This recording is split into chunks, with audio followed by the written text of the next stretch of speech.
ਸ਼ੇਰੇ Punjab 600 AM ਤੇ ਨਿੱਘਾ ਹਾਰਦਿਕ ਸਵਾਗਤ ਹੈ। ਮੈਂ ਤੁਹਾਡਾ ਮੇਜ਼ਬਾਨ ਹਰਜੀਤ ਸਿੰਘ ਗਿੱਲ। ਹਰਜੀਤ ਸਿੰਘ ਗਿੱਲ ਸ਼ੋਅ ਲੈ ਕੇ ਤੁਹਾਡੀ ਸੇਵਾ ਦੇ ਵਿੱਚ ਹਾਜ਼ਰ ਹਾਂ। 10:15 ਹੋਏ ਨੇ। 31 ਮਈ ਦਾ ਦਿਨ ਹੈ, ਬਰਾ 2022 ਦਾ ਮੰਗਲਵਾਰ ਹੈ। 18 ਜੇਠ ਨਾਨਕ ਸੰਮਤ 554। ਨਿੱਘਾ ਹਾਰਦਿਕ ਸਵਾਗਤ ਹੈ। ਚੱਲਾਂਗੇ ਪੰਜਾਬ ਨੂੰ ਦੇਸ਼ ਪੰਜਾਬ ਦੇ ਝਰੋਖੇ ਚੋਂ। ਸਰ ਨਮਕੀਨ ਸਿੰਘ ਪੱਤੀ ਗੱਲਬਾਤ ਕਰਨਗੇ। ਕੁਝ ਖਬਰਾਂ ਤੋਂ ਬਾਅਦ ਤੀਸਰੇ ਘੱਲੂਘਾਰੇ ਦੇ ਕਾਰਨ ਤੇ ਪ੍ਰਤੀਕਰਮ ਇਹ ਲੜੀ ਅੱਜ ਸ਼ੁਰੂ ਕਰ ਰਹੇ ਹਾਂ।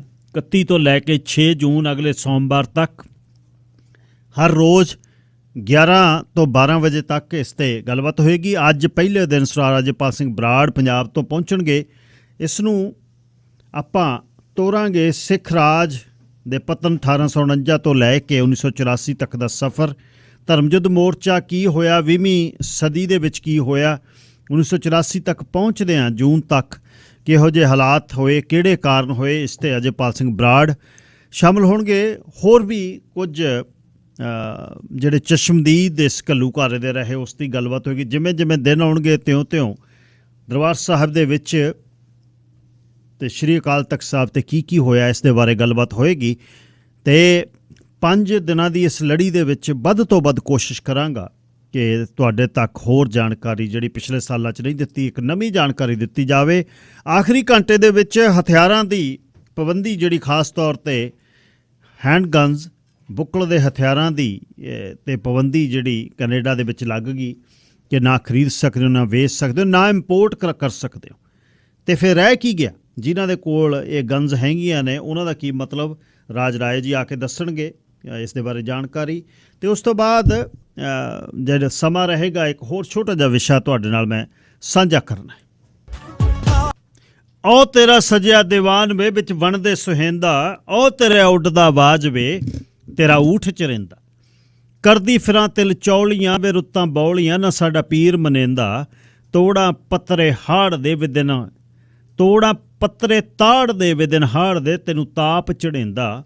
ਉਹ ਤੇਰਾ ਉੱਡਦਾ ਆਵਾਜ਼ ਵੇ ਤੇਰਾ ਊਠ ਚ ਰਹਿੰਦਾ। ਕੱਜਣ ਤੇਰੇ ਰੰਗ ਲੈ ਵੇ ਅਸਾਂ ਤਾਂਗ ਲੈ, ਤੇਰਾ ਇਸ਼ਕ ਲੰਘੇਂਦਾ। ਟੱਪ ਟੱਪ ਆਵਾਂ ਲਾਚੀਆਂ ਵੇ ਮਾਰਾਂ ਝਾਤੀਆਂ, ਤੂੰ ਨਬਾਤ ਕਰੇਂਦਾ। ਉਹ ਤੇਰਾ ਉੱਡਦਾ ਆਵਾਜ਼ ਵੇ ਤੇਰਾ ਊਠ ਚ ਰਹਿੰਦਾ।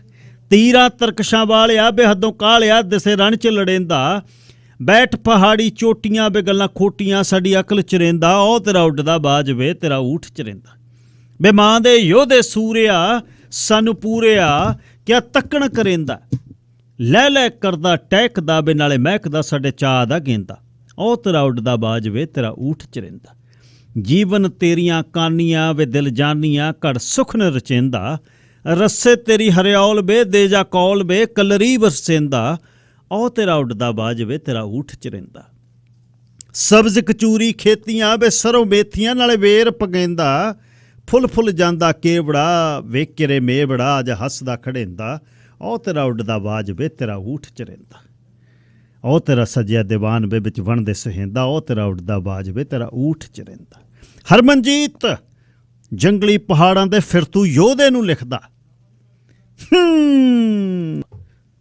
ਸਰ ਨਮਕੀਨ ਸਿੰਘ ਜੀ ਸਵਾਗਤ, ਸਤਿ ਸ੍ਰੀ ਅਕਾਲ। ਸ਼ੁਕਰੀਆ ਗਿੱਲ ਸਾਹਿਬ। ਸਭ ਤੋਂ ਪਹਿਲਾਂ ਤੁਹਾਨੂੰ ਅਤੇ ਸ਼ੇਰੇ ਪੰਜਾਬ ਰੇਡੀਓ ਸੁਣ ਰਹੇ ਸਾਰੇ ਹੀ ਸਰੋਤਿਆਂ ਨੂੰ ਮੇਰੇ ਵੱਲੋਂ ਵੀ ਪਿਆਰ ਭਰੀ ਸਤਿ ਸ੍ਰੀ ਅਕਾਲ ਜੀ। ਜੀ ਗਿੱਲ ਸਾਹਿਬ।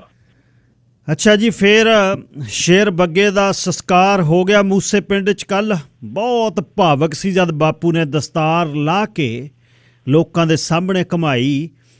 ਉਹਦੇ ਵਿੱਚ ਉਹ ਕੀ ਕਹਿ ਰਹੇ ਸੀ ਗੱਲ ਨਹੀਂ ਸਮਝ ਆਈ। ਅਤੇ ਮਾਂ ਵੀ ਨਾਲ ਸੀ, ਚੜ੍ਹਦੀ ਕਲਾ ਸੀ।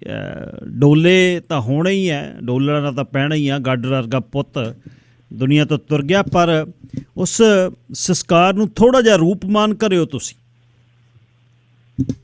ਜੀ ਗਿੱਲ ਸਾਹਿਬ, ਵਾਕਈ ਸ਼ਾਹ ਮੁਹੰਮਦ ਆ ਪੈਣਗੇ ਬੈਣ ਡੂੰਘੇ, ਪੁੱਤ ਪੰਜਾਬ ਦਾ ਚਿਖਾ ਵਿੱਚ ਪੈਣ ਲੱਗਾ। ਸੋ ਵਾਕਈ ਜਦੋਂ ਚਿਖਾ ਦੇ ਵਿੱਚ ਜਵਾਨ ਪੁੱਤ ਨੂੰ ਮਾਂ ਤੇ ਪਿਤਾ ਦੇਖਦੇ ਨੇ ਤਾਂ ਬਹੁਤ ਉਹਨਾਂ ਦੇ ਹਿਰਦੇ ਕਿਸ ਤਰੀਕੇ ਨਾਲ ਮਹਿਸੂਸ ਕਰਦੇ ਨੇ ਉਹੀ ਜਾਣਦੇ ਨੇ।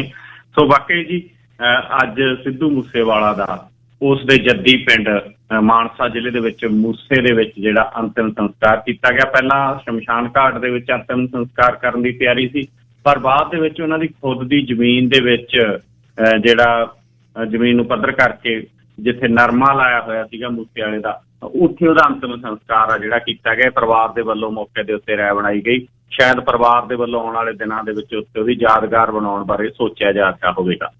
ਗਿੱਲ ਸਾਹਿਬ ਉਹਦੀ ਆਖਰੀ ਰਾਈਡ ਆ ਜਿਹੜੀ, ਉਸੇ ਟਰੈਕਟਰ ਜਿਹੜਾ 5911 ਜਿਹੜਾ ਉਹਦਾ ਸਭ ਤੋਂ ਚਹੇਤਾ ਟਰੈਕਟਰ ਸੀ, ਉਹਨੇ ਤਿਆਰ ਕਰਾਇਆ ਹੋਇਆ ਸੀਗਾ।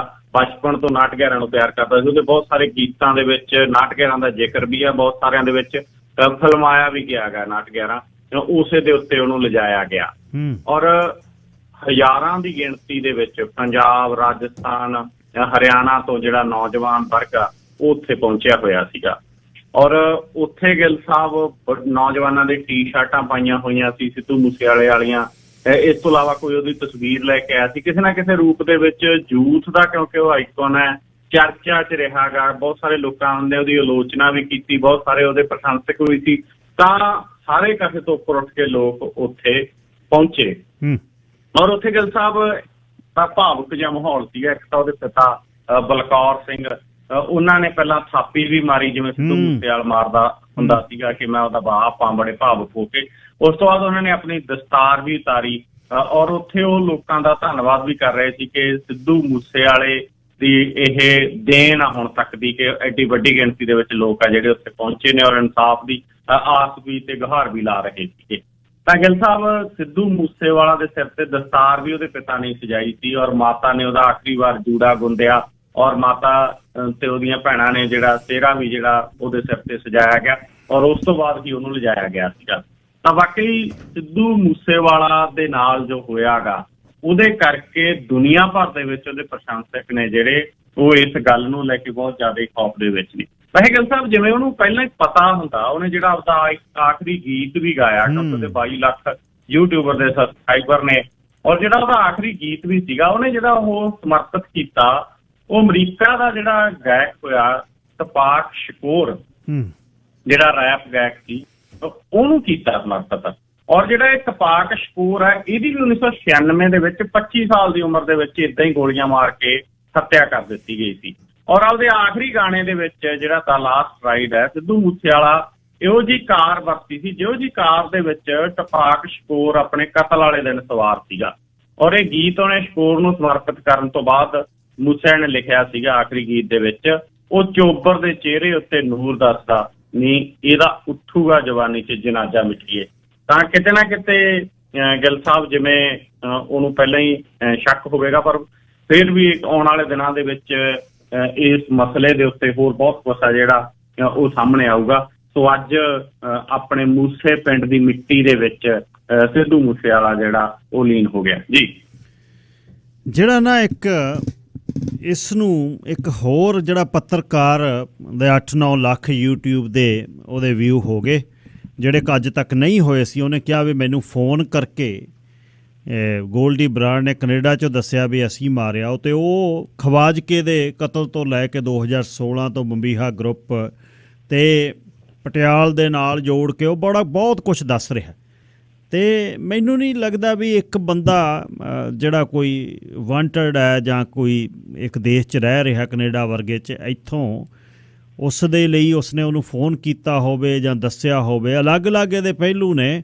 ਆਉਣ ਵਾਲੇ ਸਮੇਂ ਦੇ ਵਿੱਚ ਇਸ ਦੇ ਬਾਰੇ ਕਲੀਅਰ ਹੋਵੇਗਾ ਜਾਂ ਨਹੀਂ ਹੋਵੇਗਾ ਤਾਂ ਸਮਾਂ ਦੱਸੇਗਾ। ਅਤੇ ਪਰ ਹੁਣ ਤੱਕ ਕੇਸ ਦੇ ਵਿੱਚ ਹੋਇਆ ਕੀ ਜੀ?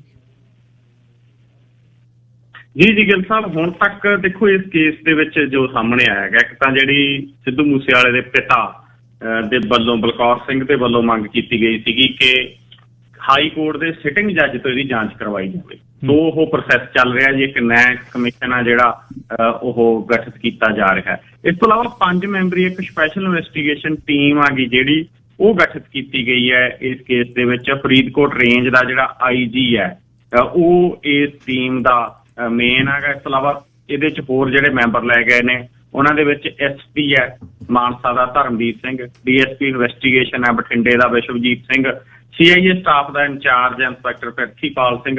ਔਰ ਇਹ ਜਿਹੜੀ ਟੀਮ ਆ ਗਈ ਇਹਦੇ ਵੱਲੋਂ ਗਿੱਲ ਸਾਹਿਬ ਪੰਜਾਬ ਦੇ ਵਿੱਚ ਕਈ ਥਾਵਾਂ ਦੇ ਉੱਤੇ ਛਾਪੇਮਾਰੀ ਕੀਤੀ ਗਈ ਹੈ। ਉਧਰ ਦਿੱਲੀ ਪੁਲਿਸ ਦਾ ਜਿਹੜਾ ਸਪੈਸ਼ਲ ਸੈੱਲ ਆ ਉਹਨਾਂ ਨੇ ਅੱਜ ਦਿੱਲੀ ਦੀ ਪਟਿਆਲਾ ਕੋਰਟ ਦੇ ਵਿੱਚੋਂ ਲਾਰੈਂਸ ਬਿਸ਼ਨੋਈ ਆ ਜਿਹੜਾ ਤਿਹਾੜ ਜੇਲ੍ਹ ਦੇ ਵਿੱਚ ਬੰਦ ਆ, ਉਹਨੂੰ 5 ਦਿਨ ਦੇ ਪੁਲਿਸ ਰਿਮਾਂਡ ਦੇ ਉੱਤੇ ਲਿਆਂਦਾ ਜੀ। ਔਰ ਦਿੱਲੀ ਪੁਲਿਸ ਹੁਣ ਪੁਲਿਸ ਰਿਮਾਂਡ ਦੇ ਉੱਤੇ ਉਹਦੀ ਜਾਂਚ ਕਰੂਗੀ।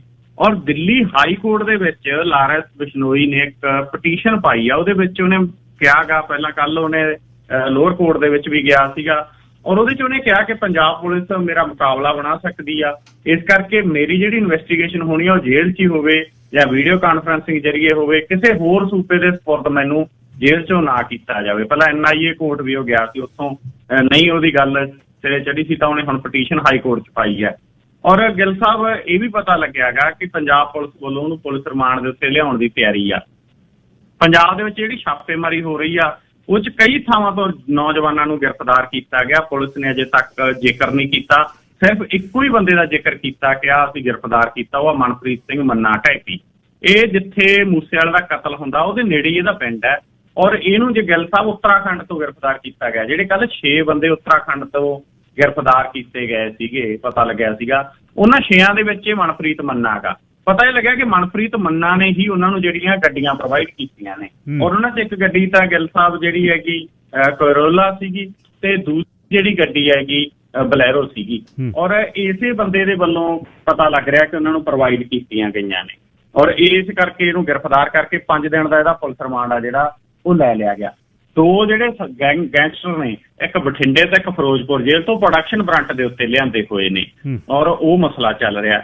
ਤੇ ਇਸ ਤੋਂ ਇਲਾਵਾ ਗਿੱਲ ਸਾਹਿਬ ਜਿਹੜਾ ਗਾ ਪੁਲਿਸ ਦੇ ਵੱਲੋਂ ਦੋਨਾਂ ਹੀ ਵਿਅਕਤੀਆਂ, ਲਾਰੈਂਸ ਬਿਸ਼ਨੋਈ ਔਰ ਦੂਸਰਾ ਜਿਹੜਾ ਇਹ ਗੋਲਡੀ ਬਰਾੜ ਹੈ। ਗੋਲਡੀ ਬਰਾੜ ਦਾ ਪਤਾ ਲੱਗਿਆ ਅਸਲੀ ਨਾਂ ਜਿਹੜਾ ਸਤਿੰਦਰ ਸਿੰਘ ਬਰਾੜ ਹੈ, ਫਰੀਦਕੋਟ ਦਾ ਰਹਿਣ ਵਾਲਾ ਗਾ। ਔਰ ਇਹ 1.5 ਸਾਲ ਪਹਿਲਾਂ ਹੀ ਕੈਨੇਡਾ ਪਹੁੰਚਿਆ ਗਾ।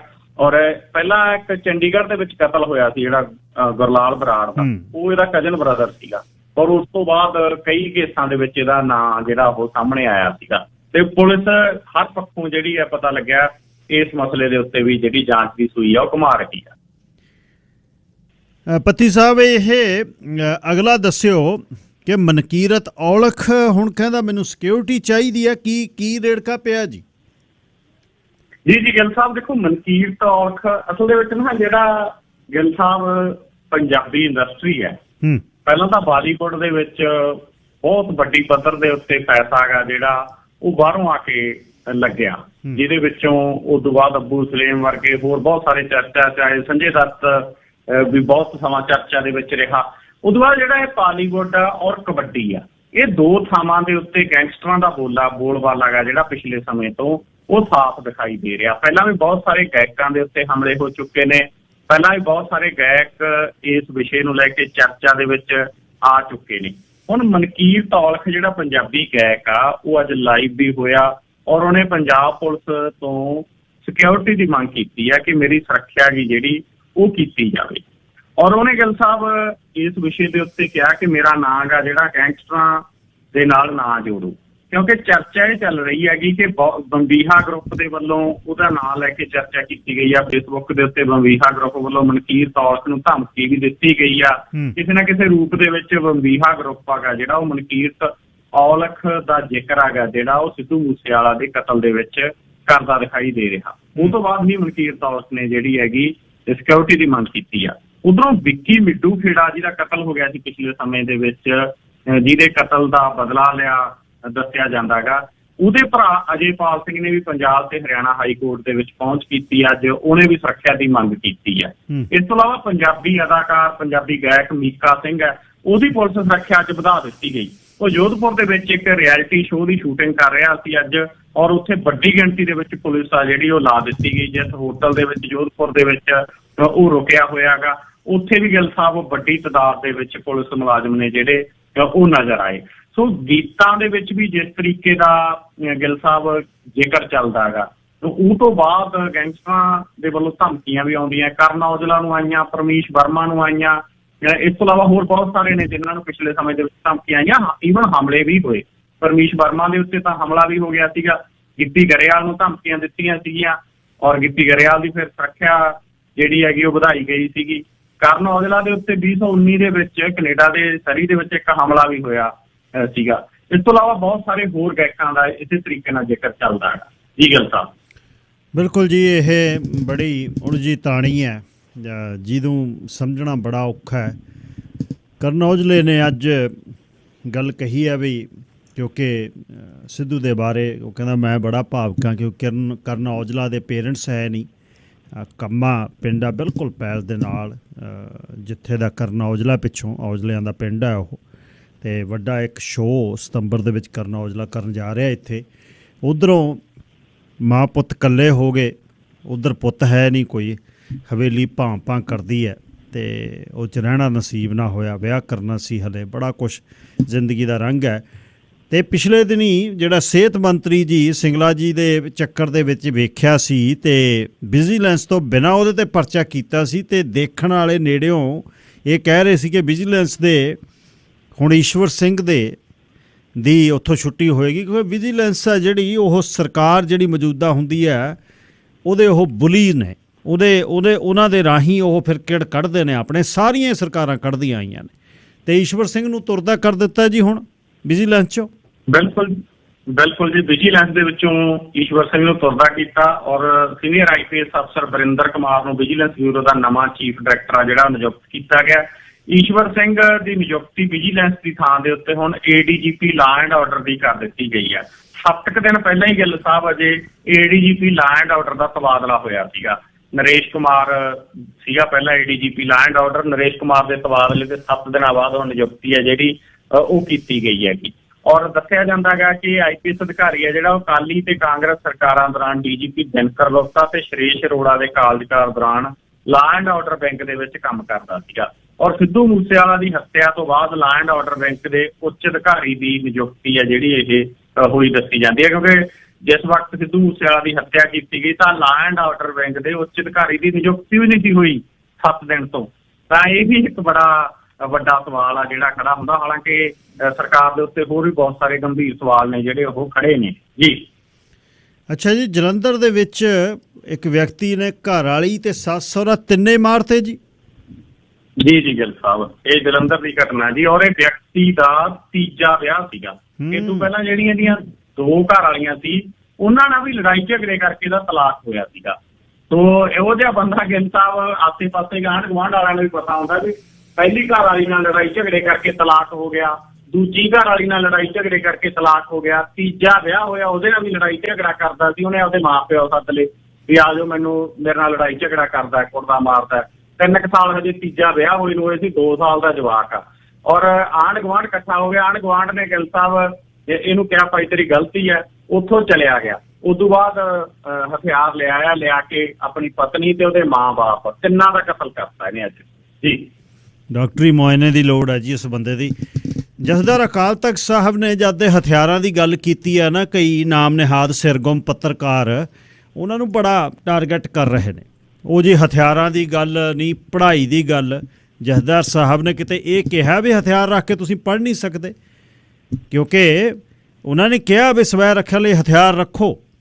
ਕੱਲ੍ਹ ਨੂੰ ਕੋਈ ਕਾਰਨ ਹੁੰਦਾ ਹੈ ਤੁਹਾਡੀ ਨਿੱਜੀ ਜ਼ਿੰਦਗੀ ਦੇ ਵਿੱਚ, ਉਹ ਉਸ ਜਗ੍ਹਾ 'ਤੇ ਜਿੱਥੇ ਦੇ ਰਹਿ ਰਹੇ ਨੇ, ਪੁਲਿਸ ਤਾਂ ਆਉਂਦੀ ਆ 2 ਘੰਟੇ ਨੂੰ, ਅਤੇ ਕਿਤੇ ਉਹਨਾਂ ਨੇ ਇਹ ਨਹੀਂ ਕਿਹਾ ਵੀ ਹਥਿਆਰ ਰੱਖ ਕੇ ਪੜ੍ਹੋ ਨਾ, ਉਹਨਾਂ ਨੇ ਇਹ ਕਿਹਾ ਸਵੈ ਰੱਖਿਆ ਲਈ ਹਥਿਆਰ ਰੱਖੋ।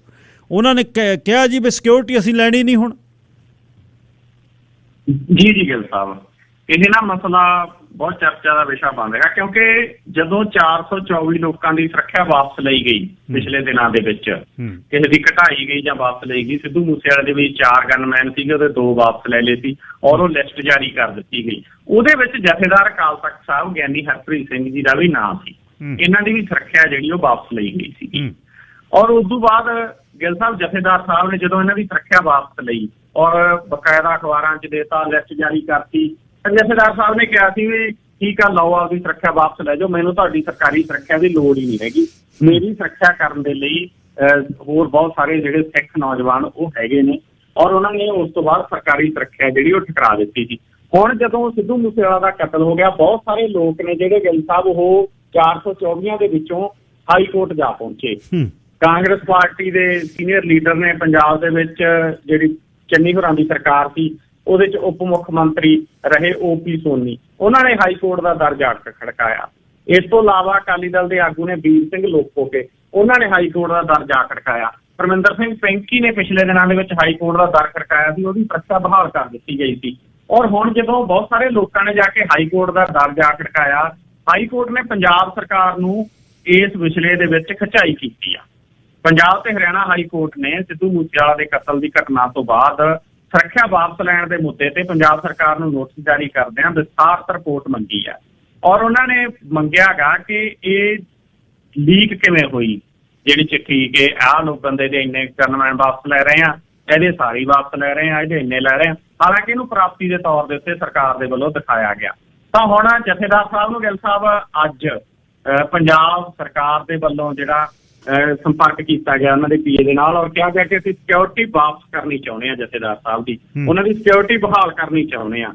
ਪਰ ਜਥੇਦਾਰ ਸਾਹਿਬ ਨੇ ਕਹਿ ਦਿੱਤਾ ਗਾ, ਉਹ ਕਹਿੰਦੇ ਵੀ ਮੈਂ ਸਿਕਿਉਰਿਟੀ ਲੈਣੀ ਨਹੀਂ ਹੁਣ।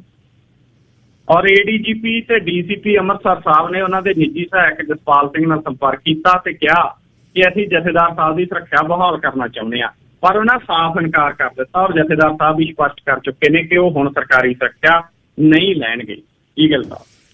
ਇਹ ਸਿਕਿਉਰਿਟੀ ਦਾ ਇਸ਼ੂ ਨਹੀਂ ਜੀ। ਇੱਕ ਬੰਦਾ 70-80 ਹਜ਼ਾਰ ਰੁਪਈਏ ਵਾਲਾ ਫ੍ਰੀ ਮਿਲਦਾ, ਗੱਡੀ ਚਲਾਉਂਦਾ, ਵਰਦੀ ਪਾ ਕੇ ਰਹਿੰਦਾ ਹੈ, ਕੋਲ ਵੈਪਨ ਹੈ, ਕਿਤੇ ਬਿਲਕੁਲ ਰੁਕਣ ਦੀ ਨਹੀਂ ਲੋੜ, ਕਿਸੇ ਟੋਲ ਪਲਾਜ਼ੇ 'ਤੇ ਡਰਾਈ ਕਲੀਨ ਵਾਲੇ ਕੱਪੜੇ ਲੈ ਕੇ ਆਉਂਦਾ, ਛੱਡਣ ਜਾਂਦਾ ਅਤੇ ਸਬਜ਼ੀ ਲਿਆਉਂਦਾ, ਬੱਕਰਾ ਲੈ ਕੇ ਆਉਂਦਾ ਦਿਨੇ।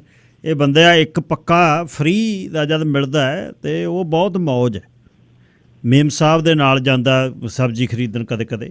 ਅੱਛਾ, ਇੱਕ ਦੱਸਿਓ ਬਈ ਜਿਹੜਾ ਰਕੇਸ਼ ਟਕੈਤ ਤੇ ਸ਼ਾਹੀ ਸੁੱਟੀ ਤੇ ਉੱਥੇ ਫਿਰ ਕੁਰਸੀਆਂ ਨਾਲ ਬਹੁਤ ਬੜਾਂਗਾ ਕੀਤਾ, ਉਹ ਕਿੱਥੇ ਹੋਈ ਜੀ? ਇਹ ਗੱਲ ਕੀ ਕਹਾਣੀ ਹੋਈ ਇਹਦੇ 'ਚ? ਇਹ ਗੱਲ ਸਾਹਿਬ ਬੰਗਲੁਰੂ ਦੀ ਘਟਨਾ ਜੀ। ਔਰ ਬੰਗਲੁਰੂ ਦੇ ਵਿੱਚ ਜਿਹੜਾ ਗਾਂਧੀ ਭਵਨ ਦੇ ਵਿੱਚ ਕਿਸਾਨ ਜਥੇਬੰਦੀਆਂ ਵੱਲੋਂ ਇੱਕ ਸਮਾਗਮ ਕਰਾਇਆ ਗਿਆ। ਉੱਥੇ ਰਕੇਸ਼ ਟਕੈਤ ਦੇ ਉੱਤੇ ਕੁਝ ਲੋਕਾਂ ਦੇ ਵੱਲੋਂ ਕਾਲੀ ਸਿਆਹੀ ਸੁੱਟੀ ਗਈ ਔਰ ਘਟਨਾ ਤੋਂ ਫੌਰੀ ਮਗਰੋਂ ਜਿਹੜੇ ਪ੍ਰਬੰਧਕ ਸੀ ਉਹਨਾਂ ਤੇ ਜਿਹੜੇ ਸਿਆਹੀ ਸੁੱਟਣ ਵਾਲੇ ਅਨਸਰ ਸੀ ਉਹਨਾਂ ਦੇ ਵਿੱਚ ਝੜਪ ਹੋਈ। ਦੋਨਾਂ ਧਿਰਾਂ ਨੇ ਪਲਾਸਟਿਕ ਦੀਆਂ ਕੁਰਸੀਆਂ ਨਾਲ ਇੱਕ ਦੂਜੇ ਵੱਲ ਨੂੰ ਚਲਾਈਆਂ ਔਰ ਉਦੋਂ ਬਾਅਦ ਸਥਾਨਕ ਪੁਲਿਸ ਨੇ 3 ਵਿਅਕਤੀਆਂ ਨੂੰ ਜਿਹੜਾ ਹਿਰਾਸਤ ਦੇ ਵਿੱਚ ਲੈ ਕੇ ਪੁੱਛਗਿੱਛ ਜਿਹੜੀ ਕੀਤੀ ਆ। ਦਰਅਸਲ ਗਿੱਲ ਸਾਹਿਬ ਮਸਲਾ ਇਹ ਹੋਇਆ ਸੀ ਕਿ ਕਿਸਾਨ ਅੰਦੋਲਨ ਦੇ ਬਾਰੇ ਦੇ ਵਿੱਚ ਇੱਕ ਉੱਥੋਂ ਦਾ ਖੇਤਰੀ ਚੈਨਲ ਨੇ ਜਿਹੜਾ ਸਟਿੰਗ ਆਪਰੇਸ਼ਨ ਕੀਤਾ ਔਰ ਉਹਦੇ ਵਿੱਚ ਉੱਥੋਂ ਦਾ ਇੱਕ ਕਿਸਾਨ ਆਗੂ ਹੈਗਾ ਕੋੜੀ ਹਾਲੀ ਚੰਦਰਸ਼ੇਖਰ, ਉਹਦੇ ਉੱਤੇ ਕੁਝ ਦੋਸ਼ ਲੱਗੇ ਔਰ ਉਹਦੇ 'ਚ ਰਕੇਸ਼ ਟਕੈਤ ਦਾ ਵੀ ਨਾਮ ਪਿੰਗੇ ਟੇਢੇ ਰੂਪ ਦੇ ਵਿੱਚ ਘਸੀਟਿਆ ਗਿਆ।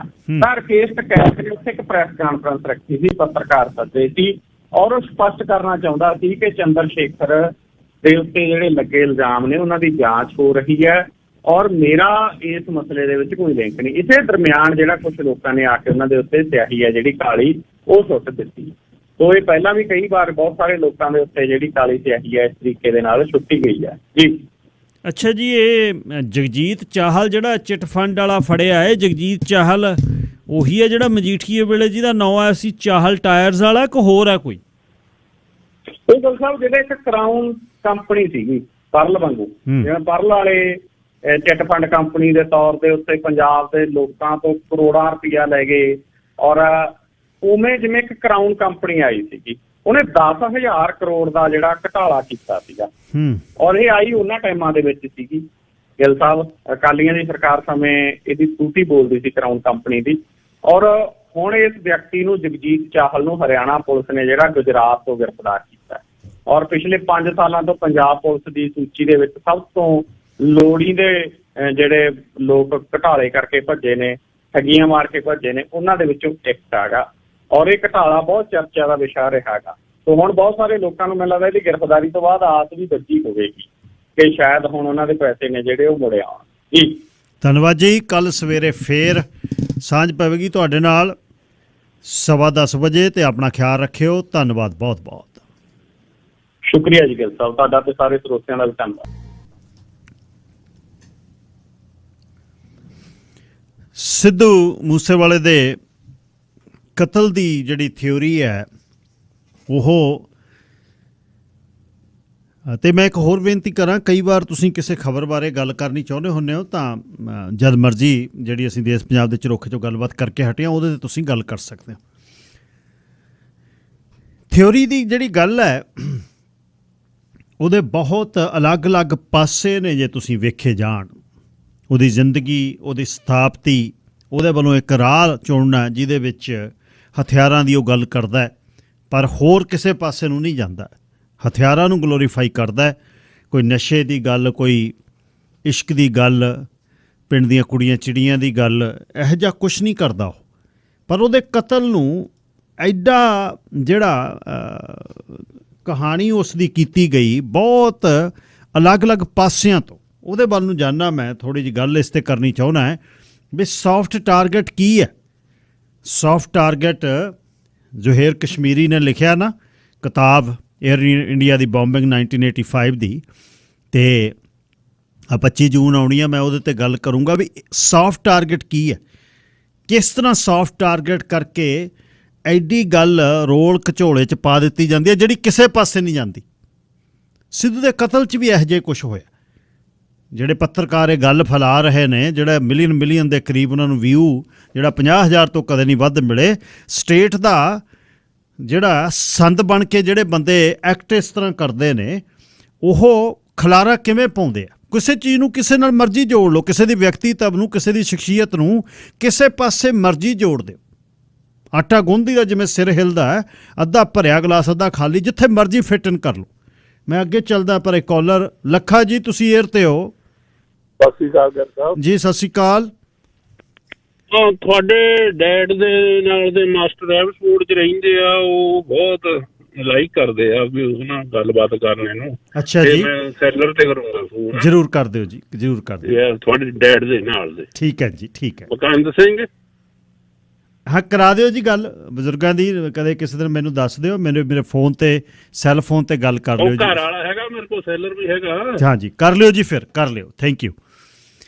ਅੱਛਾ, ਜਿਹੜੀ ਮੈਂ ਗੱਲਬਾਤ ਕਰ ਰਿਹਾ ਸੀ ਇਸ ਦੀ, ਮੁੰਡੇ ਦੀ, ਸਿੱਧੂ ਦੀ,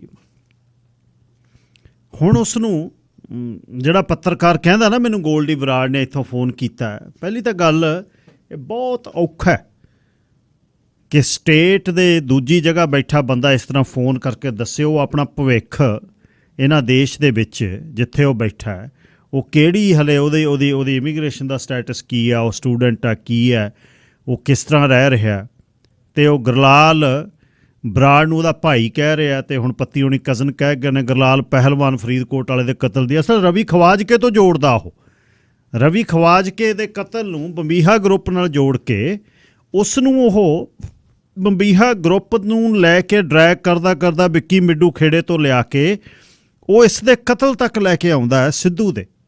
ਵੀ ਸਿੱਧੂ ਦਾ ਇੱਕ ਮੈਨੇਜਰ ਸੀ। ਹੁਣ ਮੈਨੇਜਰ ਤਾਂ ਸਿੱਧੂ ਨਹੀਂ ਸਾ ਹੈ, ਮੈਨੇਜਰ ਕੋਈ ਕਿਸੇ ਦਾ ਐਂਪਲਾਈ ਉਹ ਕੀ ਕਰ ਸਕਦਾ ਹੈ, ਉਹਦਾ ਇਹ ਥੋੜ੍ਹਾ ਮਤਲਬ ਹੈ ਐਂਪਲਾਈ ਦਾ ਵੀ ਐਂਪਲਾਇਰ ਵੀ ਉਹਦੇ ਨਾਲ ਹੈ। ਸੋ ਉਸ ਨੂੰ ਉਹ ਲਿਆ ਕੇ ਕਿੱਥੇ ਖੜਾ ਕਰਦਾ, ਇਹ ਸੌਫਟ ਟਾਰਗੇਟ ਹੈ। ਕਾਰਨ ਕੀ ਹੈ, ਉੱਧਰੋਂ 28 ਤਰੀਕ ਨੂੰ ਸਰਦਾਰ ਮਾਨ ਨੂੰ ਸਿੱਧੂ ਵੱਲੋਂ ਕਹਿਣਾ ਵੀ ਬਾਪੂ ਕਦ ਆਉਣਾ ਹੈ, ਜਿਮਨੀ ਚੋਣ ਵੱਲ ਉਹਦਾ ਇਸ਼ਾਰਾ ਸੀ। ਉਸ ਤੋਂ ਬਾਅਦ ਉਸ ਦੀ ਚੜ੍ਹਤ ਜਿਹੜੀ ਸੀ ਉਹ ਸਾਹਮਣੇ ਸੀ, ਪੋਲੀਟੀਕਲ ਰਾਈਵਲੀ ਉਹਦੇ ਸਾਹਮਣੇ ਸੀ, ਇੱਕ ਨੰਬਰ। ਦੂਜਾ ਰੌਲਾ ਜਿਹੜਾ ਇਹ ਪਾਇਆ ਗਿਆ ਜੀ ਉਸ ਦੀ ਬੰਬੀਹਾ ਗਰੁੱਪ ਉਹਦੇ ਨਾਲ ਸੀ, ਅਤੇ ਦੂਜੇ ਬੰਨੇ ਬਿਸ਼ਨੋਈ ਗਰੁੱਪ ਨਾਲ ਉਹਦੀ ਖੜਕਦੀ ਸੀ। 2 ਇਸ਼ੂ ਹੋ ਗਏ। ਤੀਜਾ ਗਾਇਕਾਂ ਦੀ ਰਾਈਵਲੀ ਹੋ ਗਈ। 3 ਚੀਜ਼ਾਂ ਦੇ ਗੱਭੇ ਬਾਲ ਸਿੱਟਤੀ, ਪਾਈ ਚਲੋ ਖਲਾਰਾ। ਏਅਰ ਇੰਡੀਆ ਦੀ ਬੋਂਬਿੰਗ ਜਿਹੜੀ ਉਹ ਬਿਲਕੁਲ ਇਸ ਤਰ੍ਹਾਂ, ਕੋਈ ਸਰਕਾਰਾਂ ਵੱਲ ਉਂਗਲ ਕਰੀ ਜਾਂਦਾ, ਕੋਈ ਬੰਦਿਆਂ ਵੱਲ ਉਂਗਲ ਕਰੀ ਜਾਂਦਾ। ਬੰਦੇ ਕਿਹਦੇ ਮਰੇ? ਕੌਮ ਦਾ 350 ਸਵਾ 329 ਬੰਦੇ ਮਰ ਗਏ, ਅਤੇ ਕੌਮ ਹੀ ਅਕਿਊਜ਼ਡ ਇੱਕ ਦੂਜੇ ਨੂੰ ਕਰ ਰਹੀ ਹੈ। ਚੀਜ਼ਾਂ ਉਹੋ ਜਿਹੀਆਂ ਘਟਨਾ ਹੋ ਗਈਆਂ। ਉਹਦੀ ਸ਼ੁਰੂਆਤ ਹੋਈ ਜਦ ਬਾਂਹ ਦੇ ਹੱਥ ਦੇ ਜਹਾਜ਼ ਬਣਾ ਕੇ ਬੰਦੇ ਬੋਲਣ ਲੱਗੇ, ਤਾਂ ਅਗਲੇ ਨੇ ਕਿਹਾ ਅੱਛਾ, ਕਿਸੇ ਨੇ ਜਾ ਕੇ ਨਿਊਯਾਰਕ ਬੋਲਤਾ ਵੀ ਅਸੀਂ ਇੰਨੇ ਹਿੰਦੂਆਂ ਨੂੰ ਮਾਰਾਂਗੇ। ਉਹ ਕਹਿੰਦਾ ਅੱਛਾ ਠੀਕ ਆ, ਫਿਰ ਕਰ ਦਿੰਦੇ ਹਾਂ ਸੈੱਟ ਕੰਮ।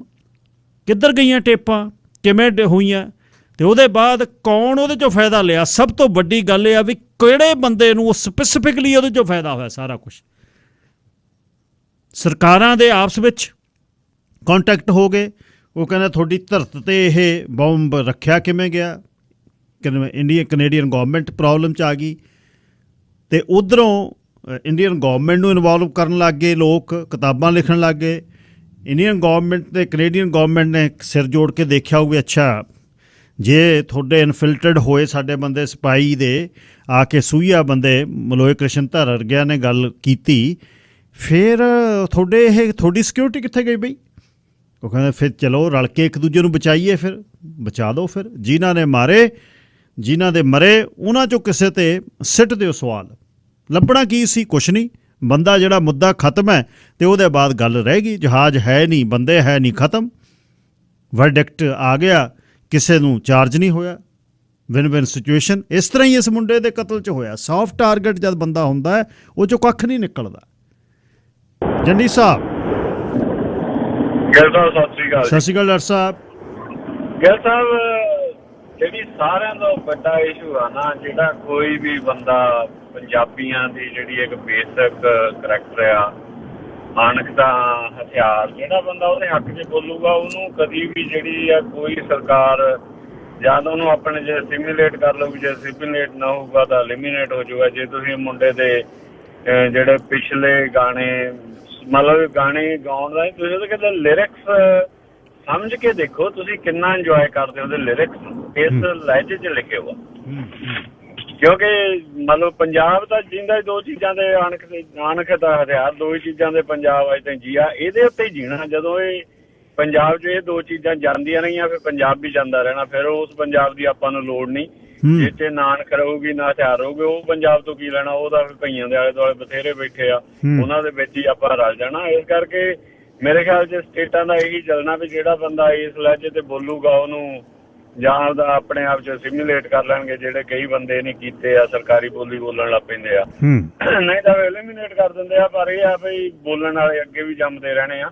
ਪਰ ਕਿਤੇ ਉਹਦੇ ਲਿਰਿਕਸ ਤੁਸੀਂ ਮਤਲਬ ਕਲੋਜ਼ਲੀ ਇਕੱਲੇ ਬੈਠ ਕੇ ਸੁਣ ਕੇ ਦੇਖਿਓ, ਕਿੰਨੇ ਉਹਨਾਂ ਵਿੱਚ ਕਿੰਨੇ ਅਣਖਿਆ ਤਾਂ ਕਿੰਨੀ ਉਹਨਾਂ ਦੇ ਵਿੱਚ ਮਤਲਬ ਭਾਵੁਕਤਾ ਹੈ। ਜੀ ਥੈਂਕ ਯੂ ਡਾਕਟਰ ਸਾਹਿਬ। ਸੁਨੀਲ ਜੀ, ਲਾਈਨ ਨੰਬਰ 3। ਹਾਂਜੀ, ਸਤਿ ਸ਼੍ਰੀ ਅਕਾਲ ਜੀ। ਸਤਿ ਸ਼੍ਰੀ ਅਕਾਲ ਭਾਈ ਸਾਹਿਬ। ਤੁਸੀਂ ਨਾ ਆਪਣੀ ਪਿਛਲੀ ਜਿਹੜੀ ਗੱਲਬਾਤ ਦੇ ਵਿੱਚ ਨਾ ਹਥਿਆਰ ਰੱਖਣ ਦੀ ਗੱਲ ਕੀਤੀ ਸੀ। ਮੈਂ ਥੋੜਾ ਜਿਹਾ ਹਿਸਟੋਰੀਕਲ ਪਰਸਪੈਕਟਿਵ ਤੇ ਗੱਲ ਕਰਨਾ ਚਾਹੁੰਦਾ, ਜੇ ਤੁਸੀਂ ਮੈਨੂੰ 2 ਮਿੰਟ ਦਿਓ। ਜੀ ਜੀ ਜੀ। ਦੇਖੋ, ਜਿਸ ਧਰਤੀ ਤੇ ਆਪਾਂ ਜਿਹਨੂੰ ਪੰਜ ਆਬ ਕਹਿੰਦੇ ਆ ਨਾ, ਉੱਥੇ ਜੇ ਉਹ ਆਰੀਅਨ ਆਏ ਨਾ, ਆਰੀਅਨ ਦਾ ਮੁਕਾਬਲਾ ਆਪਣੇ ਨਾਲ ਹੋਇਆ ਸੀ ਅਸਲ 'ਚ। ਉਹ ਸਿੰਧ ਦਰਿਆ ਤੋਂ ਆ ਕੇ ਅੱਗੇ ਵਧਣਾ ਚਾਹੁੰਦੇ ਸੀ, ਪਰ ਇਸ ਇਲਾਕੇ 'ਚ ਨਾ ਵੱਸ ਸਕੇ। ਉਹਦਾ ਕਾਰਨ ਇਹ ਸੀ, ਜਿਹੜੇ ਆਪਾਂ ਲੋਕ ਆ ਜਟਾਂ ਵਾਲੇ, ਜਿਨ੍ਹਾਂ ਨੂੰ ਜੱਟ ਕਹਿੰਦੇ ਆ ਅੱਜ ਕੱਲ, ਆਪਾਂ ਵਾਲ ਰੱਖੇ ਹੁੰਦੇ ਸੀ ਜਟਾਂ ਵਾਂਗਰ, ਇੱਥੋਂ ਪਿਆ ਸ਼ਬਦ ਅਸਲ 'ਚ। ਪਰ ਉਹ ਰਹਿੰਦੇ ਸੀਗੇ ਜ਼ਿਆਦਾਤਰ ਜੰਗਲਾਂ ਦੇ ਵਿੱਚ, ਛੋਟੇ ਛੋਟੇ ਗਰੁੱਪਾਂ 'ਚ। ਉਹਨਾਂ ਨੇ ਆਰੀਅਨਸ ਦੇ ਪੈਰ ਨਹੀਂ ਲੱਗਣ ਦਿੱਤੇ। ਉਹਦਾ ਕਾਰਨ ਸੀਗਾ ਕਿਉਂਕਿ ਉਹ ਖੇਤੀ ਵੀ ਕਰਦੇ ਸੀਗੇ, ਜਾਨਵਰਾਂ ਤੋਂ ਵੀ ਬਚਾਅ ਕਰਦਾ ਸੀ, ਤੇ ਕਬੀਲੇ 'ਚ ਰਹਿਣ ਕਰਕੇ ਇੱਕ ਦੂਜੇ ਨਾਲ ਚੱਲਦਾ ਰਹਿੰਦਾ ਸੀਗਾ। ਇਸ ਕਰਕੇ ਹਥਿਆਰ ਰੱਖੇ ਜਾਂਦੇ ਸੀਗੇ। ਮਰਨ ਮਰਾਉਣ ਵਾਸਤੇ ਨਹੀਂ ਰੱਖੇ ਵੀ ਕਿਸੇ ਨੂੰ ਮਾਰਨਾ। ਇਹ ਬੇਸਿਕ ਅਸਲ 'ਚ ਹਥਿਆਰ ਰੱਖਣ ਦੀ ਆਪਣੇ ਇਲਾਕੇ ਦੇ ਵਿੱਚ ਇਹ ਆ ਉਹਦਾ ਬੇਸਿਕ ਰੀਜ਼ਨ। ਇਸੇ ਕਰਕੇ ਆਰੀਅਨ ਵਸ ਨਾ ਸਕੇ। ਉਹ ਸਰਸਵਤੀ ਦੇ ਦੂਜੇ ਕੰਢੇ ਤੇ ਜਾ ਵਸੇ, ਤੇ ਆਪਣੇ ਵੇਦਾਂ, ਚਾਹੇ ਰਿਗਵੇਦ ਆ, ਉਹਦੇ ਵਿੱਚ ਉਹਨਾਂ ਨੇ ਆਪਾਂ ਨੂੰ ਅਸੁਰ ਤੇ ਆਪਾਂ ਨੂੰ ਜਿਹੜੇ ਰਾਖਸ਼ ਕਿਹਾ ਅਸਲ 'ਚ। ਉਹ ਆਪਾਂ ਪੰਜਾਬੀ ਆ ਅਸਲ 'ਚ। ਉੱਥੇ ਬਿਲਕੁਲ ਇਸੇ ਤਰੀਕੇ ਨਾਲ ਜਿਹੜੇ ਧਾੜਵੀ ਆਏ, ਇਹ ਮੁਸਲਿਮ ਧਾੜਵੀ ਵੀ ਆਏ ਸੀ। ਉਦੋਂ ਤੱਕ ਲੋਕ ਜਿਹੜੇ ਸੀ ਹੋਰਨਾਂ ਧਰਮਾਂ ਜਿਹੜੇ ਚੱਲੇ ਸੀ ਧਰਮ, ਚਾਹੇ ਉਹ ਬੁੱਧ ਧਰਮ ਸੀਗਾ, ਹਥਿਆਰਾਂ ਦੇ ਨਾ ਹੋਣ ਕਰਕੇ ਇਹ ਇਲਾਕਾ ਜਿਹੜਾ ਸੀ, ਇਹਨੂੰ ਉਹਨਾਂ ਨੇ, ਇਹਨੂੰ ਕਹਿ ਲਓ ਵੀ, ਕਾਬੂ ਕਰ ਲਿਆ। ਫਿਰ ਜਦੋਂ ਇਹ ਇੱਕ ਨਵੀਂ ਲਹਿਰ ਜਿਹੜੀ ਗੁਰੂ ਪਾਤਸ਼ਾਹ ਨੇ ਚਲਾਈ ਆ, ਜਿਹਦੇ 'ਚ ਗੁਰੂ ਨਾਨਕ ਪਾਤਸ਼ਾਹ ਨੇ ਚੌਂਕ ਤੇ ਖੜ ਕੇ ਲਲਕਾਰਿਆ, ਉਸ ਤੋਂ ਬਾਅਦ ਚੌਥੇ ਪਾਤਸ਼ਾਹ ਦੀ ਸ਼ਹਾਦਤ ਤੋਂ ਬਾਅਦ ਸਾਡੇ ਦੇ ਵਿੱਚ ਫਿਰ ਦੁਬਾਰਾ ਹਥਿਆਰਾਂ ਨੂੰ ਹੱਥ ਪਾਇਆ ਹੈ। ਪੰਜਵੇਂ ਪਾਤਸ਼ਾਹ ਦੀ ਤੇ 6ਵੇਂ ਪਾਤਸ਼ਾਹ ਨੇ ਹਥਿਆਰ ਵਾਸਤੇ ਆਪਾਂ ਨੂੰ ਕਿਹਾ ਜੀ। ਉਸ ਤੋਂ ਬਾਅਦ ਜਿਹੜਾ ਸਿੱਖ ਇਤਿਹਾਸ ਆ ਜਾਂ ਪੰਜਾਬ ਦਾ ਇਤਿਹਾਸ ਆ, ਸਿੱਖ ਪੰਜਾਬੀ ਨੇ, ਪੰਜਾਬੀ ਤੇ ਸਿੱਖ ਨੂੰ ਲੱਗ ਨਹੀਂ ਕੀਤਾ ਜਾ ਸਕਦਾ। ਜਿਹੜਾ ਆਪਾਂ ਗੱਲ ਕਰਦੇ ਹਾਂ ਵੀ ਇੰਨੀਆਂ ਸ਼ਹਾਦਤਾਂ ਦੇ ਦਿੱਤੀਆਂ, ਉਹ ਜਿਹੜੀ ਪ੍ਰੇਰਨਾ ਹੈਗੀ ਆ ਉਹ ਵੀ ਸਾਨੂੰ ਗੁਰ ਇਤਿਹਾਸ ਤੋਂ ਆ, ਤੇ ਅਸੀਂ ਹਥਿਆਰ ਰੱਖੇ ਆ ਜੀ। ਉਹ ਹਥਿਆਰ ਰੱਖਣ ਦਾ ਇੱਕ ਮੈਂ ਐਗਜ਼ਾਮਪਲ ਤੁਹਾਨੂੰ ਐਂਡ 'ਚ ਦਿੰਦਾ ਆ ਕੇ। ਜਿਹੜਾ ਅਮਰੀਕਾ ਦੇ ਵਿੱਚ ਵੀ ਕੌਂਸਟੀਟਿਊਸ਼ਨ ਸੈਕੰਡ ਅਮੈਂਡਮੈਂਟ 'ਚ ਹਥਿਆਰ ਰੱਖਣ ਦਾ ਮਤਲਬ ਹੈ ਕਿ ਹਰ ਸਿਟੀਜ਼ਨ ਰੱਖ ਸਕਦਾ, ਤਾਂ ਕਿ ਜੇਕਰ ਕੱਲ੍ਹ ਸਰਕਾਰ ਵੀ ਜ਼ੋਰ ਪਾਵੇ ਤਾਂ ਆਪਣੇ ਹਥਿਆਰਾਂ ਨਾਲ ਮੁਕਾਬਲਾ ਕਰ ਸਕਣ। ਫਰੀਡਮ ਦੀ ਗੱਲ ਹੈਗੀ, ਆਜ਼ਾਦੀ ਦੀ ਜੀ। ਹਥਿਆਰ ਤੇ ਆਜ਼ਾਦੀ ਦੇ ਵਿੱਚ ਇੱਕ ਸੰਬੰਧ ਹੈ। ਅਸੀਂ ਆਜ਼ਾਦੀ ਨੂੰ ਪਸੰਦ ਕਰਦੇ ਹਾਂ, ਇਸ ਕਰਕੇ ਅਸੀਂ ਹਥਿਆਰਾਂ ਨੂੰ ਪਸੰਦ ਕਰਦੇ ਹਾਂ, ਪਰ ਅਸੀਂ ਹਥਿਆਰਾਂ ਨਾਲ ਕੋਈ ਫੁਕਰਾਗਿਰੀ ਨਹੀਂ ਕਰਦੇ। ਤੁਸੀਂ ਵੀ GNU 'ਚ ਪੜ੍ਹ ਕੇ ਆਏ ਹੋ ਜੀ ਜੀ, ਜਿਸ ਦਾ ਇਹ ਮੁੰਡਾ ਪੜ੍ਹਿਆ, ਉਹ ਹਥਿਆਰ ਉਦੋਂ ਵੀ ਸੀਗੇ, ਅੱਜ ਵੀ ਹੈਗੇ ਆ। ਇਹ ਗੱਲ ਹਥਿਆਰ ਦੀ ਨਹੀਂ, ਗੱਲ ਹਥਿਆਰ ਤੇ ਆਜ਼ਾਦੀ ਤੇ ਜ਼ਿੰਮੇਵਾਰੀ ਦੀ ਆ। ਅਸੀਂ ਪੰਜਾਬੀ ਜ਼ਿੰਮੇਵਾਰੀ ਦੇ ਨਾਲ ਰੱਖ ਕੇ ਹਥਿਆਰ ਜੀਵੇ। ਹਾਂ, ਕੁਛ ਨਹੀਂ ਵੀ ਹਥਿਆਰਾਂ ਦੇ ਨਾਲ ਜ਼ਿੰਮੇਵਾਰੀ ਨਾਲ ਜੀਂਦੇ, ਪਰ ਸਾਨੂੰ ਜ਼ਿੰਮੇਵਾਰੀ ਵੀ ਸਿਖਾਈ ਗਈ ਹੈ। ਜਫਰਨਾਮੇ ਦੇ ਵਿੱਚ ਚੁੰਕਾਰ ਅੱਜ ਹੀਲ ਤੇ ਦਰਗੁਜਸ਼ ਆਪਾਂ ਪੜ੍ਹਦੇ ਹਾਂ। ਇਹਦਾ ਮਤਲਬ ਕੀ ਆ? ਹਥਿਆਰ ਰੱਖਣਾ ਕੋਈ ਮਾੜੀ ਗੱਲ ਨਹੀਂ, ਹਥਿਆਰ ਤੇ ਆਜ਼ਾਦੀ ਦਾ ਸੰਬੰਧ ਆ, ਪਰ ਸਾਨੂੰ ਕਿਉਂਕਿ ਰੱਖਣਾ ਨਹੀਂ ਆਜ਼ਾਦ, ਸਾਨੂੰ ਰੱਖਣਾ ਕਾਬੂ ਦੇ ਵਿੱਚ ਆ। ਇਸ ਕਰਕੇ ਜਦੋਂ ਵੀ ਹਥਿਆਰ ਦੀ ਗੱਲ ਚੱਲਦੀ ਆ, ਗਲੋਰੀਫਿਕੇਸ਼ਨ ਨਹੀਂ, ਜਿਹੜੀਆਂ ਸਰਕਾਰਾਂ ਐਂਟੀ ਪੰਜਾਬ, ਐਂਟੀ ਸਿੱਖ ਤੇ ਜਿਹੜੀਆਂ ਚਾਹੁੰਦੀਆਂ ਨੇ ਲੋਕਾਂ ਨੂੰ ਕਾਬੂ ਕੀਤਾ ਜਾ ਸਕੇ, ਲੋਕਾਂ ਦੀ ਆਜ਼ਾਦੀ ਘਟਾਈ ਜਾ ਸਕੇ, ਉਹ ਹਥਿਆਰਾਂ ਦੇ ਉੱਤੇ। ਇਸ ਕਰਕੇ ਥੈਂਕ ਯੂ ਜੀ, ਧੰਨਵਾਦ ਜੀ। ਤੇ ਕਿਰਪਾ ਕਰਕੇ ਫੋਨ ਕਰਦੇ ਰਿਹਾ ਕਰੋ ਭਾਈ ਸਾਹਿਬ ਸੁਨੀਲ ਜੀ, ਚੜ੍ਹਦੀ ਕਲਾ 'ਚ ਰਹਿਣ। ਸਰਦਾਰ ਬਰਾੜ ਨਾਲ ਗੱਲ ਸ਼ੁਰੂ ਕਰਨ ਤੋਂ ਪਹਿਲਾਂ ਪਹਿਲੇ ਵਿਸ਼ੇ ਬਾਰੇ ਸਰਦਾਰ ਹਰਪਾਲ ਸਿੰਘ ਕੋਈ ਗੱਲਬਾਤ ਕਰਨੀ ਚਾਹੁੰਦੇ। ਹਰਪਾਲ ਸਿੰਘ ਜੀ। ਸਤਿ ਸ਼੍ਰੀ ਅਕਾਲ ਜੀ ਗਿੱਲ ਸਾਹਿਬ। ਜੀ ਸਤਿ ਸ਼੍ਰੀ ਅਕਾਲ। ਗਿੱਲ ਸਾਹਿਬ, ਜਿਹੜਾ ਸਿੱਧੂ ਤੇ ਅਸੀਂ ਇਲਜ਼ਾਮ ਲਾਈ ਜਾਂਦੇ ਆ ਲੋਕ, ਜਿਹੜਾ ਵੀ ਇਹ ਹਥਿਆਰਾਂ ਦੇ ਗੀਤ ਗਾਉਂਦਾ ਸੀ, ਦੇਖੋ ਪੁਰਾਣੇ ਕਿੱਸੇ ਬਹੁਤ ਗਾਏ ਗਏ। ਇਸ਼ਕ ਮੁਸ਼ਕ ਦੇ ਕਹਿੰਦਾ ਮੈਂ ਧੀਆਂ ਭੈਣਾਂ ਦੀ ਇੱਜ਼ਤ ਰਾਖੀ ਕਰਨੀ ਹੈ, ਮੈਂ ਉਹ ਨਹੀਂ ਗਾਉਣੇ। ਉਹਨੇ ਕੋਈ ਤਾਂ ਗਾਉਣਾ ਹੀ ਸੀ। ਜੇ ਉਹਨੇ ਹਥਿਆਰਾਂ ਦੇ ਗੀਤ ਗਾ ਲਏ, ਕੀ ਪ੍ਰਮੋਸ਼ਨ ਹੀ ਕਾਫੀ ਹੈ ਜੇ ਉਹ ਚੀਜ਼ ਅਵੇਲੇਬਲ ਨਾ ਹੋਵੇ? ਐਡੇ ਏਡੇ ਹਥਿਆਰ ਜਿਹੜੇ ਚੱਕੀ ਫਿਰਦੇ ਆ, ਕਿ ਉਹ ਇਹ ਕੀਤਾ ਕਰਕੇ ਹੀ ਪੈਦਾ ਹੋ ਗਏ? ਇਹ ਨਿਰਾ ਝੂਠ ਹੈ। ਮੈਨੂੰ ਇਹ ਦੱਸਿਆ ਜਾਵੇ ਵੀ ਚਿੱਟਾ ਪ੍ਰਮੋਟ ਕਿਹਨੇ ਕੀਤਾ ਸੀ? ਜੇ ਅਵੇਲੇਬਲ ਹੋ ਗਿਆ ਤਾਂ ਲੋਕ ਖਾਈ ਜਾਂਦਾ, ਰੁਕਦਾ ਨਹੀਂ। ਜਿੰਨੇ ਮਰਜ਼ੀ ਗੀਤ ਗਾ ਲਓ ਵੀ ਚਿੱਟਾ ਨਾ ਖਾਓ। ਇਹ ਤਾਂ ਨਾ ਸਾਡੀ ਛੋਟੀ ਸੋਚ ਦਾ ਨਤੀਜਾ ਹੈ ਵੀ ਸਿਰਫ ਤੇ ਸਿਰਫ ਗਾਉਣ ਨਾਲ ਹੀ ਉਹ ਹਥਿਆਰ ਆ ਗਏ ਸਾਡੇ ਪੰਜਾਬ ਵਿੱਚ, ਸਾਡੇ ਦੇਸ਼ ਵਿੱਚ। ਐਡੇ ਏਡੇ ਜਿਹੜੇ ਫੌਜਾਂ ਕੋਲੇ ਹਥਿਆਰ ਹੁੰਦੇ, ਉਹ ਹਥਿਆਰ ਲਈ ਫਿਰਦੇ ਆ। ਇਹ ਕਿੱਥੋਂ ਆਏ ਬਈ? ਜੇ ਅਵੇਲੇਬਲ ਹੋਏ ਕਿ ਇਹ 2-4 ਸਾਲ ਦੇ ਗਾਉਣ ਨਾਲ ਹੀ ਆ ਗਏ? ਇਹ ਤਾਂ ਪਹਿਲਾਂ ਦੇ ਚੱਕੀ ਫਿਰਦੇ ਆ। ਉਹਨੂੰ ਬਦਨਾਮ ਕੀਤਾ ਜਾ ਰਿਹਾ ਹੈ। ਅਸਲ ਗੱਲ ਇਹ ਹੈ, ਸਾਡਾ ਜਿਹੜਾ ਲਿਟਰੇਚਰ ਹੈ, ਸਾਡੀ ਭਾਸ਼ਾ ਹੈ ਜਿਹੜੀ ਪੰਜਾਬੀ, ਇਹਨੂੰ ਹੁਣ ਦੇਖੋ ਤੁਸੀਂ, ਮੇਰੇ ਕੋਲ 2-3 ਵੀਡੀਓ ਇਹੋ ਜਿਹੀਆਂ ਆਈਆਂ ਜਿਹੜੇ ਇੱਕ ਕਾਲਾ ਨੱਚੀ ਜਾਂਦਾ ਉਹਦਾ ਗੀਤ ਸੁਣ ਕੇ, ਤੇ ਉਹ ਸੁਣ ਕੇ ਗੀਤ ਕਹਿੰਦਾ ਤੇ ਉਹਦੇ ਗੀਤ ਦੇ ਬੋਲ ਬੋਲਦਾ, ਉਹਨੂੰ ਬੋਲਣੇ ਆਉਂਦੇ ਨਹੀਂ ਤੇ ਨੱਚ ਰਿਹਾ ਤੇ ਰੋ ਰਿਹਾ। ਦੇਖੋ ਅਸਲ ਗੱਲ ਇਹ ਹੈ, ਜਿਹੜਾ ਸਾਡੇ ਪੰਜਾਬੀ ਲੋਕਾਂ ਤੋਂ ਭਾਸ਼ਾ ਬਾਹਰ ਜਾਂਦੀ ਹੈ, ਉਹ ਕੋਈ ਛੋਟੀ ਗੱਲ ਨਹੀਂ। ਜਿਹੜਾ ਇਹਦਾ ਮਾਰਿਆ ਜਾਣਾ, ਉਹ ਪੰਜਾਬੀ ਵਾਸਤੇ ਵੱਡਾ ਘਾਟਾ ਹੈ। ਜਿਵੇਂ ਇੱਕ ਉਹ ਨਵੀਂ ਜਿਹੜਾ ਬੁੱਕਰ ਪੁਰਸਕਾਰ ਮਿਲਿਆ ਹੈ, ਉਹਨੂੰ ਕਿਸੇ ਨੇ ਪ੍ਰਮੋਟ ਨਹੀਂ ਕੀਤਾ, ਜਿਹੜੇ ਹਿੰਦੀ ਭਾਸ਼ਾ ਨੂੰ ਇੰਨਾ ਉਤਾਂਹ ਚੁੱਕਿਆ। ਚਲੋ ਘਟਨਾ ਭਾਵੇਂ ਕਿਵੇਂ ਵੀ ਹੋਈ ਹੋਵੇ, ਪਰ ਸਿਰਫ ਉਹਦੇ ਗੀਤ ਗਾਉਣਾ ਉਹਦਾ ਗੁਨਾਹ ਨਹੀਂ। ਉਹਨੇ ਬਹੁਤ ਸਾਡੀ ਪੰਜਾਬੀ ਨੂੰ ਪ੍ਰਮੋਟ ਕੀਤਾ। ਤੁਸੀਂ ਪਲੀਜ਼ ਦੱਸ ਦਿਓ, ਬਹੁਤ ਵਧੀਆ, ਤੇ ਹੋਰ ਵੀ ਦੱਸੋ ਇਹ। Thank you. ਧੰਨਵਾਦ ਜੀ। ਬਿਲਕੁਲ ਜੀ, ਸਾਰੇ ਮੀਡੀਆ ਨੇ, ਮੇਨ ਸਟ੍ਰੀਮ ਮੀਡੀਆ ਨੇ, ਇੰਗਲੈਂਡ ਦੇ ਨੇ, ਅਮਰੀਕਾ ਦੇ ਨੇ, ਕੈਨੇਡਾ ਦੇ ਨੇ, ਉਹਨੂੰ ਕਵਰ ਕੀਤਾ। ਅੱਜ ਤੱਕ ਕੋਈ ਪੰਜਾਬੀ ਗਾਇਕ ਦਾ ਨਾਂ ਨਹੀਂ ਆਉਂਦਾ ਇੱਥੇ, ਜਿੰਨੇ ਮਰਜ਼ੀ ਇਕੱਠੇ ਕਰ ਲਓ। ਨਾਲੇ ਹਥਿਆਰ ਉਹਦਾ 93 'ਚ ਜੰਮਿਆ।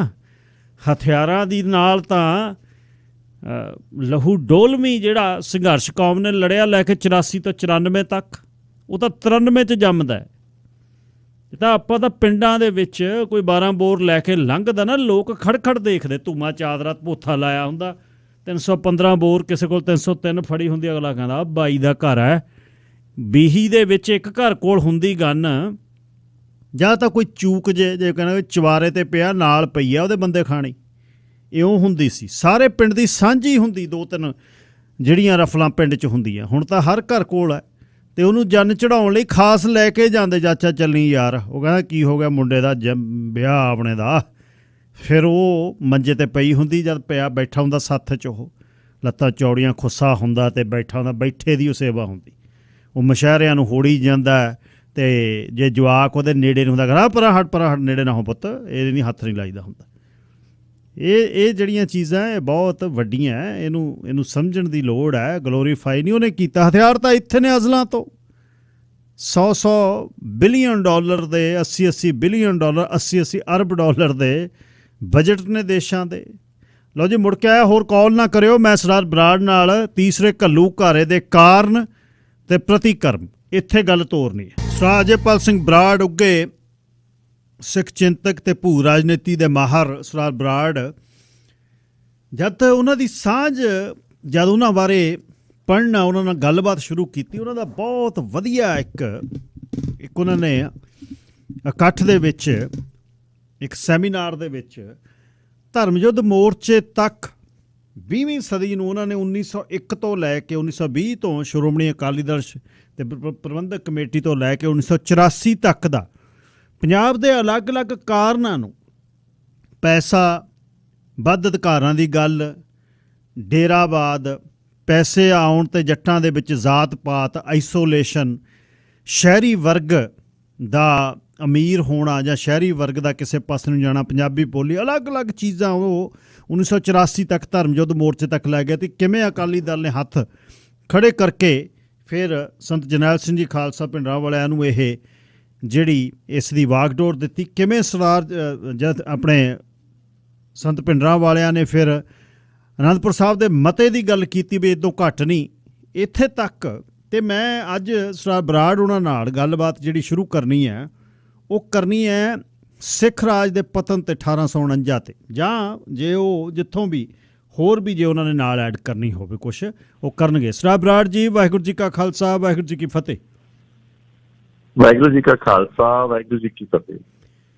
ਸਰਦਾਰ ਸਾਹਿਬ, ਜਿਹੜਾ ਸਮੇਂ ਦੇ ਨਾਲ ਹੌਲੀ ਹੌਲੀ 32 ਵਰ੍ਹੇ ਪਹਿਲਾਂ ਤਾਂ ਸ਼ੌਕ ਡਾਕਟਰੀਨ ਦੇ ਵਿੱਚੋਂ ਪਹਿਲੇ 84 ਤੋਂ ਲੈ ਕੇ 2010 ਤੱਕ ਉਹ 25-26 ਵਰ੍ਹੇ ਆਪਾਂ ਮਤਲਬ ਡਰਦੇ ਸਹਿਮ ਦੇ ਵਿੱਚੋਂ ਜਿਹੜਾ ਬਿਲਕੁਲ ਸਾਫ਼ ਕੀਤੇ ਪੱਤਿਆਂ 'ਤੇ ਨਵੀਂ ਜਿਹੜੀ ਉਹਨਾਂ ਨੇ ਲੇਪ ਚਾੜਿਆ, ਜਿਹਦੇ ਵਿੱਚ ਸਭ ਤੋਂ ਵੱਡੀਆਂ 3 ਗੱਲਾਂ ਜਿਹੜੀਆਂ ਹੋਈਆਂ, ਜਿਹਦੇ 'ਚ ਕੌਨਵੈਂਟ ਸਕੂਲਾਂ ਦਾ ਆਉਣਾ, ਸਾਡੀ ਸਿਹਤ ਪ੍ਰਣਾਲੀ ਦਾ ਖਰਾਬ ਹੋਣਾ, ਅਤੇ ਆਹ ਗੱਲਬਾਤ ਜਿਹੜੀ ਸੰਗੀਤ ਦੇ ਆਲੇ ਦੁਆਲੇ ਚੱਲਦੀ ਇਹਦੇ 'ਤੇ। ਪਰ ਸ਼ੌਕ ਡਾਕਟਰੀਨ ਤੋਂ ਬਾਅਦ ਬਹੁਤ ਚੀਜ਼ਾਂ ਸਿੱਖਣ ਲੱਗੇ ਤੁਹਾਡੇ ਵਰਗੇ ਚਿੰਤਕ, ਜਿਹੜੇ ਲੋਕ ਸਫਾਂ 'ਚ ਆਏ, ਤੁਹਾਡੀਆਂ ਵੀਡੀਓਜ਼ ਆਉਣ ਲੱਗੀਆਂ, ਲੋਕ ਜਾਣਨ ਲੱਗੇ। ਸਿੱਖ ਸਿਆਸਤ ਨੇ ਬਹੁਤ ਕੰਮ ਕੀਤਾ ਇਹਦੇ 'ਤੇ। ਅੱਛਾ ਸਰਦਾਰ ਸਾਹਿਬ, 20ਵੀਂ ਸਦੀ ਦੀ ਰਾਜਨੀਤੀ, ਉਹ 84 ਵਰ੍ਹਿਆਂ ਨੂੰ ਤਾਂ ਮੁਲਾਂਕਣ ਆਪਾਂ ਅਲੱਗ-ਅਲੱਗ ਚੀਜ਼ਾਂ ਤੋਂ ਕਰ ਲਿਆ, ਆਪਾਂ ਕਿਤਾਬਾਂ ਪੜ੍ਹਿਆ, ਅਤੇ ਉਸ ਨੂੰ ਤਾਂ ਮੈਂ ਸੁਣਨਾ ਹੀ ਸੁਣਨਾ। ਪਰ ਮੈਂ ਇਹ ਚਾਹੁੰਦਾ ਹੈ ਵੀ ਸਿੱਖ ਰਾਜ ਤੋਂ ਲੈ ਕੇ ਜੇ ਆਪਾਂ ਤੁਰੀਏ ਕਿ ਇਸ ਸਮੇਂ ਤੱਕ ਅਸੀਂ ਕਿਵੇਂ ਪਹੁੰਚੇ, ਅਤੇ ਉਸ ਦੀ ਸ਼ੁਰੂਆਤ ਆਪਾਂ 1849 ਤੋਂ ਕਰੀਏ, ਜਾਂ ਸਿੱਖ ਰਾਜ ਦੇ ਵੀ ਕੁਛ ਮੌਲਿਕਤਾ ਦੀ ਗੱਲ ਤੁਸੀਂ ਕਰਨੀ ਹੋਵੇ ਤਾਂ ਇਸ ਨੂੰ ਆਪਾਂ ਇਸ ਲੜੀ ਦੇ ਵਿੱਚ ਸ਼ੁਰੂ ਕਰੀਏ ਅਤੇ 2 ਦਿਨਾਂ ਦੇ ਵਿੱਚ ਇਸ ਨੂੰ ਮੁਕਾਈਏ। ਅੱਜ ਆਪਣੇ ਕੋਲ 25-28 ਮਿੰਟ ਹੋਣੇ ਨੇ, ਕੱਲ੍ਹ ਨੂੰ 25-28 ਮਿੰਟ ਹੋਣਗੇ। ਦੋਨਾਂ ਦਿਨਾਂ ਦੇ ਵਿੱਚ ਇਹਨੂੰ ਆਪਾਂ 1984 ਤੱਕ ਲੈ ਕੇ ਆਈਏ ਜੀ। ਵੇਖੋ, ਜਦੋਂ 1849 'ਚ ਜਦੋਂ ਸਿੱਖ ਰਾਜ ਮਾਰਚ 'ਚ ਖਤਮ ਹੁੰਦਾ, ਖਤਮ ਤਾਂ ਸਮਝ ਲਓ ਇਹ ਪਹਿਲਾਂ ਹੀ ਹੋਣਾ ਸ਼ੁਰੂ ਹੋ ਗਿਆ ਸੀਗਾ, ਤੇ ਪਰ ਇਹ ਲਾਸਟ ਅਖੀਰਲਾ ਦਿਨ ਸੀ, ਸਮਝ ਲਓ 29 ਮਾਰਚ ਦਿਨ ਝੰਡਾ ਉਤਾਰ ਦਿੱਤਾ ਗਿਆ। ਮਤਲਬ ਸਿੱਖ ਰਾਜ ਫਾਰਮਲੀ ਉਹਨਾਂ ਨੇ ਖਤਮ ਕਰਤਾ, ਤੇ ਮਹਾਰਾਜਾ ਦਲੀਪ ਸਿੰਘ ਨੂੰ ਪੈਨਸ਼ਨ ਤੇ ਕਰਤਾ। ਮਤਲਬ ਇੱਕ ਤਰ੍ਹਾਂ ਉਹਨਾਂ ਨੇ ਆਪਦਾ ਬਿਲਕੁਲ ਮਲੀਆਮੇਟ ਕਰਤਾ ਸਿੱਖ ਰਾਜ ਨੂੰ ਜੀ। ਤੇ ਇਹ ਸੀਗਾ ਕਿ ਹਾਂ ਕੁਛ ਪ੍ਰਿੰਸਲੀ ਸਟੇਟਸ ਬਚੀਆਂ ਸੀਗੀਆਂ, ਜਿਵੇਂ ਪਟਿਆਲਾ, ਨਾਭਾ, ਜੀਂਦ, ਬਟ ਇਹ ਇੱਕ ਡਿਫਰੈਂਟ ਸਟਰਕਚਰ ਚੋਂ, ਇੱਕ ਅਲੱਗ ਤਰ੍ਹਾਂ ਦੀ ਰਾਜਨੀਤੀ ਚੋਂ ਨਿਕਲੀਆਂ ਸੀ। ਸਿੱਖ ਰਾਜ ਇੱਕ ਸੋਵਰੈਨਟੀ ਚੋਂ ਜਾਂ ਪਾਤਸ਼ਾਹੀ ਦਾਅਵੇ ਚੋਂ ਨਿਕਲਿਆ ਹੋਇਆ ਰਾਜ ਸੀਗਾ। ਸੋ ਇਸ ਤਰ੍ਹਾਂ ਆਪਾਂ ਇਹ ਕਹਿ ਸਕਦੇ ਕਿ ਉਦੋਂ ਨੂੰ ਖਤਮ। ਪਰ ਅੰਗਰੇਜ਼ ਨੂੰ ਇਹ ਨਹੀਂ ਸੀਗਾ ਕਿ ਉਦੋਂ ਉਹਨੂੰ ਇਹ ਸਮਝ ਆ ਗਈ ਸੀ ਕਿ ਵੀ ਇਹ ਖਤਮ ਨਹੀਂ ਹੋਏ। ਇਹਨਾਂ ਦੇ ਵਿੱਚ ਜਿਹੜੀ ਭਾਵਨਾ ਹੈ, ਮਤਲਬ ਜਦੋਂ ਅੰਗਰੇਜ਼ ਨਿਕਲਦੇ ਸੀਗੇ ਪੰਜਾਬ ਚੋਂ, ਕਿਤੇ ਜਾਂਦੇ ਸੀ, ਤਾਂ ਉਹਨਾਂ ਨੂੰ ਉਹ ਭਾਵਨਾ ਨਜ਼ਰ ਆਉਂਦੀ ਸੀ ਲੋਕਾਂ ਦੇ ਵਿੱਚ ਜੀ। ਤੇ ਉਹਨਾਂ ਨੇ ਇੱਕ ਕੰਮ ਸ਼ੁਰੂ ਕੀਤਾ, ਇਹ ਸਮਝਣਾ ਸ਼ੁਰੂ ਕੀਤਾ ਵੀ ਇਹ ਕਹਾਣੀ ਹੈ ਕੀ, ਮਤਲਬ ਰਾਜ ਦਾ ਤੁਹਾਡਾ ਦਾਅਵਾ ਕਿਵੇਂ ਆ, ਤੇ ਰਾਜ ਇਹ ਵੈਸੇ ਤਾਂ ਇਹ ਪ੍ਰੋਸੈਸ ਉਹਨਾਂ ਨੇ ਪਹਿਲਾਂ ਹੀ ਸ਼ੁਰੂ ਕਰਤਾ ਸੀ। ਉਹਨਾਂ ਨੇ ਉਹਨਾਂ ਨੇ ਪਹਿਲਾਂ ਸ਼ਾਹ ਆਲਮ ਨੂੰ ਵੀ ਪੁੱਛਿਆ, ਉਦੋਂ ਬਾਅਦ ਉਹਨਾਂ ਨੇ ਇੱਕ ਗ੍ਰੰਥ ਲਿਖਾਇਆ ਆਫਟਰਲੀ ਨੇ, ਜਦੋਂ 1805 ਜਦੋਂ 1803 ਜਾਂ 5 ਵੀ ਟੱਕਰੇ ਆ ਸਿੱਖ ਮਰੱਠਿਆਂ ਨਾਲ ਰਲ ਕੇ ਅੰਗਰੇਜ਼ ਨਾਲ, ਤਾਂ ਉਦੋਂ ਵੀ ਲਿਖਵਾਇਆ ਉਹਨਾਂ ਨੇ ਪੁੱਛਣਾ ਸ਼ੁਰੂ ਕੀਤਾ। ਇੱਕ ਬੂਟੇ ਸ਼ਾਹ ਨਾਂ ਦੇ ਮੌਲਵੀ ਸੀਗੇ, ਉਹਨਾਂ ਨੂੰ ਇੱਕ ਜੁਮੇ ਲਾਇਆ। ਉਹ ਲਗਾਤਾਰ ਇਹ ਸਮਝਣਾ ਚਾਹੁੰਦੇ ਸੀਗੇ ਵੀ ਇਹ ਕੌਮ ਹੈ ਕੀ, ਕਿਉਂਕਿ ਜੇ ਦਿੱਲੀ ਤੋਂ ਅੱਗੇ ਵਧਣਾ ਸੀ ਉਹਨਾਂ ਨੂੰ ਤਾਂ ਸਭ ਤੋਂ ਵੱਡਾ ਚੈਲੰਜ ਜਿਹੜਾ ਸੀਗਾ ਉਹ ਸਿੱਖ ਰਾਜ ਤੋਂ ਹੀ ਸੀਗਾ ਕਿ ਅੱਗੇ ਸਿੱਖ ਸੀਗੇ। ਤੇ ਆਪਾਂ ਤਾਂ ਹੁਣ ਗੱਲ ਕਰ ਲੈਂਦੇ ਹਾਂ ਕਿ ਵੀ ਸਤਲੁਜ ਦੇ ਉੱਤੇ ਬਾਉਂਡਰੀ ਸੀ। ਐਕਚੁਅਲੀ ਜਿਹੜਾ ਚੈਲੰਜ ਉਹਨਾਂ ਨੂੰ ਪਿਆ ਸੀ ਵੱਡਾ ਉਹ ਇਹ ਸੀ ਕਿ ਦਿੱਲੀ ਤੋਂ ਯਮੁਨਾ ਦੇ ਆਸੇ ਪਾਸੇ ਉਹਨਾਂ ਨੂੰ ਸਮਝ ਆ ਗਈ ਸੀ ਕਿ ਬਾਉਂਡਰੀ ਇੱਥੇ ਜੇ ਆ ਕੇ ਸਿੱਖ ਰਾਜ ਦੀ ਹੈ, ਤੇ ਉਹ ਭਾਵਨਾਵਾਂ ਵੀ ਸੀ ਉੱਥੇ, ਉੱਥੋਂ ਤੱਕ ਸਪਰੈਡ ਵੀ ਸੀ। ਤਾਂ ਉਹਨਾਂ ਨੇ ਉਹਨਾਂ ਨੂੰ ਉਧਰ ਨੂੰ ਧੱਕਣਾ ਸੀ, ਵਾਪਸ ਪੁਸ਼ ਕਰਨਾ ਚਾਹੁੰਦੇ ਸੀ ਜਾਂ ਉਹ ਰਾਜ ਨੂੰ ਲੈਣਾ ਚਾਹੁੰਦੇ ਸੀ। ਉਹਨਾਂ ਨੇ 1849 ਤੋਂ ਬਾਅਦ ਬਹੁਤ ਐਸੀਆਂ ਕਾਰਵਾਈਆਂ ਸ਼ੁਰੂ ਕੀਤੀਆਂ ਜਿਨ੍ਹਾਂ ਦੇ ਵਿੱਚ ਪ੍ਰਾਈਮਰਲੀ ਯੂਥ ਨੂੰ ਟਾਰਗੇਟ ਕੀਤਾ ਗਿਆ। ਪਹਿਲੇ ਸਾਲ ਦੇ ਵਿੱਚ ਹੀ ਜੇ ਉਹਨਾਂ ਦੇ ਆਪਦੇ ਫਿਗਰਸ ਆ ਉਹ ਹੈ ਕਿ 8000 ਨੌਜਵਾਨਾਂ ਨੂੰ ਫੜਿਆ ਗਿਆ, ਬਟ 8000 ਤੋਂ ਵੀ ਜ਼ਿਆਦਾ ਨੂੰ, ਉਸ ਸਮੇਂ ਆਬਾਦੀਆਂ ਵੀ ਬਹੁਤ ਘੱਟ ਹੁੰਦੀਆਂ ਸੀਗੀਆਂ ਤੇ ਨੌਜਵਾਨ ਫੜੇ ਗਏ ਤੇ ਹਥਿਆਰ ਸਟਾ ਲਏ ਗਏ। ਜਿਹੜੇ ਪੁਰਾਣੇ ਹਥਿਆਰ ਸੀ ਉਹ ਵੀ ਉਹਨਾਂ ਨੇ ਕਿਹਾ ਕਿ ਵੀ ਕੋਈ ਵੀ ਡਿਸਆਰਮ ਕਰਤਾ ਸਾਰੇ ਪੰਜਾਬ ਨੂੰ, ਸਮੌਲ ਆਰਮਸ ਵੀ ਨਹੀਂ ਛੱਡੇ ਜੀ। ਸਭ ਤੋਂ ਵੱਡੀ ਗੱਲ ਸੀ ਕਿ ਜਿਹੜੀਆਂ ਸਾਡੇ ਮੈਦਾਨਾਂ ਦੇ ਵਿੱਚ ਗੜੀਆਂ ਸੀ, ਜਿਹੜੀ ਨਿੱਕੇ ਨਿੱਕੇ ਕਿਲੇ ਸੀ, ਤੁਸੀਂ ਦੇਖੋ ਰਾਜਪੂਤਾਨਾ ਦੇ ਵਿੱਚ ਤੁਹਾਨੂੰ ਗੜੀਆਂ ਮਿਲਦੀਆਂ, ਉਹਨਾਂ ਨੇ ਉਸ ਟੂਰਿਜ਼ਮ ਵੀ ਸ਼ੁਰੂ ਕੀਤਾ ਹੋਇਆ। ਪਰ ਪੰਜਾਬ ਦੇ ਵਿੱਚੋਂ ਸਪੈਸ਼ਲੀ ਮਾਝੇ ਤੇ ਦੁਆਬੇ ਦੇ ਵਿੱਚੋਂ ਤੇ ਪਾਕਿਸਤਾਨ ਲਹਿੰਦੇ ਪੰਜਾਬ ਚੋਂ ਗੜੀਆਂ ਤਕਰੀਬਨ ਸਿਰਫ ਫੁੱਟ ਹਿਲਸ ਚ ਰਹਿਣ ਦਿੱਤੀਆਂ ਸੀ, ਬਾਕੀ ਸਾਰੇ ਥਾਂ ਉਹਨਾਂ ਨੇ ਢੇਰ ਕਰਵਾਤੇ ਸੀ ਤਾਂ ਕਿ ਵੀ ਗੜੀ ਚੋਂ ਰੈਜ਼ਿਸਟੈਂਸ ਨਾ ਆ ਸਕੇ। ਜੀ ਸੋ ਇਹ ਤਾਂ ਇੱਕ ਤਰ੍ਹਾਂ ਆਪਣੇ ਤੇ ਮਿਲਟਰੀ ਰੈਜ਼ਿਸਟੈਂਸ ਉਹਨਾਂ ਦਾ ਸੀਗਾ। ਉਹ ਜਿਹੜਾ ਅੱਜ ਕੱਲ੍ਹ ਆਪਾਂ ਹਥਿਆਰਾਂ ਦੀ ਗੱਲ ਕਰਦੇ ਹਾਂ ਕਿ ਹਥਿਆਰਾਂ ਦੇ ਲਾਇਸੈਂਸ ਹੋਣੇ ਚਾਹੀਦੇ ਆ, ਫਲਾਣਾ ਹੋਣਾ ਚਾਹੀਦਾ, ਇਹ ਸਾਰਾ ਸਾਡਾ ਕਲੋਨੀਅਲ ਥਾਟ ਚੋਂ ਆਇਆ। ਪਹਿਲਾਂ ਰਣਜੀਤ ਸਿੰਘ ਮਹਾਰਾਜੇ ਦੇ ਰਾਜ ਵੇਲੇ ਕੋਈ ਲਾਇਸੈਂਸ ਨਹੀਂ ਹੁੰਦਾ ਸੀ, ਸਾਰੇ ਸਿੱਖ ਸਾਰੇ ਸਿੱਖ ਹੀ ਸਾਰੀ ਰਿਆ ਹਥਿਆਰ ਰੱਖ ਸਕਦੀ ਸੀ। ਪਰ ਆਏ ਤਾਂ ਵੇਖੋ ਆਪਾਂ ਨੂੰ ਉਸ ਰਾਜ ਬਾਰੇ ਪਤਾ ਹੈ, ਉੱਥੇ ਕੋਈ ਆਏ ਕਤਲ, ਕੋਈ ਇਹ ਚੀਜ਼ਾਂ ਆਏ, ਡਿਕੋਇਟੀਆਂ ਬਹੁਤ ਘੱਟ ਸੀ, ਡਿਕੋਇਟਸ ਹੁੰਦੇ ਰਹੇ ਆ ਬਟ ਇੰਨੇ ਆਏ ਨਹੀਂ ਸੀਗਾ ਜਿਵੇਂ ਆਪਣੇ ਹੁਣ ਇੱਥੇ ਤਰਤੱਲੀ ਮੱਚੀ ਪਈ ਹੈ ਗੈਂਗਸਟਰਿਜ਼ਮ ਦੀ। ਤਾਂ ਕਿਤੇ ਨਾ ਕਿਤੇ ਇਹ ਚੀਜ਼ਾਂ ਜਿਹੜੀਆਂ ਰਾਜ ਚੋਂ ਹੀ ਨਿਕਲਦੀਆਂ ਕਿ ਰਾਜ ਕਿਸ ਤਰੀਕੇ ਦਾ ਹੈ, ਉਹ ਨਾ ਕਿ ਉਹ ਹਥਿਆਰ ਤਾਂ ਉਹ ਮੌਕੇ ਦਾ, ਤਾਂ ਜੇ ਆਪਣਾ ਵੈਪਨ ਉਵੇਂ ਨਹੀਂ ਹੋਊਗਾ ਤਾਂ ਕੋਈ ਡਾਂਗ ਮਾਰ ਕੇ ਢਾਹ ਲੂਗਾ ਦੂਜੇ ਨੂੰ। ਸੋ ਚਲੋ ਮੈਂ ਉਹ ਤੋਂ ਡਾਇਵਰਟ ਹੋ ਗਿਆ ਗੱਲ ਤੋਂ। ਤਾਂ ਇਹ ਉਹਨਾਂ ਨੇ ਮਿਲਟੈਰਲੀ ਤੁਹਾਨੂੰ ਕਮਜ਼ੋਰ ਕੀਤਾ। ਇਹਦੇ ਇਲਾਵਾ ਗਿੱਲ ਸਾਹਿਬ ਉਹਨਾਂ ਦੀ ਜਿਹੜੀ ਉਹਨਾਂ ਨੂੰ ਇਹ ਸਮਝ ਸੀਗੀ ਕਿ ਵੀ ਇਹ ਤਾਂ ਇੱਕ ਟੈਕਟੀਕਲ ਗੱਲ ਹੈਗੀ ਹੈ ਕਿ ਵੀ ਆਪਾਂ ਇਹਨਾਂ ਦੇ ਹਥਿਆਰ ਖੋਲੇ, ਇਹਨਾਂ ਦੀਆਂ ਗੜੀਆਂ ਖਤਮ ਕਰਤੀਆਂ। ਇਹ ਵੱਡਾ ਅਟੈਕ ਉਹਨਾਂ ਨੇ ਕੀਤਾ ਉਹ ਤੁਹਾਡੇ ਫਲਸਫੇ ਤੇ ਕੀਤਾ। ਉਹਨਾਂ ਦਾ ਮੇਨ ਸੀਗਾ ਕਿ ਇਹਨਾਂ ਦੀ ਜਿਹੜੀ ਥਾਟ ਆ ਉਹਦੇ ਤੇ ਅਟੈਕ ਕਰੋ। ਅੱਛਾ ਜੀ। ਇਹ ਕੜੀ ਇੱਕ ਚੱਲਦੀ ਆ ਰਹੀ ਹੈ ਸਿੱਖਾਂ ਨਾਲ, ਚਾਹੇ ਉਹ ਮੁਗਲ ਸੀ, ਚਾਹੇ ਅਫਗਾਨ ਸੀ, ਚਾਹੇ ਉਸ ਤੋਂ ਬਾਅਦ ਅੰਗਰੇਜ਼ ਆਇਆ, ਚਾਹੇ ਮੌਜੂਦਾ ਸਰਕਾਰ ਆ।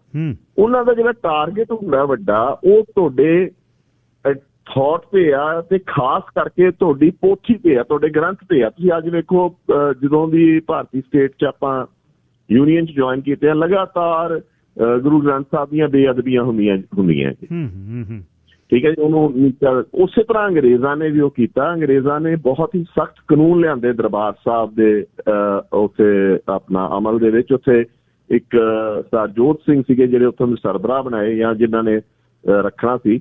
ਤੇ ਸਭ ਤੋਂ ਵੱਡਾ ਉਹਨਾਂ ਨੇ ਜਿਹੜਾ ਕੰਮ ਬੰਦ ਕੀਤਾ ਉਹ ਸੀਗੀ ਕਿ ਕਥਾ ਜਿਹੜੀ ਹੈ, ਕਥਾ ਕਰਨੀ ਬੰਦ ਹੋ ਗਈ ਸ਼ਬਦ ਦੀ। ਜੀ। ਤੇ ਦੂਸਰਾ ਉਹਨਾਂ ਨੇ ਜਿਹੜੀਆਂ ਗੱਲਾਂ ਕੰਮ ਬੰਦ ਕੀਤਾ ਉਹ ਸੀਗਾ ਕਿ ਰਾਜ ਕਰੇਗਾ ਖਾਲਸਾ ਵਾਲਾ ਜਿਹੜਾ ਆਪਾਂ ਅਰਦਾਸ ਪੜ੍ਹਦੇ ਹਾਂ ਇਹ ਬੰਦ ਕਰ ਦੇਣਾ। ਇਹ ਨਹੀਂ ਪੜ੍ਹਦਾ, ਬਟ ਜਿਹੜੀ ਆ ਕਥਾ ਨਹੀਂ ਕਰਨ ਦੇਣੀ, ਇਹ ਸਭ ਤੋਂ ਪੋਟੈਂਸ਼ੀਅਲੀ ਡੈਮੇਜਿੰਗ ਸੀ ਤੇ ਜਿਹਦਾ ਡੈਮੇਜ ਸਾਨੂੰ ਅੱਜ ਤੱਕ ਆਉਂਦਾ ਜਾ ਰਿਹਾ। ਹੁਣ ਇੱਥੇ ਥੋੜੀ ਜਿਹੀ ਗੱਲ ਸਮਝਣ ਦੀ ਲੋੜ ਆ ਕਿ ਇੱਕ ਤਾਂ ਆਪਾਂ ਇਤਿਹਾਸ ਪੜ੍ਹਦੇ ਹਾਂ। ਅੱਜ ਦੇਖੋ ਆਪਣੇ ਜਿੰਨੇ ਚੰਗੇ ਸਕੋਲਰ ਦਾ ਕੀ ਕੋਟ ਕਰਦੇ ਹੋ, ਕਹਿੰਦੇ ਜੀ ਕਨਿੰਗਹਮ ਨੇ ਇਹ ਗੱਲ ਆਖੀ, ਫੋਸਟਰ ਨੇ ਇਹ ਗੱਲ ਆਖੀ, ਖੁਸ਼ਵੰਤ ਸਿੰਘ ਨੇ ਇਹ ਗੱਲ ਆਖੀ।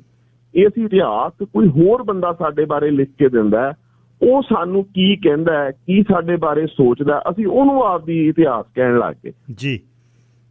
ਸਾਡਾ ਇਤਿਹਾਸ ਸਾਡੇ ਇਹ ਹੁਣ ਇੱਕ ਨੈਰੇਟਿਵ ਹੋਰ ਸਿਰਜ ਦਿੱਤਾ ਜਾਂਦਾ ਸਾਡੇ ਕਿ ਜੀ ਵੇਖੋ ਮਿਸਲ ਕਾਲ ਵੇਲੇ ਤਾਂ ਸਿੱਖਾਂ ਨੇ ਕੁਛ ਲਿਖਿਆ ਹੀ ਨਹੀਂ। ਬਹੁਤ ਗ੍ਰੰਥ ਲਿਖੇ, ਬਹੁਤ ਕੁਛ ਹੈਗਾ ਅਵੇਲੇਬਲ, ਪਰ ਉਹ ਗ੍ਰੰਥਾਂ ਵੱਲ ਧਿਆਨ ਨਹੀਂ ਦਿੱਤਾ ਜਾਂਦਾ। ਤੇ ਸਾਡੀ ਜਿਹੜੀ ਪਰੰਪਰਾ ਸੀਗੀ ਇੱਥੋਂ ਦੀ ਉਹ ਸੀਗੀ ਵੀ ਕਥਾ ਕਰਨੀ, ਮਤਲਬ ਸਾਖੀ ਸੁਣਾਉਣੀ, ਸਾਖੀ ਦੀ ਕਥਾ ਸੁਣਾਉਣੀ ਤੇ ਉਸ ਕਥਾ ਦੇ ਵਿੱਚੋਂ ਬ੍ਰਿਤਾਂਤ ਨੂੰ ਸਿਰਜਣਾ, ਮਤਲਬ ਆਪਦੇ ਉਸ ਗੱਲ ਨੂੰ ਦੱਸਣਾ।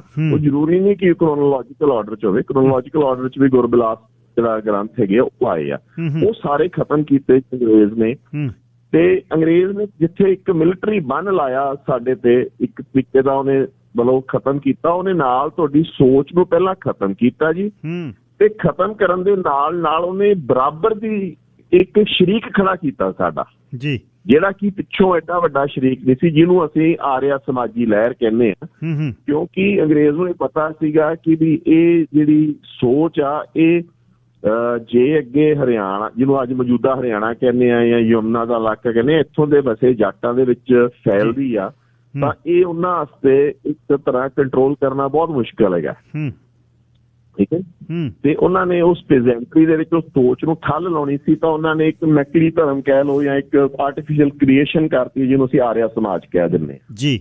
ਤੇ ਜਿਹੜਾ ਉਹ ਸਮਾਂ ਸੀ, ਉਹ ਸਮੇਂ ਸਿੱਖਾਂ ਨੂੰ ਉਹਨਾਂ ਨੇ ਪਹਿਲਾਂ ਕ੍ਰਿਸਚੀਅਨਿਟੀ 'ਚ ਕਨਵਰਟ ਕਰਨ ਦੀ ਕੋਸ਼ਿਸ਼ ਕੀਤੀ। ਫਿਰ ਉਹ ਜਦੋਂ ਉਹਨਾਂ ਨੇ ਵੇਖਿਆ ਈਸਾਈ ਨਹੀਂ ਬਣਦੇ ਪਏ, ਤਾਂ ਉਹਨਾਂ ਨੇ ਟਰੰਪ ਵਰਗੇ ਜਰਮਨ ਫਿਲਾਸਫਰ ਲਿਆਂਦੇ 1870 'ਚ, ਜਿਨ੍ਹਾਂ ਨੇ ਸਿੱਖਾਂ ਦੀ ਪਰਿਭਾਸ਼ਾ ਹੀ ਬਹੁਤ ਗਲਤ ਸ਼ੁਰੂ ਕੀਤੀ। ਪਰ ਫਿਰ ਹੌਲੀ ਹੌਲੀ ਉਦੋਂ ਤੱਕ ਇਹ ਗੱਲ ਨੂੰ ਕੰਟਰੋਲ ਕਰਨ ਵਾਸਤੇ ਸਿੱਖ ਬੁੱਧੀਜੀਵੀ ਕਹਿ ਲਓ, ਕੁਛ ਪੜ੍ਹੇ ਲਿਖੇ ਨੌਜਵਾਨ ਤੇ ਕੁਛ ਅਲੀਟ ਜਿਹੜੀ ਆ ਉਹ ਇਕੱਠੀ ਹੋ ਗਈ ਜੀ। ਉਹਦੇ ਨਾਲ ਇੱਕ ਤਾਂ ਲਾਹੌਰ ਦੇ ਵਿੱਚ ਸਿੰਘ ਸਭਾ ਬਣ ਗਈ, ਇੱਕ ਅੰਮ੍ਰਿਤਸਰ ਦੀ ਸਿੰਘ ਸਭਾ ਬਣ ਗਈ। ਬਿਲਕੁਲ।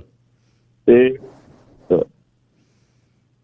ਹਾਂਜੀ, ਕੁਛ ਪੁੱਛ ਰਹੇ ਸੀ? ਨਹੀਂ ਜੀ, ਨਹੀਂ, ਮੈਂ ਤੁਹਾਨੂੰ ਕੰਟੀਨਿਊ ਕਰੋ ਜੀ। ਜੀ, ਅੱਛਾ, ਜਿਹੜੀ ਇਹ ਦੋ ਸਿੰਘ ਸਭਾ ਬਣੀਆਂ, ਇਹਨਾਂ ਨੇ ਇਹ ਹਾਲਾਂਕਿ ਦੋਨਾਂ ਦੇ ਵਿੱਚ ਆਪਦੇ ਤਰੀਕੇਕਾਰ ਡਿਫਰੈਂਟ ਸੀਗੇ। ਜਿਹੜੀ ਅੰਮ੍ਰਿਤਸਰ ਦੀ ਸਿੰਘ ਸਭਾ ਸੀ ਉਹ ਸੰਪਰਦਾਵਾਂ ਵਾਲੀਆਂ ਪੁਰਾਣੇ ਤੁਹਾਡਾ ਜਿਹੜਾ ਸਿਸਟਮ ਸੀ ਉਹਦੇ ਵੱਲ ਜ਼ਿਆਦਾ ਉਧਰ ਉਹਨਾਂ ਦਾ ਝੁਕਾਅ ਸੀਗਾ, ਤੇ ਅਲੀਟ ਜਿਹੜੀ ਸੀ ਜਿਵੇਂ ਕਪੂਰਥਲੇ ਦੇ ਮਹਾਰਾਜਾ ਤੇ ਇਹ ਸਾਰੇ ਉਹਦੇ ਵਿੱਚ ਸੀਗੇ। ਦੂਜੇ ਪਾਸੇ ਪ੍ਰੋਫੈਸਰ ਗੁਰਮੁਖ ਸਿੰਘ ਹਰੇ ਸੀਗੇ, ਜਿਹੜੇ ਸਿੰਘ ਸਭਾ ਦੇ ਸੀਗੇ, ਜਿਹਦੇ ਵਿੱਚੋਂ ਅੱਗੇ ਚੱਲ ਕੇ ਜਿਸ ਨਾਲ ਗਿਆਨੀ ਜਿੱਤ ਸਿੰਘ ਹਰੇ ਆਏ। ਤਾਂ ਜਿਹੜੀ ਅੰਮ੍ਰਿਤਸਰ ਵਾਲੀ ਸਿੰਘ ਸਭਾ ਸੀ, ਉਹਨਾਂ ਦਾ ਲਾਰਜਲੀ ਇਹ ਸੀਗਾ ਕਿ ਕਿਸੇ ਨਾ ਕਿਸੇ ਤਰੀਕੇ ਨਾਲ ਅੰਗਰੇਜ਼ਾਂ ਦੇ ਨਾਲ ਮਿਲ ਕੇ ਵੀ ਚੱਲੋ, ਤੇ ਜੋ ਤੁਸੀਂ ਬਚਾਅ ਕਰ ਸਕਦੇ ਹੋ ਕਰੋ। ਉਹ ਦੋਵਾਂ ਦੀ ਆਪਦੀ ਥਾਟ ਸੀ। ਇਹਨਾਂ ਨੂੰ ਪਹਿਲਾਂ ਆਪਾਂ ਗਲਤ ਸਹੀ ਦਾ ਬਲੈਕ ਐਂਡ ਵਾਈਟ ਕਹਿੰਦੇ ਰਹੇ, ਬਟ ਅੱਜ ਆਪਾਂ ਜਦੋਂ ਰਿਫਲੈਕਟ ਕਰਦੇ ਹਾਂ ਤਾਂ ਦੋਨਾਂ ਦੀ ਆਪਦੀ ਥਾਟ ਸੀ। ਦੋਨਾਂ ਨੂੰ ਕਿਸੇ ਨੂੰ ਗਲਤ ਜਾਂ ਸਹੀ ਕਹਿਣਾ ਨਹੀਂ ਕਿਹਾ ਜਾ ਸਕਦਾ। ਦੋਨਾਂ ਥਾਟਸ ਨੇ ਅੱਗੇ ਜਾ ਕੇ ਕੀ ਅਸਰ ਪਾਏ, ਉਹਦੇ ਪਲੱਸ ਮਾਈਨਸ ਅੱਜ ਆਪਾਂ ਸੋਚ ਸਕਦੇ ਹਾਂ ਜੀ। ਤੇ ਦੂਸਰੇ ਪਾਸੇ ਜਿਹੜੇ ਲਾਹੌਰ ਵਾਲੇ ਸੀ, ਉਹ ਥੋੜੇ ਜਿਹੇ ਕਿਉਂਕਿ ਉਹਦੇ ਵਿੱਚ ਮਾਡਰਨ ਆ ਜਿਹੜੀ ਵੈਸਟਰਨ ਐਜੂਕੇਸ਼ਨ, ਪੱਛਮੀ ਐਜੂਕੇਸ਼ਨ ਲੈ ਕੇ ਆਏ ਹੋਏ ਨੌਜਵਾਨ ਸੀਗੇ, ਪ੍ਰੋਫੈਸਰ ਸੀਗੇ ਜਾਂ ਨਵੇਂ ਥਿੰਕਰ ਸੀਗੇ।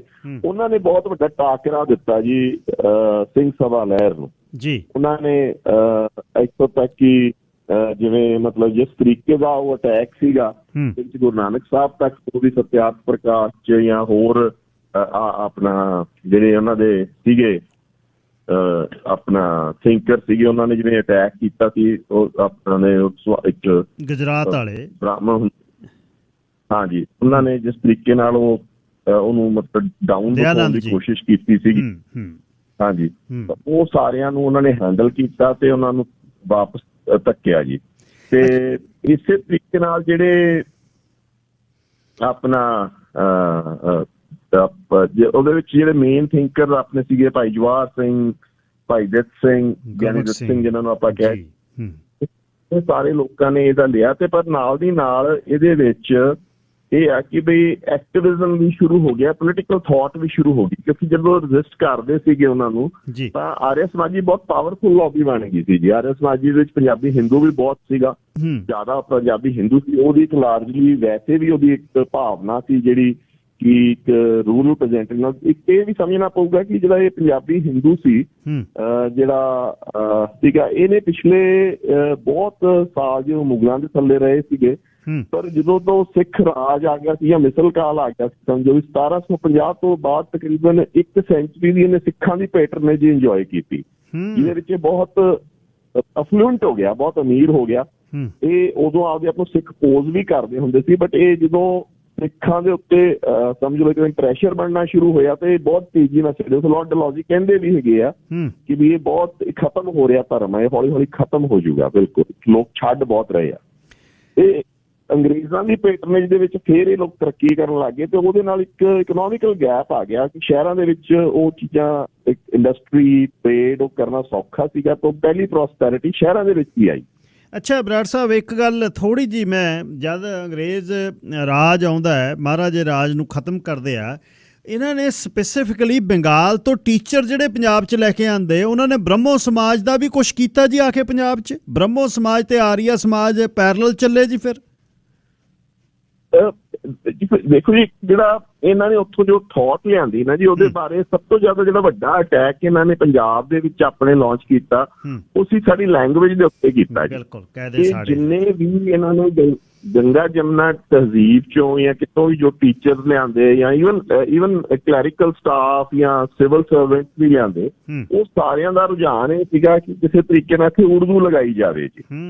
ਇਹਦੇ ਬਾਰੇ ਜੀ ਗਿੱਲ ਸਾਹਿਬ ਇੱਕ ਆਪਣਾ ਅੰਗਰੇਜ਼ੀ ਟੀਚਰ ਸੀਗੀ, ਇੰਗਲਿਸ਼ ਟੀਚਰ, ਇੰਗਲਿਸ਼ ਨਨ ਸੀਗੀ, ਉਹ ਇੱਕ ਚਰਚ ਚਲਾਉਂਦੀ ਸੀਗੀ ਆਪਣਾ ਲੁਧਿਆਣੇ ਦੇ ਵਿੱਚ ਜੀ, ਤੇ ਉਹਨੇ ਉਹ ਚਰਚ ਹਲੇ ਵੀ ਮੌਜੂਦ ਹੈਗਾ ਉੱਥੇ, ਚਰਚ ਉਹ ਦੇਖਿਆ ਜਾ ਸਕਦਾ। ਉਹ ਚਰਚ ਜਿੱਥੇ ਕ੍ਰਿਸਚੀਅਨ ਮੈਡੀਕਲ ਕਾਲਜ ਆ CMC, ਉਹਦੇ ਬਿਲਕੁਲ ਸਾਹਮਣੇ ਉਹ ਚਰਚ ਹੈਗਾ। ਪੁਰਾਣਾ ਚਰਚ ਹਲੇ ਵੀ ਮੌਜੂਦ ਆ, ਉਹਦੇ ਪਿੱਛੇ ਸਕੂਲ ਵੀ ਮੌਜੂਦ ਆ ਜਿਹੜਾ ਆਪਣਾ ਤਕਰੀਬਨ 1835 ਕੇ 40 ਚ ਬਣਿਆ ਸੀਗਾ। ਅੱਛਾ ਜੀ। ਤੇ ਉਹ ਚਰਚ ਦੀ ਬਿਲਡਿੰਗ ਵੀ 1825 ਕੇ 30 ਦੀ ਆ। ਉੱਥੇ ਇੱਕ ਲੇਡੀ ਟੀਚਰ ਨਾਨ ਸੀਗੀ ਤੇ ਉਹਨੇ ਪੰਜਾਬ ਦੀ ਐਜੂਕੇਸ਼ਨ ਤੇ ਕਾਫੀ ਕੰਮ ਕੀਤਾ ਸੀ, ਤੇ ਉਹਦਾ ਇਹ ਕਹਿਣਾ ਸੀ ਅੰਗਰੇਜ਼ਾਂ ਨੂੰ, ਉਹਨੇ ਇਹ ਗੱਲ ਆਖੀ ਸੀ ਕਿ ਵੀ ਤੁਸੀਂ ਇੱਥੇ ਗੁਰਮੁਖੀ ਦੇ ਵਿੱਚ ਪੰਜਾਬੀ ਪੜ੍ਹਾਓ, ਫੇਰ ਹੀ ਇਸ ਜਗ੍ਹਾ ਤਰੱਕੀ ਹੋਊਗੀ। ਪਰ ਉਹਦੇ ਸਾਰੇ ਉਹਦੀਆਂ ਸਾਰੀਆਂ ਪ੍ਰਪੋਜ਼ਲਸ ਨੂੰ ਕੱਟ ਕੇ ਇਹਨਾਂ ਨੇ ਇੱਥੇ ਆਪਣੇ ਤੇ ਉਰਦੂ ਜ਼ੁਬਾਨ ਤੇ ਉਹ ਥੋਪੀ ਲਿਆ ਕੇ ਜਿਹੜੇ ਉਹ ਬੰਦੀ ਬਾਬੂ ਆਪਣੇ ਦੇ ਉੱਤੇ ਲਗਾਏ ਗਏ ਐਜ਼ ਟੀਚਰਸ ਵੀ ਉਹ ਸੀਗੇ, ਸਾਡੇ ਆਪਣਾ ਕਾਲਜਸ ਦੇ ਪ੍ਰਿੰਸੀਪਲਸ ਵੀ ਉਹ ਸੀਗੇ। ਫਿਰ ਵੱਡੀ ਗੱਲ ਆ ਕਿ ਕਲੈਰੀਕਲ ਸਟਾਫ ਜਾਂ ਸੁਪਰਡੈਂਟ ਸਟਾਫ, ਉਹ ਸਾਰਾ ਉਹ ਸੀਗਾ। ਉਹਦਾ ਮੁੱਖ ਕਾਰਨ ਇਹ ਸੀਗਾ ਕਿ ਲੋਕ ਆਪਦੀ ਜ਼ੁਬਾਨ ਦੇ ਵਿੱਚ ਜਦੋਂ ਨਹੀਂ ਪੜ੍ਹਦੇ ਜਾਂ ਨਹੀਂ ਸਿੱਖਦੇ ਤਾਂ ਉਹਨਾਂ ਨੂੰ ਆਪਦੀ ਜ਼ੁਬਾਨ ਤੋਂ ਉਹਨੂੰ ਇੱਕ ਹੀਨ ਭਾਵਨਾ ਡਿਵੈਲਪ ਹੋ ਜਾਂਦੀ ਆ, ਤੇ ਉਹ ਬਹੁਤ ਦੇਰ ਤੱਕ ਹਾਲੇ ਤੱਕ ਸਮਝੋ, ਮਤਲਬ ਮੈਂ ਕਹਿੰਦਾ ਕਿ ਸਾਡੀ ਐਲੀਟ ਦੇ ਵਿੱਚ ਉਹ ਭਾਵਨਾ ਹੈ ਕਿ ਕਿਤੇ ਨਾ ਕਿਤੇ ਜਿਵੇਂ ਉਹ ਹਿੰਦੀ ਨੂੰ ਜਾਂ ਅੰਗਰੇਜ਼ੀ ਨੂੰ ਤਰਜੀਹ ਦਿੰਦੇ ਆ, ਉਹਨਾਂ ਦੇ ਡਰੈਸ ਨੂੰ ਤਰਜੀਹ ਦਿੰਦੇ, ਇਹ ਬਹੁਤ ਕੁਛ ਉਹਨਾਂ ਨੇ ਕੀਤਾ। ਤੇ ਐਲੀਟ ਨੂੰ ਜਿਹੜਾ ਨਿਕਲਸਨ ਸੀ ਉਹ ਤਾਂ ਐਲੀਟ ਦੇ ਵੀ ਬਹੁਤ ਅਗੇਂਸਟ ਸੀਗਾ। ਲਾਰੈਂਸ ਬ੍ਰਦਰਸ ਚ ਵੀ ਦੋ ਜਾਣੇ ਸੀਗੇ, ਹੈਨਰੀ ਲਾਰੈਂਸ ਤੇ ਜੌਨ ਲਾਰੈਂਸ। ਹੈਨਰੀ ਲਾਰੈਂਸ ਨੂੰ ਭੇਜ ਦਿੱਤਾ ਗਿਆ ਤੇ ਜਗੀਰਦਾਰ ਐਲੀਟ ਸੀਗੇ ਜਿਹੜਾ ਸੀਗਾ ਉਹਨੂੰ ਬਹੁਤ ਨੀਚਾ ਦਿਖਾਇਆ ਗਿਆ ਜੀ। ਇੱਥੋਂ ਤੱਕ ਕਿ ਇੱਕ ਪਾਰਟੀ ਦੇ ਵਿੱਚ ਜਿਹੜੇ ਸਿੱਖ ਸਰਦਾਰ ਸੀਗੇ ਉਹਨਾਂ ਨੂੰ ਨਿਕਲਸਨ ਨੇ ਆਪਦੀ ਪਾਰਟੀ ਚ ਬੁਲਾਇਆ ਸੀ ਜੀ, ਤੇ ਉੱਥੇ ਉਹਨੇ ਕਿਹਾ ਸੀਗਾ ਕਿ ਯੂਰਪੀਅਨਸ ਤਾਂ ਬੂਟ ਪਾ ਕੇ ਆ ਸਕਦੇ ਆ, ਪਰ ਜਿਹੜੇ ਸਿੱਖ ਸਰਦਾਰ ਹੈਗੇ ਆ, ਹਿੰਦੂ ਅਲੀਟ ਆ ਜਾਂ ਮੁਸਲਮਾਨ ਅਲੀਟ ਆ, ਉਹ ਜੁੱਤੇ ਉਤਾਰ ਕੇ ਆਊਗੀ। ਉਹਨਾਂ ਚ ਇੱਕ ਪੁਰਾਣਾ ਮੈਦਾਨ ਸੀਗਾ ਰੈਜੀਮੈਂਟ ਦਾ, ਉਹ ਆਪਦੇ ਚੰਗਾ ਅਲੀਟ ਸਮਝ ਤੋਂ ਆਪਦੇ ਜੁੱਤਿਆਂ ਸਮੇਤ ਜਾਂਦਾ ਰਿਹਾ, ਉਹਨੇ ਵਾਪਸ ਬਾਹਰ ਜੁੱਤੇ ਚੁਕਾ ਕੇ ਭੇਜਿਆ ਤੇ ਇਹ ਕਿਹਾ ਵੀ ਪਬਲਿਕ ਵਿਊ ਚ ਜਾਏਗਾ ਤੂੰ, ਵਿਖਾ ਕੇ ਕਿ ਵੀ ਮੈਂ ਆਪਦੀ ਕਿਤਾਬਾਂ ਦੇ ਜੁੱਤੇ ਚੱਕ ਕੇ ਜਾ ਰਿਹਾ ਤਾਂ ਜੁੱਤੀਆਂ। ਮਤਲਬ ਇੰਨਾ ਹਿਊਮਿਲੇਟ ਕੀਤਾ ਜੀ। ਉਹ ਕੀ ਸੀ 1857 ਦਾ ਜਦੋਂ ਗਦਰ ਆ ਗਿਆ ਤਾਂ ਉਹਨਾਂ ਨੂੰ ਲੋੜ ਪੈ ਗਈ ਫੋਰਸਿਸ ਦੀ, ਮੈਂ ਵਾਪਸ ਤਾਂ ਜਾ ਰਿਹਾ ਦੱਸਣਾ ਵੀ ਇੰਨੀ ਹਿਊਮਿਲੇਟ ਇਹ ਲੋਕ ਨਿਕਲੇ ਹੈਗੇ ਆ। ਤੇ ਇਹ ਮੋਟਾ ਉਹਨਾਂ ਨੇ ਮਤਲਬ ਅੰਗਰੇਜ਼ ਨੇ ਬਹੁਤ ਕੁਛ ਕੀਤਾ, ਪਰ ਇਵੈਂਚੁਅਲੀ ਅੰਗਰੇਜ਼ ਨੂੰ 1875 ਤੋਂ ਬਾਅਦ ਅਫਗਾਨ ਫਰੰਟਸ ਦੇ ਉੱਤੇ ਸੋਲਜਰਸ ਬਹੁਤ ਚਾਹੀਦੇ ਸੀਗੇ, ਤੇ ਸੋਲਜਰਿੰਗ ਉਹਨੂੰ ਬੈਸਟ ਜਿਹੜੀ ਮਿਲ ਰਹੀ ਸੀ ਉਹ ਪੰਜਾਬ 'ਚ ਮਿਲ ਰਹੀ ਸੀ। ਸੈਕਿੰਡ, ਉਹਨੇ ਇੱਥੇ ਜਿਹੜੀਆਂ ਜ਼ਮੀਨਾਂ ਸੀਗੀਆਂ ਉਹ ਆਬਾਦ ਕਰਨੀਆਂ ਸ਼ੁਰੂ ਕੀਤੀਆਂ ਕਿਉਂਕਿ ਉਹਨੂੰ ਰੈਵਨਿਊ ਚਾਹੀਦਾ ਸੀ ਇਹਦੇ 'ਚੋਂ। ਉਹਨੇ ਨਹਿਰਾਂ ਇੰਟਰਕਨੈਕਟ ਕੀਤੀਆਂ। ਆਪਣੇ ਜਿਹੜੀ ਲੁਧਿਆਣੇ ਆਪਣੇ ਕੋਲ ਦੀ ਨਹਿਰ ਨਿਕਲਦੀ ਆਪਣੇ ਆ ਜਿਹੜੀ ਨੀਲੋ ਕੋਲ ਦੀ,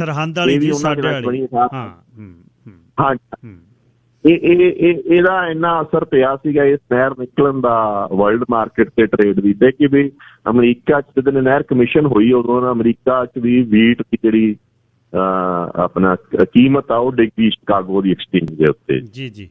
ਤੇ ਇੰਨੀ ਇਹ ਫਸਲ ਨੂੰ ਕੀਤਾ ਨੇ, ਪਰ ਇਹ ਅੰਗਰੇਜ਼ ਦੀ ਆਪਦੀ ਕਲੋਨੀਅਲ ਨੀਡ ਸੀ। ਇਹ ਸਾਨੂੰ ਇਹ ਡਿਸਾਈਫਰ ਕਰਨਾ ਚਾਹੀਦਾ, ਬਿਕੋਜ਼ ਸਿੱਖਾਂ ਨੇ ਉਹਦੇ ਸੋਚਣਾ ਚਾਹੀਦਾ ਕਿ ਸਾਨੂੰ ਫੇਵਰ ਕਰ ਰਿਹਾ, ਨਹੀਂ, ਫੇਵਰ ਵਾਲੀ ਕੋਈ ਗੱਲ ਨਹੀਂ ਸੀ। ਉਹਨੇ ਸਗੋਂ ਸਾਡੇ ਸਾਰੇ ਸਿਸਟਮ ਨੂੰ ਡਿਸਟੋਰਟ ਕਰਤਾ। ਜਿੱਥੇ ਅਸੀਂ ਸਾਡਾ ਜ਼ੋਰ ਸਾਰਾ ਲੱਗ ਗਿਆ ਸਰਕਾਰੀ ਨੌਕਰੀਆਂ ਤੇ ਉਸ ਮਾਈਂਡਸੈਟ ਦਾ ਬਣ ਗਿਆ ਸਾਡਾ, ਤੇ ਪਿਓਰਲੀ ਐਗਰੀਕਲਚਰਿਸਟ ਥਾਟ ਦੂਜੀ ਇੰਡਸਟਰੀ ਉਹਨੇ ਡਿਵੈਲਪ ਨਹੀਂ ਹੋਈ। ਮਹਾਰਾਜੇ ਦੇ ਰਾਜ 'ਚ ਬੜੀ ਤਰੀਕੇ ਦੀ ਇੰਡਸਟਰੀ ਇੱਥੇ ਡਿਵੈਲਪ ਹੋ ਰਹੀ ਸੀਗੀ।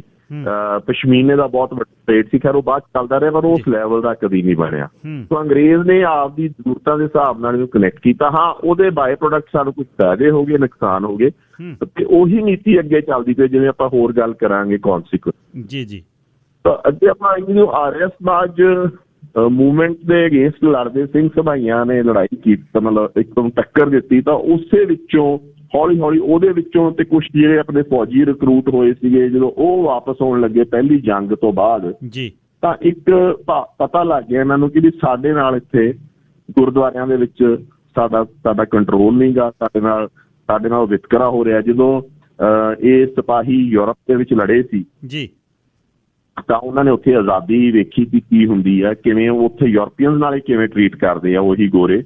ਤੇ ਦੂਸਰਾ ਵੱਡੀ ਗੱਲ ਇਹ ਸੀ ਗਿੱਲ ਸਾਹਿਬ ਕਿ ਜਦੋਂ ਇਹ ਯੂਰਪੀਅਨ ਦੇ ਨਾਲ ਬਰਾਬਰ ਲੜੇ ਤਾਂ ਇਹਨਾਂ ਨੂੰ ਇਹ ਵੀ ਸਮਝ ਆ ਗਈ ਸੀ ਕਿ ਯੂਰਪੀਅਨ ਕੋਈ ਐਡਾ ਚੰਗਾ ਸਾਡੇ ਨਾਲ ਬਿਹਤਰ ਸੋਲਜਰ ਜਾਂ ਬਿਹਤਰ ਦਿਮਾਗ ਨਹੀਂ ਆ, ਤਾਂ ਧੱਕੇ ਨਾਲ ਹੀ ਸਾਡੇ ਅੱਗੇ ਬਿਲਕੁਲ। ਤਾਂ ਉਹ ਸਾਰਾ ਕੁਛ ਲੈ ਕੇ ਜਦੋਂ ਇਹ ਵਾਪਸ ਆਏ, ਨਾਲ ਸਿੰਘ ਸਭਾ ਮੂਵਮੈਂਟ ਦੀ ਗੱਲ ਕੀਤੀ ਤਾਂ ਆਪਣੇ ਇੱਥੇ ਗੁਰਦੁਆਰਾ ਰਿਫੋਰਮ ਮੂਵਮੈਂਟ ਚੱਲ ਗਈ, ਜਿੱਥੇ ਆਪਣੇ ਲੋਕਾਂ ਨੇ ਮੰਗਿਆ ਕਿ ਸਾਡੇ ਗੁਰਦੁਆਰਿਆਂ ਦਾ ਅਸੀਂ ਚਾਰਜ ਸੰਭਾਲਣਾ ਹੈ। ਜਿਹੜਾ ਉਹ ਦਸਤੂਰ ਅਮਲ ਲਾਇਆ ਗਿਆ ਸੀ ਅੰਗਰੇਜ਼ਾਂ ਨੇ ਜਾਂ ਆਪਦੇ ਸਰਬਰਾਹ ਅਪੁਆਇੰਟ ਕਰਦੇ ਸੀ, ਉਹ ਸਾਨੂੰ ਮਨਜ਼ੂਰ ਨਹੀਂ ਗਏ। ਉਹ ਫਿਰ ਇੱਕ ਬਹੁਤ ਵੱਡੀ ਸ਼ਕਲ ਚੱਲੀ ਜਿਹਨੂੰ ਆਪਾਂ ਗੁਰਦੁਆਰਾ ਰਿਫੋਰਮ ਮੂਵਮੈਂਟ ਕਹਿੰਦੇ ਹਾਂ। ਤੇ ਹਾਂ, ਸੁਧਾਰ ਲਹਿਰ, ਗੁਰਦੁਆਰਾ ਰਿਫੋਰਮ। ਹਾਲਾਂਕਿ ਉਹਦੇ ਬੜੇ ਕੁਐਸਚਨ ਆ ਕਿ ਗੁਰਦੁਆਰਾ ਸੁਧਾਰ ਲਹਿਰ ਉਹਨੂੰ ਕਹਿਣਾ ਠੀਕ ਸੀ ਕਿ ਨਹੀਂ, ਜਾਂ ਲੇਟਰ ਔਨ ਉਹਨੇ ਕੀ ਅਸਰ ਵਿਖਾਏ ਹੋਰ, ਉਹਦੇ ਤੇ ਆਪਾਂ ਫਿਰ ਚਰਚਾ ਕਰ ਲਾਂਗੇ। ਤਾਂ ਮੋਟਾ ਜਿਹਾ ਆਪਾਂ ਕਹੀਏ ਤਾਂ ਇਹ ਅੰਗਰੇਜ਼ ਦੀ ਜਿਹੜੀ ਸਿੱਖ ਰਾਜ ਖਤਮ ਹੋਣ ਤੋਂ ਬਾਅਦ ਨੀਤੀ ਪਹਿਲੀ ਇਹ ਸੀਗੀ ਕਿ ਇਹਨਾਂ ਲੋਕਾਂ ਨੂੰ ਕਨਵਰਟ ਕਰ ਲਓ, ਕ੍ਰਿਸਚਨ ਬਣਾ ਲਓ, ਈਸਾਈ ਬਣਾ ਲਓ। ਪਰ ਉਹਨਾਂ ਨੇ ਜਦੋਂ ਦੇਖਿਆ ਕਿ ਵੀ ਸਾਨੂੰ ਇਹ ਮਟੀਰੀਅਲ ਚਾਹੀਦਾ ਜੰਗਾਂ ਦੇ ਮੈਦਾਨ ਵਾਸਤੇ ਜਾਂ ਖੇਤੀਬਾੜੀ ਵਾਸਤੇ, ਤਾਂ ਉਹਨਾਂ ਨੇ ਇਸ ਦੀ ਬਦਲ। ਇੱਕ ਵਪਾਰਕ ਸੰਦੇਸ਼ ਲੈ ਲਈਏ ਜੀ ਇੱਥੋਂ ਆ ਕੇ ਅੱਜ ਦੀ ਗੱਲਬਾਤ ਨੂੰ ਅਗਲੇ 8-10 ਮਿੰਟਾਂ ਸਮੇਟਾਂਗੇ। ਤੇ 20ਵੀਂ ਸਦੀ ਦੇ ਵਿੱਚੋਂ ਸ਼ੁਰੂਆਤ ਕੱਲ੍ਹ ਨੂੰ, ਫਿਰ 1920 ਦੇ ਨੇੜੇ ਤੱਕ ਅੱਜ ਤੱਕ ਪਹੁੰਚਦੇ ਹਾਂ। ਸਰਾਜਪਾਲ ਸਿੰਘ ਬਰਾੜ ਮੇਰੇ ਨਾਲ ਰਹਿਣਗੇ ਹੁਣੇ। ਅੱਛਾ ਸਰਾਜ ਬਰਾੜ ਜੀ, ਇੱਕ ਗੱਲ ਮੈਨੂੰ ਦੱਸਿਓ ਵੀ ਜਿਸ ਤਰ੍ਹਾਂ ਹੀ ਸਿੱਖ ਰਾਜ ਦੇ ਦੌਰਾਨ ਵੀ ਸਿੱਖ ਰਾਜ ਤੋਂ ਬਾਅਦ ਜਿਹੜਾ ਲਹਿਰਾਂ ਜਿਹੜੀਆਂ ਜਿੱਥੇ ਪ੍ਰੋਫੈਸਰ ਗੁਰਮੁਖ ਸਿੰਘ, ਗਿਆਨੀ ਦਿੱਤ ਸਿੰਘ, ਸਿੰਘ ਸਭਾ ਜਿਹੜੀਆਂ ਬਣੀਆਂ, ਉਹਦੇ ਇੱਧਰੋਂ ਮਜੀਠੀਏ ਅਤੇ ਖਾਸ ਤੌਰ 'ਤੇ ਮਹਾਰਾਜਾ ਕਪੂਰਥਲਾ, ਇਹ ਅਲੀਟਸ ਜਿਹੜੇ ਨੇ ਫਿਰ ਜਦ ਅੰਗਰੇਜ਼ਾਂ ਦੇ ਵੀ ਨੇੜੇ ਲੱਗ ਗਏ, ਅੰਗਰੇਜ਼ਾਂ ਦੇ ਨਾਲ ਚੱਲਦੇ ਵੀ ਰਹੇ, ਇੱਧਰੋਂ ਸਿੱਖਾਂ ਦੇ ਵੀ ਨਾਲ ਚੱਲਦੇ ਰਹੇ, ਉਹੀ ਪੈਟਰਨ ਜਿਹੜਾ ਹੁਣ ਤੱਕ ਵੀ ਚੱਲਦਾ ਰਿਹਾ। ਸੋ ਇਸ ਨੂੰ 1920 ਤੱਕ ਜਦ ਤੱਕ ਅਕਾਲੀ ਦਲ ਨਹੀਂ ਬਣਿਆ ਤੇ ਅਕਾਲੀ ਦਲ ਤੇ ਗੁਰਦੁਆਰਾ ਪ੍ਰਬੰਧਕ ਕਮੇਟੀ ਬਣਨ ਤੱਕ ਇਸ ਨੂੰ ਸਮ ਅਪ ਕਰਿਓ ਜੀ 5-6 ਮਿੰਟਾਂ 'ਚ ਅਗਲਿਆਂ 'ਚ। ਗਿੱਲ ਸਾਹਿਬ, ਇਹ ਜਿਹੜੇ ਪੈਟਰਨ ਦਾ ਕੁਐਸਚਨ ਆ ਇਹ ਸਿੱਖ ਰਾਜ ਤੋਂ ਬਾਅਦ ਲਗਾਤਾਰ ਚੱਲ ਰਹੇ ਆ। ਇੱਕ ਤਾਂ ਇਹ ਹੈ ਕਿ ਸਿੱਖ ਰਾਜ ਖਤਮ ਹੋਣ ਤੋਂ ਬਾਅਦ ਸਿੱਖ ਅੱਜ ਤੱਕ ਮੈਂ ਫਿਰ ਸਟ੍ਰੈਸ ਕਰ ਰਹੇ ਕਿ ਵੀ ਆਰਾਮ ਨਾਲ ਨਹੀਂ ਬੈਠੇ। ਉਹਨਾਂ 'ਚ ਇੱਕ ਬੇਚੈਨੀ ਰਹੀ, ਉਹ ਇੱਕ ਸਟਰਗਲ ਕਰਦੇ ਰਹੇ। ਚਾਹੇ ਉਹ ਭਾਈ ਮਹਾਰਾਜ ਸਿੰਘ ਸੀ ਜਿਹੜੇ ਲੜੇ, ਉਸ ਤੋਂ ਬਾਅਦ ਉਹਨਾਂ ਨੂੰ ਦਬਾ ਲਿਆ ਤਾਂ ਸਮਝ ਲਓ ਕੂਕਾ ਮੂਵਮੈਂਟ ਉੱਠ ਖੜੀ। ਉਸ ਤੋਂ ਬਾਅਦ ਜਦੋਂ ਉਹਨਾਂ ਨੇ ਦੇਖਿਆ ਕਿ ਨਹੀਂ, ਇਹਨਾਂ ਨਾਲ ਲੜਨ ਦਾ ਤਰੀਕਾ ਸਾਨੂੰ ਥੋੜਾ ਜਿਹਾ ਤਰੀਕਾਕਾਰ ਪਹਿਲਾਂ ਇੱਕ ਵਾਰੀ ਆਪਦੇ ਆਪ ਨੂੰ ਅਸੀਂ ਸੰਗਠਿਤ ਕਰ ਲਈਏ, ਤਾਂ ਸਿੰਘ ਸਭਾ ਲਹਿਰ ਉੱਠੀ। ਤੇ ਲਹਿਰ ਤੋਂ ਬਾਅਦ ਦੁਬਾਰਾ ਫਿਰ ਇੱਕ ਆਪਣਾ ਗੁਰਦੁਆਰਾ ਸੁਧਾਰ ਲਹਿਰ ਦੇ ਰੂਪ 'ਚ, ਫਿਰ ਅਕਾਲੀ ਮੂਵਮੈਂਟ ਦੇ ਰੂਪ 'ਚ, ਤੇ ਫਿਰ ਭਾਰਤੀ ਆਜ਼ਾਦੀ ਨਾਲ ਰਲ ਗੱਡ ਹੋ ਕੇ, ਜਿਹਨੂੰ ਆਜ਼ਾਦੀ ਕਹਿੰਦੇ ਆਪਾਂ, ਮਤਲਬ ਉਹਨਾਂ ਨਾਲ ਚਲੋ ਚਾਹੇ ਉਹ ਉਹਦੇ 'ਚ ਆ ਗਏ, ਫਿਰ ਲੜਦੇ ਰਹੇ। ਉਸ ਤੋਂ ਬਾਅਦ ਦੁਬਾਰਾ ਪੰਜਾਬੀ ਸੂਬਾ ਮੂਵਮੈਂਟ ਵਾਸਤੇ ਲੜੇ, ਧਰਮ ਯੁੱਧ ਵਾਸਤੇ ਲੜੇ, ਤੇ ਹੁਣ ਫੇਰ ਇੱਕ ਤਰ੍ਹਾਂ ਦੀ ਵਿਚਾਲੇ ਜਦੋਂ ਇਹ ਕੋਈ ਆਮ ਜਾਂ ਪੋਲੀਟੀਕਲ ਕਨਫਲਿਕਟ ਨਹੀਂ ਲੜਦੇ ਹੁੰਦੇ ਸੀ, ਤਾਂ ਉਦੋਂ ਹਮੇਸ਼ਾ ਇੱਕ ਅਪਸਰਜ ਆ ਜਾਂਦਾ ਸੀ ਲਿਟਰੇਚਰ ਦੇ ਵਿੱਚ ਤੇ ਸੋਚ ਦੇ ਵਿੱਚ ਜਾਂ ਥਿੰਕਿੰਗ ਦੇ ਵਿੱਚ। ਉਹ ਸਮਝ ਲਓ ਤਿਆਰੀ ਹੁੰਦੀ ਸੀ ਤੇ ਤਿਆਰੀ ਤੋਂ ਬਾਅਦ ਫੇਰ ਉੱਠ ਕੱਢਦੇ ਸੀ। ਇਹ ਲਹਿਰ ਇੱਕ ਚੱਲਦੀ ਰਹੀ, ਮਤਲਬ ਕੰਟੀਨਿਊਸਲੀ ਉਸ ਸਟਰਗਲ 'ਚ ਰਹੇ। ਜੇ ਉਹ ਸਟਰਗਲ ਖਤਮ ਹੋ ਜਾਂਦੀ ਸੀ ਤਾਂ ਉਦੋਂ ਸਿੱਖਿਆ ਜਾਂ ਵਿਦਿਆਲ, ਤੇ ਹੁਣ ਵੀ ਤੁਸੀਂ ਦੇਖੋ ਜਦੋਂ ਸਟਰਗਲ ਧਰਮ ਯੁੱਧ ਖੋਰਚਾ ਖਤਮ ਹੋਇਆ, ਕੁਛ ਦੇਰ ਉਹ ਟਰਾਮਾ ਰਿਹਾ, ਉਸ ਤੋਂ ਬਾਅਦ ਫਿਰ ਐਨਾਲਿਸਿਸ ਆਉਣ ਲੱਗ ਗਏ ਤੇ ਲੋਕੀ ਦੁਬਾਰਾ ਉਹਨੂੰ ਸੁਰਜੀਤ ਹੋਣ ਲੱਗੀ, ਇੱਕ ਸਟਰਗਲ ਦੇ ਮੋਡ 'ਚ ਫੇਰ ਪੰਜਾਬ ਆ ਗਿਆ ਉਸੇ ਦੇ। ਕੋਈ ਕੰਟੀਨਿਊਸ ਪ੍ਰੋਸੈਸ ਰਿਹਾ ਤੇ ਇਸੇ ਤਰ੍ਹਾਂ ਇੱਕ ਸਮਝ ਲਓ ਬਦਦੁਮਾ ਦਾਗ ਰਿਹਾ ਸਾਡੇ ਕਿ ਵੀ ਸਾਡੀ ਜਿਹੜੀ ਅਲੀਟ ਆ ਜਿਹੜੀ ਇੱਕ ਪਾਰਟਿਕੂਲਰ ਲੈਵਲ ਕ੍ਰਾਸ ਕਰਦੀ ਰਹੀ ਆ, ਉਹਦੇ ਵਿੱਚ ਪਤਾ ਨਹੀਂ ਕਿਉਂ ਨੈਸ਼ਨਲਿਜ਼ਮ ਦੀ ਭਾਵਨਾ ਜਾਂ ਮਤਲਬ ਉਹਦੇ 'ਚ ਜਿਹੜੀ ਕੌਮੀਅਤ ਦੀ ਭਾਵਨਾ ਸੀ ਉਹ ਨਿਕਲ ਜਾਂਦੀ ਸੀ ਤੇ ਉਹ ਰਲ ਜਾਂਦੀ ਸੀ, ਉਹ ਇੰਟਰਮੀਡੀਏਟਰੀ ਬਣ ਜਾਂਦੀ ਸੀ, ਉਹ ਸਾਡੇ ਸੌਦੇ ਕਰਦੇ ਸੀ, ਚਾਹੇ ਉਹ ਕੋਈ ਵੀ ਰਿਹਾ ਜੀ। ਉਹ ਟ੍ਰੈਂਡ ਵੀ ਅੱਜ ਤੱਕ ਸਾਡੇ ਚੱਲਦਾ ਰਿਹਾ ਕਿ ਜਿਹੜਾ ਇਹ ਸਾਡੇ ਵਿੱਚੋਂ ਹੀ ਨਿਕਲ ਕੇ ਸਾਡੇ ਅੱਗੇ ਜਾਂਦੇ ਰਹੇ ਸਿੱਖ ਰਾਜ ਤੋਂ ਬਾਅਦ। ਤਾਂ ਉਹ ਕਿਤੇ ਨਾ ਕਿਤੇ ਜਿਹੜੀ ਓਰੀਐਂਟਲ ਥਾਟ ਸੀ, ਮਤਲਬ ਅੰਗਰੇਜ਼ ਨੇ ਜਿਹੜਾ ਲਿਟਰੇਚਰ ਪੜ੍ਹਾਇਆ, ਮੈਂ ਉਹ ਸਮਝਦਾ ਕਿ ਉੱਥੇ ਸਾਡੀ ਜਿਹੜੇ ਆਪਦੇ ਸਾਡੇ ਸੰਪਰਦਾਵਾਂ ਦੇ ਵਿੱਚ ਜਾਂ ਉਹਨਾਂ ਸਿਸਟਮ ਦੇ ਵਿੱਚ ਅਸੀਂ ਜਿਹੜੇ ਆਪਦਾ ਐਜੂਕੇਸ਼ਨ ਸਿਸਟਮ ਬਣ ਲਿਆ, ਜਿਹੜਾ ਸਾਡਾ ਵਿਦਿਅਕ ਸਿਸਟਮ ਜਿਹੜਾ ਹੈਗਾ ਉਹ ਪੱਛਮ ਦਾ ਹੋ ਗਿਆ, ਉਹ ਉਹਦਾ ਵੱਡਾ ਕਾਰਨ ਮੈਂ ਸਮਝਦਾ। ਹਾਲਾਂਕਿ ਹੋਰ ਵੀ ਬੜੇ ਕਾਰਨ ਹੁੰਦੇ ਕਿਉਂਕਿ ਸਟੇਟ ਕੋਲੇ ਜਾਂ ਰਾਜਾਂ ਕੋਲੇ ਦੇਣ ਨੂੰ ਬਹੁਤ ਕੁਛ ਹੁੰਦਾ ਤੇ ਉਹ ਉਹਦੇ 'ਚ ਉਹਦੇ ਲਾਲਚ 'ਚ ਆ ਜਾਂਦੇ ਆ ਲੋਕ ਜੀ। ਤੇ ਪਰ ਅਸੀਂ ਕਿਰਦਾਰ ਪੱਖੋਂ ਉਦੋਂ ਮਾਰਦੇ ਹਾਂ ਜਦੋਂ ਸਾਡਾ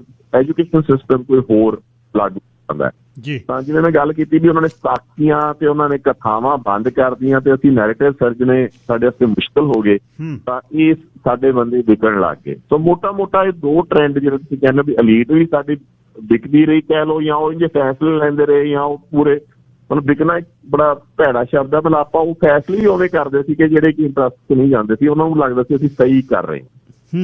ਇਹ ਦੋ ਟ੍ਰੈਂਡ ਚੱਲਦੇ ਰਹੇ। ਬਾਕੀ ਆਪਾਂ ਫਿਰ ਜਿਵੇਂ ਕੱਲ੍ਹ ਚਰਚਾ ਕਰਾਂਗੇ ਇਹਦੇ ਬਾਰੇ।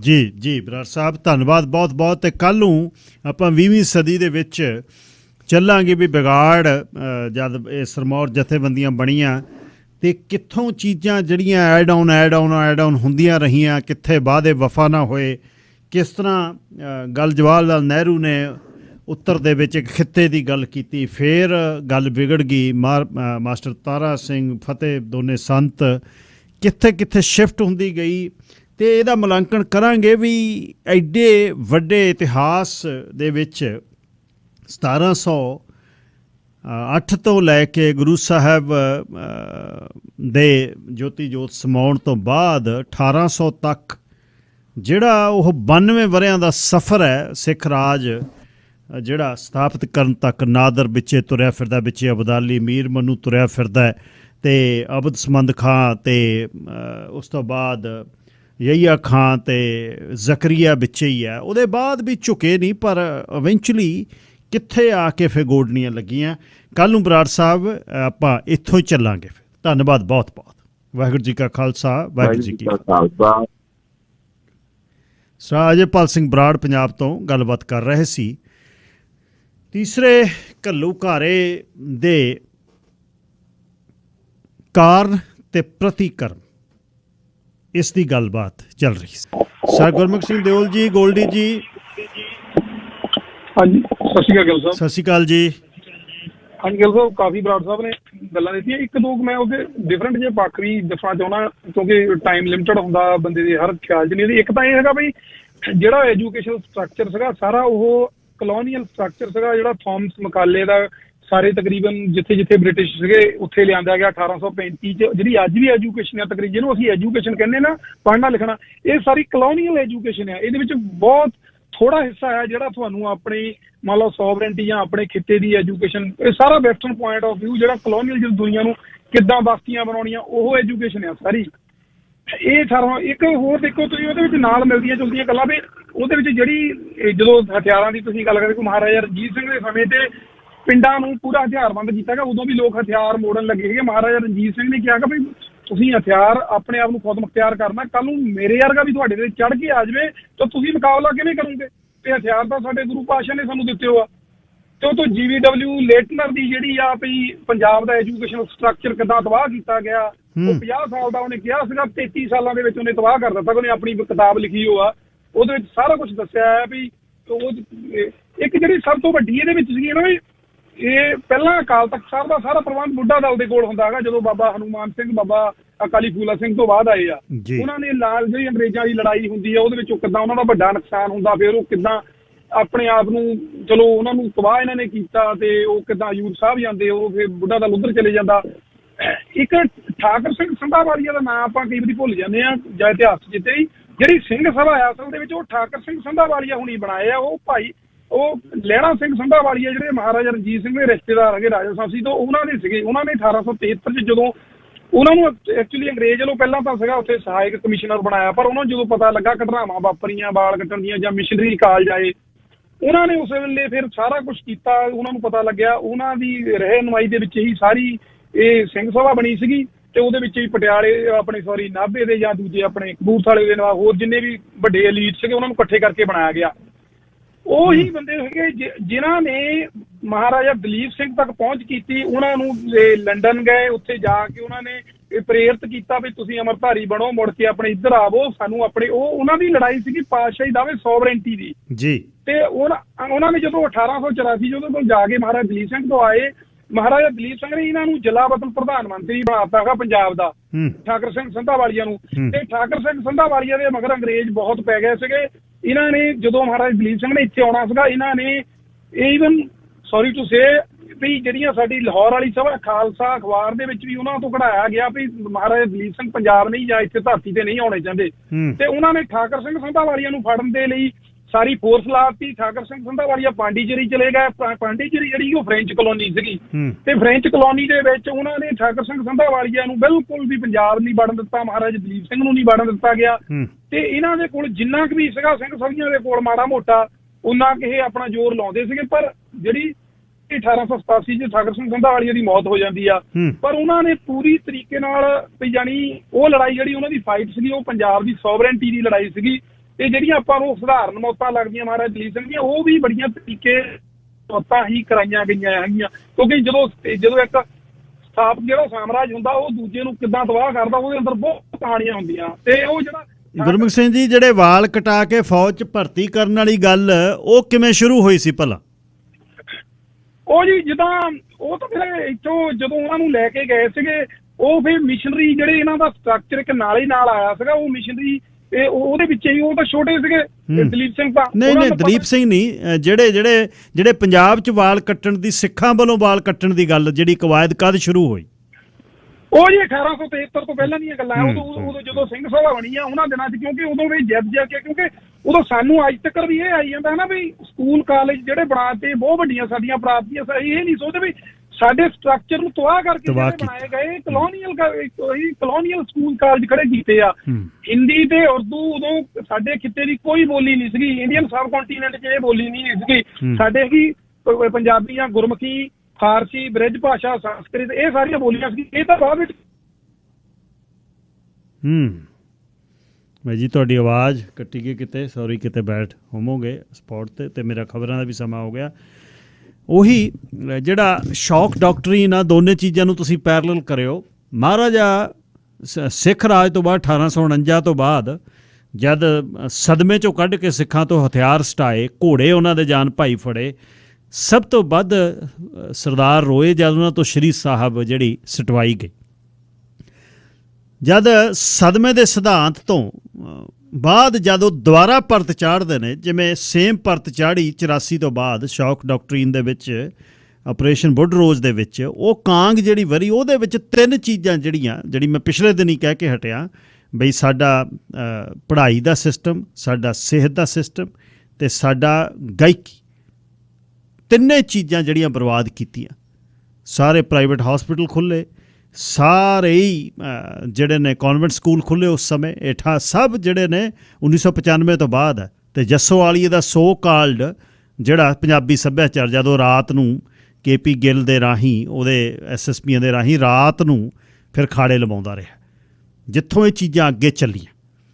ਸੋ ਇਹ ਸੇਮ ਹੀ ਚੀਜ਼ ਜਿਹੜੀ 1849 ਸ਼ੌਕ ਡਾਕਟਰੀਨ ਦੇ ਬਾਅਦ ਆਈ, ਜਿਹੜੀਆਂ ਲਿਆ ਕੇ ਸਾਡੀਆਂ ਪੰਜਾਬੀਆਂ ਦੇ ਕਾਇਦੇ ਖ਼ਤਮ ਕਰਕੇ ਉਰਦੂ ਨਾਫਿਜ਼ ਕੀਤੀ ਗਈ। ਬ੍ਰਹਮੋ ਸਮਾਜ ਦੇ ਮੇਨ ਬੰਦੇ ਬੰਗਾਲ ਤੋਂ ਲਿਆ ਕੇ ਸਾਰੀ ਕਲੈਰੀਕਲ ਜੌਬ, ਸਾਰੇ ਪਟਵਾਰੀ, ਸਾਰੇ ਕਾਨੂੰਗੋ, ਸਾਰੇ ਮਾਸਟਰ, ਸਾਰੇ DC, ਸਾਰੇ ਬੰਗਾਲ ਦੇ ਵਿੱਚੋਂ ਲਿਆ ਕੇ, ਕਿਉਂਕਿ ਪਹਿਲਾ ਕਾਲਜ ਜਿਹੜਾ ਜਦ ਆਏ ਈਸਟ ਇੰਡੀਆ ਕੰਪਨੀ ਨੇ, ਪਹਿਲਾ ਕਾਲਜ ਜਿਹੜਾ ਕਲਕੱਤੇ ਖੋਲ੍ਹਿਆ ਗਿਆ, ਜਿਹਦੇ 'ਚ ਭੱਦਰ-ਪੁਰਸ਼ ਜਿਹੜਾ ਇੱਕ ਸ਼ਬਦ ਆ ਬੰਗਾਲ ਦਾ, ਜਿਹੜੇ ਅਲੀਟ ਬੰਗਾਲੀ ਨੇ ਉਹ ਭੱਦਰ-ਪੁਰਸ਼ ਕਹਿੰਦੇ ਨੇ। ਵਧੀਆ ਸਰਦਾਰ ਨੂੰ ਵੀ ਬੰਗਾਲੀ ਜਦ ਉੱਥੇ ਕਲਕੱਤੇ ਕਹਿੰਦੇ ਨੇ ਪੰਜਾਬ থেকে একটা ਭੱਦਰ-ਪੁਰਸ਼ ਐਸੇ ਗਏ। ਉਹ ਸਾਨੂੰ ਜਿਹੜਾ ਕੋਈ ਵਧੀਆ ਸਿੱਖ ਲੱਗਦਾ ਉਹਨੂੰ ਕਹਿੰਦਾ ਇੱਕ ਭੱਦਰ-ਪੁਰਸ਼ ਆਇਆ ਪੰਜਾਬ ਤੋਂ। ਭੱਦਰ-ਪੁਰਸ਼ ਇੱਕ ਸ਼ਬਦ ਆ ਬੰਗਾਲੀਆਂ ਦਾ ਜਿਹੜਾ ਅਲੀਟ ਬੰਗਾਲੀ ਹੈ। ਬੰਗਲਾ ਬਾਬੂ ਕਹਿੰਦੇ ਨੇ ਆਮ ਬੰਦੇ ਨੂੰ, ਭੱਦਰ ਪੁਰਸ਼ ਉਹਨਾਂ ਦਾ ਅਲੀਟ ਹੈ। ਉਹ ਅਲੀਟ ਨੇ ਫਿਰ ਜਦ ਕਾਲਜ ਖੋਲ੍ਹ ਕੇ ਪੜ੍ਹ ਕੇ ਫਿਰ ਉਹਨਾਂ ਨੂੰ ਜਿਹੜੇ ਐਕਸੈਪਟ ਕਰ ਲਿਆ, ਉਹਨਾਂ ਨੇ ਇੱਕ ਵਰਗ ਜਿਹੜਾ ਬੰਗਾਲ ਦੇ ਵਿੱਚ ਤੋੜ ਕੇ ਗੋਰਿਆਂ ਦੇ ਨਾਲ ਲਾ ਕੇ ਉਹ ਗੁਲਾਮੀ ਸ਼ੁਰੂ ਕੀਤੀ। ਫਿਰ ਉਹ ਤਰਾਂਦੇ ਰਹੇ ਸਤਲੁਜ ਟੱਪਣ ਲਈ। ਸਤਲੁਜ ਦੇ ਪਾਰ ਦੀਆਂ ਜਿਹੜੀਆਂ ਪੰਜੇ ਸੀ, ਜਿਹੜੀਆਂ ਪਟਿਆਲਾ, ਜੀਂਦ, ਨਾਭਾ, ਆਪਣੇ ਪਟਿਆਲਾ, ਜੀਂਦ, ਨਾਭਾ, ਫਰੀਦਕੋਟ ਅਤੇ ਇਹਨਾਂ ਨੂੰ ਕੈਂਥਲ, ਇਹ ਪੰਜਾਂ ਨੂੰ ਫਿਰ ਪਿਆਰ ਕਰਦੇ ਰਹੇ। ਉਹ ਪੰਜਾਬ ਦੇ ਸਤਲੁਜ ਤੋਂ ਪਰਲੇ ਬੰਨੇ ਮਹਾਰਾਜਾ ਪਟਿਆਲਾ ਸੀ, ਕਿਉਂਕਿ ਜੀਂਦ ਨਾਨਕੇ ਸੀ। ਜੀਂਦ ਵਾਲੇ ਅਤੇ ਨਾਭੇ ਵਾਲੇ ਅਤੇ ਪਟਿਆਲੇ ਵਾਲੇ ਇੱਕ ਤੇ ਖਾਨਦਾਨ 'ਚੋਂ ਨੇ। ਮਾਮਾ ਵੀ ਕਹਿੰਦੇ ਸੀ, ਇੱਕ ਵਾਰ ਕਹਿੰਦੇ ਮਹਾਰਾਜਾ ਪਟਿਆਲਾ ਆਇਆ ਵੀ ਮਾਮਾ ਕਿਵੇਂ ਆ, ਸਾਹਿਬ ਸਿਉਂ ਦੇ ਸਮੇਂ ਸ਼ਾਇਦ ਆਇਆ, ਅਤੇ ਤਾਂ ਬਈ ਕਿਵੇਂ ਆ, ਫਿਰ ਆਪਾਂ ਇਕੱਠੇ ਹੋ ਕੇ ਗੋਰਿਆਂ ਵੱਲ ਨੂੰ ਚੱਲੀਏ, ਦਿੱਲੀ ਵੱਲ ਨੂੰ। ਉਹ ਗੱਲ ਫਿਰ ਗੋਰੇ ਨੂੰ ਮਹਾਰਾਜਾ ਪਟਿਆਲੇ ਨੇ ਫਿਰ ਦੱਸੀ ਵੀ ਇਹ ਤਾਂ ਇੱਧਰ ਨੂੰ ਆਉਂਦਾ, ਇਹਨੂੰ ਥੰਮੋ, ਇਹ ਤਾਂ ਸਾਡਾ ਵੀ ਲਿਜਾਊ ਨਾਲ ਕੁਛ। ਇਹ ਜਿਹੜਾ ਅਲੀਟ ਵਰਗ ਦਾ ਇੱਕ ਬਹੁਤ ਬੜਾ ਨੁਕਸ ਹੈ ਕਿ ਜਿਹੜਾ ਸਰਕਾਰਾਂ ਨਾਲ ਚੱਲ ਕੇ ਚੱਲਦਾ ਹੈ, ਉਹ ਉਸ ਤਰ੍ਹਾਂ ਹੀ ਚੱਲਿਆ। ਉਹਦੇ ਵਿੱਚੋਂ ਹੀ, ਅਮੀਰੀ ਦੇ ਵਿੱਚੋਂ ਹੀ ਆਹ ਆਏ ਨੇ ਜਿਹੜੇ ਵੱਡੇ ਸਰਦਾਰ, ਜਿਹੜੇ ਮੁੜ ਕੇ CM ਬਣੇ, ਚਾਹੇ ਕੈਰੋਂ ਬਣਿਆ, ਚਾਹੇ ਬਾਦਲ ਬਣਿਆ, ਚਾਹੇ ਸਰਾਏ ਨਾਗੇ ਵਾਲੇ ਬਣੇ ਨੇ, ਇਹ ਉਹਦੇ ਵਿੱਚੋਂ ਨਿਕਲੇ, ਜਾਂ ਅਮਰਿੰਦਰ ਬਣਿਆ। ਅਤੇ ਉਹਨਾਂ ਨੇ ਫਿਰ ਜਿਹੜੀ ਵਫਾ ਹੈ ਉਹ ਦਿੱਲੀ ਤਖਤ ਨੂੰ ਹੀ ਦੇਣੀ ਹੈ। ਸਿੰਘ ਜਦ ਗੋਲਾ ਚਲਾਉਂਦੇ ਆ, ਗੋਲਾ ਦਾਗਦੇ ਆ, ਫਿਰ ਇਹ ਪੜ੍ਹਦੇ ਆ, ਕਿਸ ਦਿਨ ਪੜ੍ਹ ਕੇ ਸੁਣਾਉਣ ਦੁਆਰਾ ਲਿਖਿਆ ਹੋਇਆ ਮੇਰਾ ਸਾਰਾ। ਅਤੇ ਹੁਣ ਰਾਜ ਰਾਏ ਜੀ ਨੇ ਪਿਛਲੇ ਦਿਨੀ ਹਾਲੇ ਗੱਲ ਕਰਕੇ ਆਪਾਂ ਹਟੇ ਹਾਂ। ਰਾਜ ਰਾਏ ਜੀ, ਉਹਨਾਂ ਬਾਰੇ ਤੁਸੀਂ ਸਾਰੇ ਜਾਣਦੇ ਹੋ, ਸਾਡੇ ਭਾਈਚਾਰੇ ਦੇ ਇਕੱਲੇ ਹੀ ਉਹ ਜਿਹੜੇ ਨੇ ਇੰਸਟਰਕਟਰ ਨੇ, ਸਰਟੀਫਾਈਡ, ਤੁਹਾਨੂੰ ਲਾਇਸੈਂਸ ਉਹ ਦਿੰਦੇ ਨੇ। ਹੈਂਡਗਨਸ 'ਤੇ ਟਰੂਡੋ ਸਰਕਾਰ ਨੇ ਪਾਬੰਦੀ ਜਿਹੜੀ ਉਹ ਲਾ ਦਿੱਤੀ ਆ, ਨਾ ਖਰੀਦ ਸਕਦੇ ਹੋ, ਨਾ ਵੇਚ ਸਕਦੇ ਹੋ, ਨਾ ਬਾਹਰੋਂ ਲਿਆ ਸਕਦੇ ਹੋ, ਇੰਪੋਰਟ ਕਰ ਸਕਦੇ ਹੋ। ਇਹਦਾ ਮਤਲਬ ਕੀ ਹੈ? ਇਹਦੇ ਬਾਰੇ ਕਿਉਂਕਿ ਬਹੁਤ ਮਨਾਂ 'ਚ ਲੋਕਾਂ ਦੇ ਭੁਲੇਖੇ ਸੀ। ਸਵੇਰੇ ਜਿਮ ਦੇ ਵਿੱਚ ਵੀ ਜਿਹੜੇ ਕੋਲ ਨੇ ਉਹਨਾਂ ਦਾ ਕੀ ਕਰਾਂਗੇ, ਐਂਟੀਕ ਨੇ ਜਿਹੜੇ, ਮੈਂ ਕਿਹਾ ਐਂਟੀਕ ਤਾਂ ਹਥਿਆਰ ਹੀ ਨਹੀਂ ਹੈ, ਐਂਟੀਕ ਦਾ ਫਿਕਰ ਨਾ ਕਰੋ ਤੁਸੀਂ, ਐਂਟੀਕ ਤਾਂ ਹੁਣ ਵੱਧ ਵਿਕਣਗੇ। ਅਤੇ ਰਾਏ ਸਾਹਿਬ ਦੱਸਣਗੇ ਕਿ ਇਸ ਦੇ ਬਾਰੇ ਇਹ ਕਾਨੂੰਨ ਕੀ ਕਹਿੰਦਾ ਹੈ ਅਤੇ ਕਾਨੂੰਨ ਚੱਲਿਆ ਕਿੱਧਰ ਨੂੰ ਹੈ, ਕਾਨੂੰਨ ਦੀ ਬਿਨਾਂ ਕੀ ਹੈ, ਕਿਹੜੇ ਆ ਜਿਹੜਾ ਕੋਈ ਮਾਸ ਸ਼ੂਟਿੰਗ ਹੈ ਜਿਹਦੇ ਵਿੱਚ ਪਿਸਤੌਲ ਜਾਂ ਰਿਵਾਲਵਰ ਵਰਤੇ ਗਏ, ਅਤੇ ਇਹਦੇ ਪਿੱਛੇ ਕਹਾਣੀ ਕੀ ਹੈ। ਰਾਏ ਸਾਹਿਬ ਸਵਾਗਤ ਜੀ, ਸਤਿ ਸ਼੍ਰੀ ਅਕਾਲ। ਸਤਿ ਸ਼੍ਰੀ ਅਕਾਲ ਜੀ, ਸਾਰੇ ਸੁਣਨ ਵਾਲਿਆਂ ਨੂੰ ਸਤਿਕਾਰ ਸਹਿਤ ਸਤਿ ਸ਼੍ਰੀ ਅਕਾਲ। ਰਾਏ ਸਾਹਿਬ, ਰਾਜਨੀਤਿਕ ਆਟੋਬਾ 'ਚ ਭੰਗੜਾ ਪਾਉਣੋਂ ਨਹੀਂ ਹਟਦੇ। ਕਦੇ ਲੰਬੀਆਂ ਗੰਨਾਂ ਦੀ ਰਜਿਸਟਰੀ ਦੀ ਗੱਲ ਹੈ ਅਤੇ ਫਿਰ ਉਹ ਬੰਦ ਕਰ ਦਿੱਤੀ, ਉਹ ਤੇ ਮਿਲੀਅਨਸ ਆਫ ਡਾਲਰ ਖਰਚ ਤੇ ਮਿਲਟਰੀ ਸਟਾਈਲ ਵੈਪਨਸ ਹੁਣ ਬਾਏ ਬੈਕ ਦੀ ਗੱਲ ਚੱਲ ਰਹੀ ਹੈ। ਉਹ ਮੰਨਦੇ ਵੀ ਆ ਵੀ ਚਲੋ ਮੈਸ ਸ਼ੂਟਿੰਗ ਦੇ ਵਿੱਚ ਉਹ ਨੋਵਾ ਸਕੋਸ਼ੀਆ ਦੇ ਵਿੱਚ ਕਿਤੇ ਵਰਤੇ ਗਏ ਅਤੇ ਕੁਬੈਕ 'ਚ ਵਰਤੇ ਗਏ, ਪਰ ਹੈਂਡਗਨਸ ਜਿਹੜੀਆਂ ਨੇ, ਰਿਵਾਲਵਰ, ਪਿਸਟਲ, ਜਿਨ੍ਹਾਂ 'ਤੇ ਬਹੁਤ ਰਿਸਟ੍ਰਿਕਸ਼ਨ ਹੈ, ਪਿਛਲੇ ਦਿਨ ਹੀ ਦੱਸ ਕੇ ਹਟਿਆ ਤੁਸੀਂ, ਉਹਨੂੰ 1 ਇੰਚ ਘਰ ਤੋਂ ਨਹੀਂ ਕਿਤੇ ਲਿਜਾ ਸਕਦੇ, ਉਹਦੇ 'ਤੇ ਪਾਬੰਦੀ ਦਾ ਕੀ ਕਾਰਨ ਦੱਸਦੇ ਆ ਜੀ? ਇਹੋ ਜੀ ਦੋ ਗੱਲਾਂ ਹੁੰਦੀਆਂ ਹੈਗੀਆਂ। ਇੱਕ ਤਾਂ ਹਮੇਸ਼ਾ ਹੀ ਸਾਰੇ ਦੁਨੀਆ ਦੀਆਂ ਸਰਕਾਰਾਂ ਜਿਹੜੀਆਂ ਨਾ, ਉਹ ਲੋਕਾਂ ਨੂੰ ਨਿਹੱਥੇ ਕਰਨਾ ਚਾਹੁੰਦੀਆਂ ਹੁੰਦੀਆਂ। ਕਦੇ ਗੌਰ ਨਾਲ ਬੈਠ ਕੇ ਪੜ੍ਹਨ ਲੱਗ ਪਓ, ਦੇਖਣ ਲੱਗ ਪਓ, ਔਰ ਤੁਸੀਂ ਆਪਣਾ, ਜਿਹਨੂੰ ਆਪਾਂ ਕਹਿੰਦੇ ਆ ਨਾ ਵੀ ਅਨਬਾਇਸ ਓਪੀਨੀਅਨ ਦੇਵੋ ਤਾਂ ਪੜ੍ਹੋ, ਇੱਥੇ ਗੱਲ ਨਿਬੜੂਗੀ ਜੀ। ਸਰਕਾਰਾਂ ਜਿਹੜੀਆਂ ਉਹ ਕਹਿੰਦੇ ਵੀ ਆਵਾਮ ਦੇ ਕੋਲ ਕੁਛ ਵੀ ਨਾ ਹੋਵੇ, ਜਦ ਮਰਜੀ ਇਹਨਾਂ ਨੂੰ ਫੜ ਲਓ। ਦੂਜੀ ਹੈਗੀ ਆ ਜਿਹੜੇ ਸਖਤ ਕਾਨੂੰਨ ਆ, ਮੈਂ ਬਹੁਤ ਵਾਰੀ ਪਹਿਲਾਂ ਵੀ ਕਹਿ ਚੁੱਕਾ, ਹੁਣ ਵੀ ਮੰਨਦਾ ਮੈਂ ਉਹਨਾਂ ਦੇ ਹੱਕ 'ਚ ਆ ਜੀ। ਉਹ ਜੇ ਕਾਨੂੰਨ ਸਖਤ ਹੋਰ ਕਰਤੇ ਜਾਂਦੇ, ਉਹਦਾ ਸਾਨੂੰ ਫਾਇਦਾ ਕੀ ਹੁੰਦਾ? ਜੇ ਆਪਾਂ ਥੋੜਾ ਜਿਹਾ ਪਿੱਛੇ ਚੱਲ ਜਾਈਏ ਤਾਂ ਸਰਕਾਰ ਦੇ ਕੋਲ ਜਾਂ ਪੁਲਿਸ ਕੋਲ ਕੋਈ ਏਦਾਂ ਦੇ ਆંકੜੇ ਹੈ ਨਹੀਂ, ਅਸੀਂ ਮੰਗੇ ਵੀ ਆ ਵੀ ਜਿੱਥੇ ਇਹ ਸ਼ੋਅ ਕਰਨ ਵੀ ਜਿਹੜੇ, ਜੇ ਅਸੀਂ ਆਪਾਂ 'ਚ, ਮੈਂ ਆ, ਤੁਸੀਂ ਆ, ਹੋਰ ਸਾਰੇ, ਅਸੀਂ ਆਪਣੇ ਆਪ ਨੂੰ ਕਹਿੰਦੇ ਆ ਰਿਸਪੋਂਸਿਬਲ ਗਨ ਓਨਰਸ, ਸਪੋਰਟਸਮੈਨ। ਉਹ ਜਿਹੜੇ ਬੰਦੇ ਉਹਨਾਂ ਨੇ ਕਦੇ ਵੀ ਵਾਰਦਾਤਾਂ ਕੀਤੀਆਂ ਹੋਣ, ਉਹਦੇ ਆંકੜੇ ਨਹੀਂ ਲੱਭਦੇ। ਤੇ ਜਿਹੜੇ ਆંકੜੇ ਲੱਭਦੇ ਆ ਉਹ ਸਾਹਮਣੇ ਮੋਹਰੇ ਰੱਖੇ ਜਾਂਦੇ ਆ, ਆਵਾਮ ਦੇ ਮੋਹਰੇ, ਪਬਲਿਕ ਦੇ ਮੋਹਰੇ ਉਹ ਦਿੱਤੇ ਜਾਂਦੇ ਆ ਵੀ ਬੰਦੇ ਕਿੰਨੇ ਮਰੇ ਜੀ, ਹਨਾ। ਉਹ ਸਾਰੇ ਦੇ ਸਾਰੇ ਇਲੀਗਲ ਗੰਨਾਂ ਨਾਲ ਮਰਦੇ ਆ ਹਾਂਜੀ। ਔਰ 2020 ਦੇ ਆંકੜੇ ਹੁਣ ਬਾਹਰ ਆਏ ਸੀਗੇ ਇਹਨਾਂ ਦੇ, RCMP ਜਾਂ ਕੈਨੇਡੀਅਨ ਗਵਰਨਮੈਂਟ ਦੇ ਕਹਿ ਲਓ, ਉਹਦੇ ਵਿੱਚ ਜਿਹੜੀ ਸਮਗਲਿੰਗ ਆ ਉਹ ਅੱਗੇ ਨਾਲੋਂ ਡਬਲ ਹੋ ਗਈ ਆ ਜੀ ਜੀ, ਹਨਾ। ਹੁਣ ਕੋਈ ਕਿਸੇ ਨੇ ਇਹ ਤਾਂ ਕਹਿਣਾ ਨਹੀਂ ਵੀ ਮੈਂ ਰਾਜ ਦੀ ਕਲਾਸ 'ਚ ਬੈਠ ਕੇ ਗਨ ਲਾਇਸੈਂਸ ਲਵਾਂ ਤਾਂ ਸਮਗਲਿੰਗ ਕਰਾਂ ਜਾਂ ਮੈਂ ਕੋਈ ਬੁਰਾ ਕੰਮ ਕਰਾਂ, ਇਹ ਹੋਣੀ ਨਹੀਂ ਜੀ। ਉਹਨਾਂ ਲੋਕਾਂ ਦਾ ਆਪਣਾ ਮਾਈਂਡ ਸੈਟ ਹੈਗਾ ਆ ਵੀ ਉਹਨਾਂ ਨੇ ਬੁਰਾਈ ਵਾਲੇ ਪਾਸੇ ਨੂੰ ਤੁਰਨਾ, ਸਾਡਾ ਉਹਨਾਂ ਦੇ ਨਾਲ ਕੋਈ ਲੈਣਾ ਦੇਣਾ ਨਹੀਂ ਹੈਗਾ ਜੀ। ਉਹ ਇਹਨਾਂ ਨੇ ਜਿਹੜੇ ਸੀਜ਼ ਵੀ ਕੀਤੇ ਆ ਉਹ ਆਪਾਂ ਇਹਨਾਂ ਦੀ ਵੈਬਸਾਈਟ ਤੇ ਵੀ ਪੜ੍ਹ ਸਕਦੇ ਹਾਂ। ਮੈਂ ਇਹਨਾਂ ਦੀ ਵੈਬਸਾਈਟ ਤੋਂ ਪੜ੍ਹ ਕੇ ਜਿਹੜੇ ਇਨਫੋਰਮੇਸ਼ਨ ਲਈ ਸੀਗੀ ਉਹ ਵੀ ਡਬਲ ਹੋ ਗਏ। ਹੁਣ ਇੱਕ ਸਾਨੂੰ ਇਹ ਵੀ ਦੱਸਿਆ ਜਾਵੇ ਵੀ ਜਦ ਦੇ ਕਾਨੂੰਨਾਂ ਦੀ ਸਖਤੀ ਬਹੁਤ ਕੀਤੀ ਹੈ। ਦੇਖੋ ਜਿਹੜਾ ਹੈਂਡਗਨ ਦਾ ਕਾਨੂੰਨ ਹੈ ਉਹ ਤਾਂ 1930 ਚ ਬਣਿਆ ਸੀ ਜੀ। ਇਹਨੂੰ ਰਿਸਟ੍ਰਿਕਟਡ ਕਲਾਸ ਗਿਣ ਲਿਆ ਗਿਆ ਸੀਗਾ ਕਿਉਂਕਿ ਬਹੁਤ ਲੋਕ ਕੰਪੀਟੀਸ਼ਨ ਦੇ ਵਿੱਚ ਜਾਂਦੇ, ਇਹ 올림픽 ਦੀ ਇੱਕ ਸਪੋਰਟ ਆ ਜੀ। ਲੋਕ 골ਡ ਮੈਡਲ ਜਿੱਤ ਕੇ ਲਿਆਉਂਦੇ ਆ, ਕਿਸੇ ਨੂੰ ਕੋਈ ਹਾਰਮ ਨਹੀਂ ਕਰਨਾ ਹੁੰਦਾ, ਕੋਈ ਹੋਰ ਮਕਸਦ ਨਹੀਂ। 1930 ਚ ਬਣਿਆ ਸੀ ਵੀ ਜਿਹੜੀਆਂ ਰਿਸਟ੍ਰਿਕਟਡ ਕਲਾਸ ਗਨਸ ਹੈਗੀਆਂ, ਜਿਹੜੀਆਂ ਰਿਵਾਲਵਰ ਪਿਸਟਲਾਂ ਨੂੰ ਰਿਸਟ੍ਰਿਕਟਡ ਕਲਾਸ ਗਨ ਬਣਾ ਦਿਓ ਤਾਂ ਕਾਨੂੰਨ ਬਣਾ ਦਿਓ, ਬਣ ਗਿਆ। ਅਸੀਂ ਮੰਨਦੇ ਹਾਂ, 30 ਤੋਂ ਹੀ ਮੰਨਦੀ ਦੁਨੀਆ ਜੀ। ਉਹ ਸਖਤੀ ਨਾਲ ਉਹਦਾ ਪਾਲਣ ਕੀਤਾ ਤਾਂ ਕਰਾਇਆ ਜਾਂਦਾ ਵੀ ਤੁਹਾਨੂੰ ਜਿੰਨੇ ਮਰਜ਼ੀ ਰਿਵਾਲਵਰ ਪਿਸਟਲ ਲੈ ਲਓ, ਪਰ ਤੁਹਾਨੂੰ ਟਾਰਗੇਟ ਸ਼ੂਟਿੰਗ ਲਈ ਮਿਲੇ ਤਾਂ ਟਾਰਗੇਟ ਸ਼ੂਟਿੰਗ ਤੇ ਜਾਣਾ ਤਾਂ ਲੈ ਜਾਓ, ਉੱਦਾਂ ਨਾ ਲੈ ਕੇ ਜਾਓ। ਔਰ ਮੈਂ ਸਹਿਮਤ ਹਾਂ ਜੀ। ਮੈਂ ਡੱਬ ਦੇ ਉੱਤੇ ਗਨ ਪਾ ਕੇ ਬਾਹਰ ਤੁਰ ਕੇ ਕੀ ਕਰਨਾ, ਇੱਕ ਬੜਾ ਸੋਹਣਾ ਦੇਸ਼ ਆ ਹਨਾ ਔਰ ਸੇਫ ਦੇਸ਼ ਹੈ, ਕੀ ਕਰਨਾ ਉਹ ਮੈਂ ਵੀ ਇੱਥੇ ਰਹਿਣਾ, ਮੇਰੀ ਵੀ ਸੁਸਾਇਟੀ ਇਹੋ ਹੀ ਆ, ਮੇਰਾ ਵੀ ਦੇਸ਼ ਇਹੋ ਹੀ ਆ ਜੀ ਹਨਾ। ਉਹ ਉਦੋਂ ਬਣ ਗਿਆ ਮੰਨੀ ਜਾਂਦੇ ਆ। ਹੁਣ ਜਿੰਨੇ ਵੀ ਕਾਨੂੰਨਾਂ 'ਚ ਸਖਤੀ ਕੀਤੀ ਜਾਂਦੀ ਹੈਗੀ, ਇਹ ਲਾਅ ਅਬਾਈਡਿੰਗ ਸਿਟੀਜ਼ਨ ਹੈਗੇ ਆ ਜਾਂ ਰਿਸਪੌਂਸਿਬਲ ਗਨ ਓਨਰਸ ਹੈਗੇ ਆ, ਉਹਨਾਂ ਦੇ ਉੱਤੇ ਤਾਂ ਕਿ ਹੱਲ ਕਰਕੇ ਵੋਟਾਂ ਮਿਲ ਜਾਣ। ਹੁਣ ਜੇ ਮੈਂ ਰੇਡੀਓ ਦੇ ਉੱਤੇ ਵੀ ਇਹਨਾਂ ਨੂੰ ਕਹਾਂ ਵੀ ਮੈਂ ਤੁਹਾਨੂੰ ਚੈਲੰਜ ਕਰਨਾ ਵੀ ਮੈਨੂੰ ਦੱਸੋ ਕਿੰਨੇ ਗਨ ਓਨਰਸ ਹੈ ਜਿਨ੍ਹਾਂ ਨੇ ਕਲਾਸਾਂ ਲਾ ਕੇ ਜਿਹੜਾ ਕਿ ਲੰਮਾ ਪ੍ਰੋਸੈਸ ਆ ਉਹਦੇ ਥਰੂ ਲੰਘ ਕੇ ਫਿਰ ਉਹਨਾਂ ਨੇ ਗੈਰ ਕਾਨੂੰਨੀ ਕੰਮ ਕੀਤੇ ਆ। ਏਦਾਂ ਦਾ ਜ਼ਿੰਦਗੀ ਕਦੇ ਵੀ ਹੋਇਆ ਹੋਣਾ, ਕਿਸੇ ਨੇ ਕਿਸੇ ਕਿਚਨ ਦੇ ਵਿੱਚ ਬੈਠੇ ਨਾਈਫ ਚੱਕ ਕੇ ਕਿਸੇ ਬੰਦੇ ਨੇ ਕਿਚਨ 'ਚ ਆਪਣੇ ਪਰਿਵਾਰ ਦੇ ਮੈਂਬਰ ਦੀ ਸ਼ਾਇਦ ਮਾਰਤੀ ਹੋਵੇ, ਏਦਾਂ ਦਾ ਇਨਸੀਡੈਂਟ ਵੀ ਹੋਣਾ। ਇਹਦੇ ਨਾਲ ਇਹ ਥੋੜ੍ਹਾ ਅਸੀਂ ਕਿਚਨ ਦੇ ਨਾਈਫ ਰੱਖਣੇ ਬੰਦ ਕਰ ਦੇਣੇ ਆ ਜੀ ਹਨਾ। ਸੋ ਉਹਦਾ ਜੀ ਕੋਈ ਫਰਕ ਨਹੀਂ ਹੈਗਾ ਜਿਹੜਾ ਪਹਿਲਾਂ ਕਾਨੂੰਨ ਬਣਾਇਆ ਜਾਂ ਹੁਣ ਬਦਲਿਆ, ਕੋਈ ਫਰਕ ਨਹੀਂ ਹੈਗਾ। ਜੇ ਫਰਕ ਵਾਲੇ ਕਾਨੂੰਨ ਬਣਾਉਣ, ਅਸੀਂ ਇਹਨਾਂ ਦੇ ਨਾਲ ਆ, ਇਹਨਾਂ ਨੇ ਵੋਟਾਂ ਲੈਣ ਨੂੰ ਰੌਲਾ ਪਾਉਣਾ ਆ ਤੇ ਦੂਜਿਆਂ ਨੇ ਨਾਲ ਇਹਨਾਂ ਦੇ ਰੌਲਾ ਪਾ ਦੇਣਾ ਵੀ ਜੇ ਅਸੀਂ ਨਾ ਬਦਲ ਸਾਨੂੰ ਨਹੀਂ ਮਿਲਣੀਆਂ। ਸੋ ਇਹ ਵੋਟਾਂ ਲਾਉਣ ਦਾ ਹੀ ਕੰਮ ਹੈਗਾ ਔਰ ਤੁਹਾਡੀ ਆਜ਼ਾਦੀ ਦੇ ਉੱਤੇ ਅਟੈਕ ਹੈਗਾ। ਰਾਏ ਸਾਹਿਬ, ਹੁਣ ਕਾਨੂੰਨ ਕਦ ਤੋਂ ਇਹ ਸ਼ੁਰੂ ਹੋਣਾ ਤੇ ਫਿਰ ਜਿਹੜਾ ਕੁਛ one of the classic weapons ਜਿਨ੍ਹਾਂ ਨੂੰ ਅਸੀਂ ਤਰਸਦੇ ਰਹੇ ਇੱਥੇ ਗਨ ਸਟੋਰਸ ਦੇ ਵਿੱਚ ਜਾ ਕੇ ਵੇਖਦੇ ਹਾਂ ਤਾਂ ਰੂਹ ਖੁਸ਼ ਹੁੰਦੀ ਹੈ। ਸਟੇਨਲੈਸ ਸਟੀਲ ਦੇ ਬਣੇ ਹੋਏ ਸਾਫ਼ ਵਧੀਆ ਦੁਨੀਆ ਦੇ ਬਿਹਤਰੀਨ ਜਿਹੜੇ ਸਿਰੇ ਦੇ ਵੈਪਨ ਨੇ ਅਤੇ ਪ੍ਰਾਈਸ ਰੇਂਜ 1000, 1200, 1500 ਤੱਕ ਤੁਸੀਂ ਉਹਨੂੰ ਲੈ ਕੇ ਆਉਂਦੇ ਹੋ। ਲਿਜਾਣਾ ਸੌਖਾ, ਟਾਰਗੇਟ ਸ਼ੂਟਿੰਗ ਕਰਨੀ ਸੌਖੀ ਹੈ, ਅਗਲੀ ਪੀੜ੍ਹੀ ਨੂੰ ਸਿਖਾਉਣੀ ਸੀ। ਹੁਣ ਇਹ ਕਾਨੂੰਨ ਜਿਹੜਾ ਨਵਾਂ ਇਹਦੇ 'ਚ ਕੀ ਹੋਏਗਾ ਜੀ? ਜਿਹੜੀਆਂ ਐਗਜ਼ਿਸਟਿੰਗ ਗਨਸ ਨੇ ਆਪਣੇ ਕੋਲ, ਹੈਂਡ ਗਨਸ ਨੇ, ਉਹਨਾਂ ਦਾ ਕੀ ਹੋਏਗਾ? ਜੇ ਘਰ ਦੇ ਵਿੱਚ ਕੋਈ ਨਵਾਂ ਜਵਾਕ ਜੇ ਕਿਸੇ ਨੂੰ ਲਾਇਸੈਂਸ ਦਿੱਤਾ ਕਿ ਉਹਦੇ 'ਤੇ ਉਹ ਟਾਰਗੇਟ ਸ਼ੂਟਿੰਗ ਕਰ ਸਕਦਾ ਹੈ?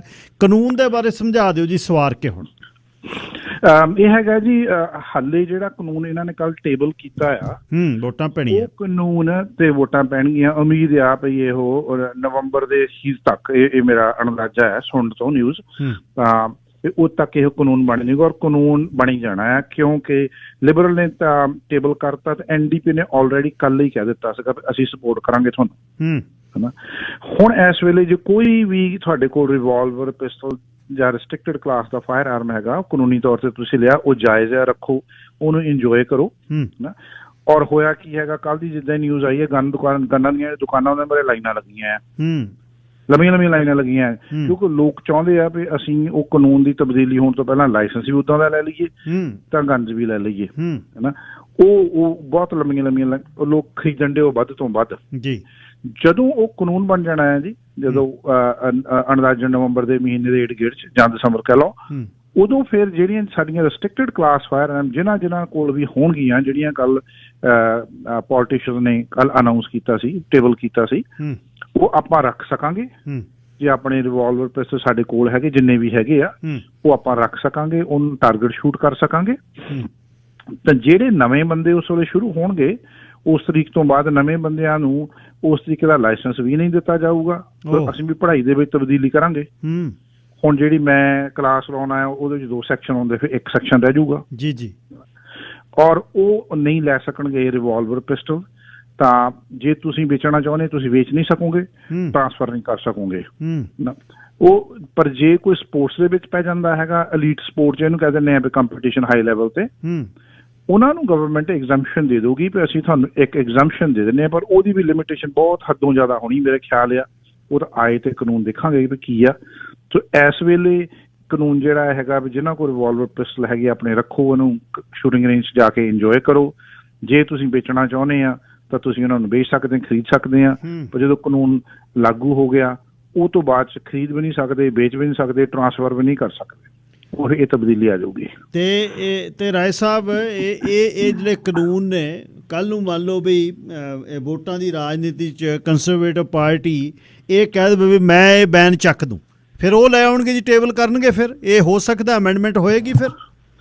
ਉਹ ਜੀ ਇੱਕੋ ਇੱਕ ਪਾਰਟੀ ਹੈਗੀ ਆ ਜਿਹੜੀ ਇਹ ਹੁਣ ਆਲਰੇਡੀ ਇਹ ਰੌਲਾ ਪਾ ਰਹੀ ਆ ਇਹਦੇ ਅਗੇਂਸਟ, ਇਹਦੇ ਅਗੇਂਸਟ। ਬਾਕੀ ਪਾਰਟੀਆਂ ਨਹੀਂ, ਕਿਉਂਕਿ ਪਹਿਲਾਂ ਤੋਂ ਹੀ ਉਹਨਾਂ ਦਾ ਇਹ ਹੈਗਾ, ਜਿਹੜੇ ਕੰਜ਼ਰਵੇਟਿਵਸ ਹੈਗੇ ਆ ਨਾ, ਉਹਨਾਂ ਦਾ ਪਹਿਲਾਂ ਤੋਂ ਹੀ ਹੋਈ ਆ। ਤਾਂ ਉਹਨਾਂ ਨੇ ਹੀ, ਜਿਹੜੀ ਲਿਬਰਲ ਨੇ ਪਹਿਲਾਂ ਲੌਂਗ ਗਨ ਦੀ ਰਜਿਸਟਰੀ 1995 ਚ ਬਣਾਈ ਸੀ ਨਾ, ਇਹਨਾਂ ਨੇ ਆ ਕੇ ਕੈਂਸਲ ਕਰ ਦਿੱਤੀ ਸੀਗੀ। ਸੋ ਇਹਨਾਂ ਨੇ ਹੀ ਕੀਤੀ ਸੀ ਕੈਂਸਲ ਉਹ। ਤਾਂ ਇਹ ਉਮੀਦ ਕਰਦੇ ਆ ਵੀ ਇਹਨਾਂ ਦੀ ਗਵਰਨਮੈਂਟ ਆ ਗਈ ਤਾਂ ਇਹ ਸ਼ਾਇਦ ਉਹ ਕੈਂਸਲ ਕਰ ਦੇਣ। ਪਰ ਹੁਣ ਇੱਕ ਮੇਰੇ ਮਨ ਦੇ ਵਿੱਚ ਬਹੁਤ ਵੱਡਾ ਨਾ ਖਦਸ਼ਾ ਜੀ ਵੀ ਜੇ ਇਹਦੇ ਵਿੱਚ ਹੁਣ ਗੈਪ ਪੈ ਜਾਣਾ ਬਹੁਤ ਜ਼ਿਆਦਾ, ਕਿਉਂਕਿ ਇਲੈਕਸ਼ਨ ਹੋਣ ਨੂੰ ਬਾਲਾ ਨਹੀਂ, 3 ਸਾਲ ਤਾਂ ਰਹਿੰਦੇ ਹੀ ਹੋਣਗੇ ਹਨਾ।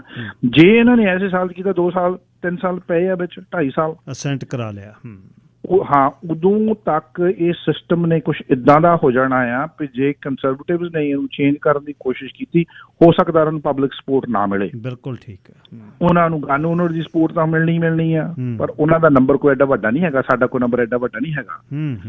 ਪਰ ਉਹਨਾਂ ਨੂੰ ਸ਼ਾਇਦ ਨਾ ਮਿਲੇ ਤਾਂ ਉਹਨਾਂ ਦੇ ਸ਼ਾਇਦ ਉਹ ਬੱਸੋਂ ਗੱਲ ਬਾਹਰ ਵੀ ਹੋ ਜਾਵੇ।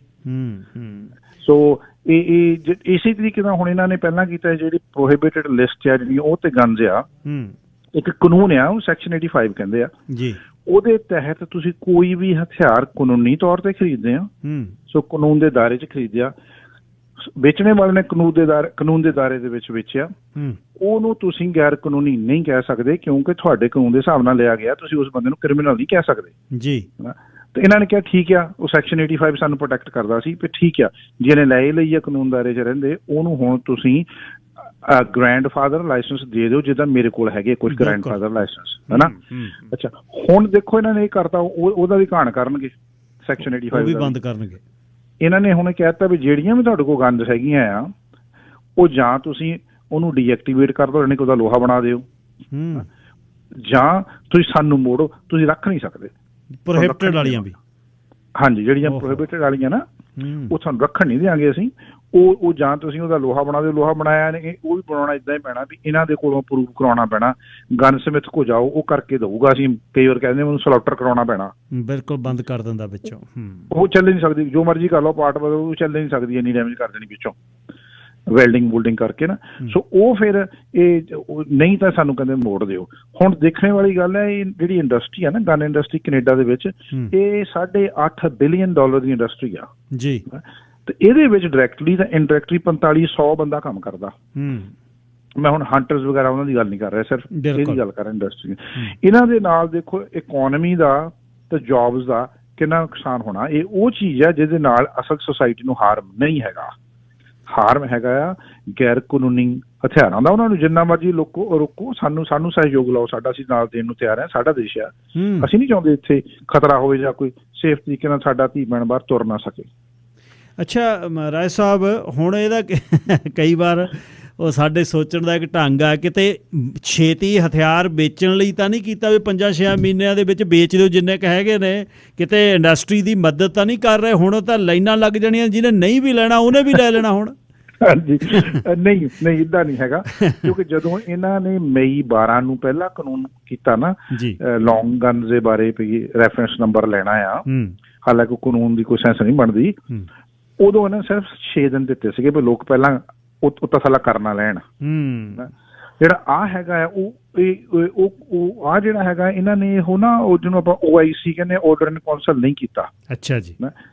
ਇਸ ਕਰਕੇ ਇਹਨਾਂ ਨੂੰ ਪਾਰਲੀਮੈਂਟ 'ਚ ਵੋਟਾਂ ਲੈਣੀਆਂ ਪੈਣੀਆਂ, ਪਾਸ ਕਰਾਉਣਾ ਪੈਣਾ ਕਾਨੂੰਨ।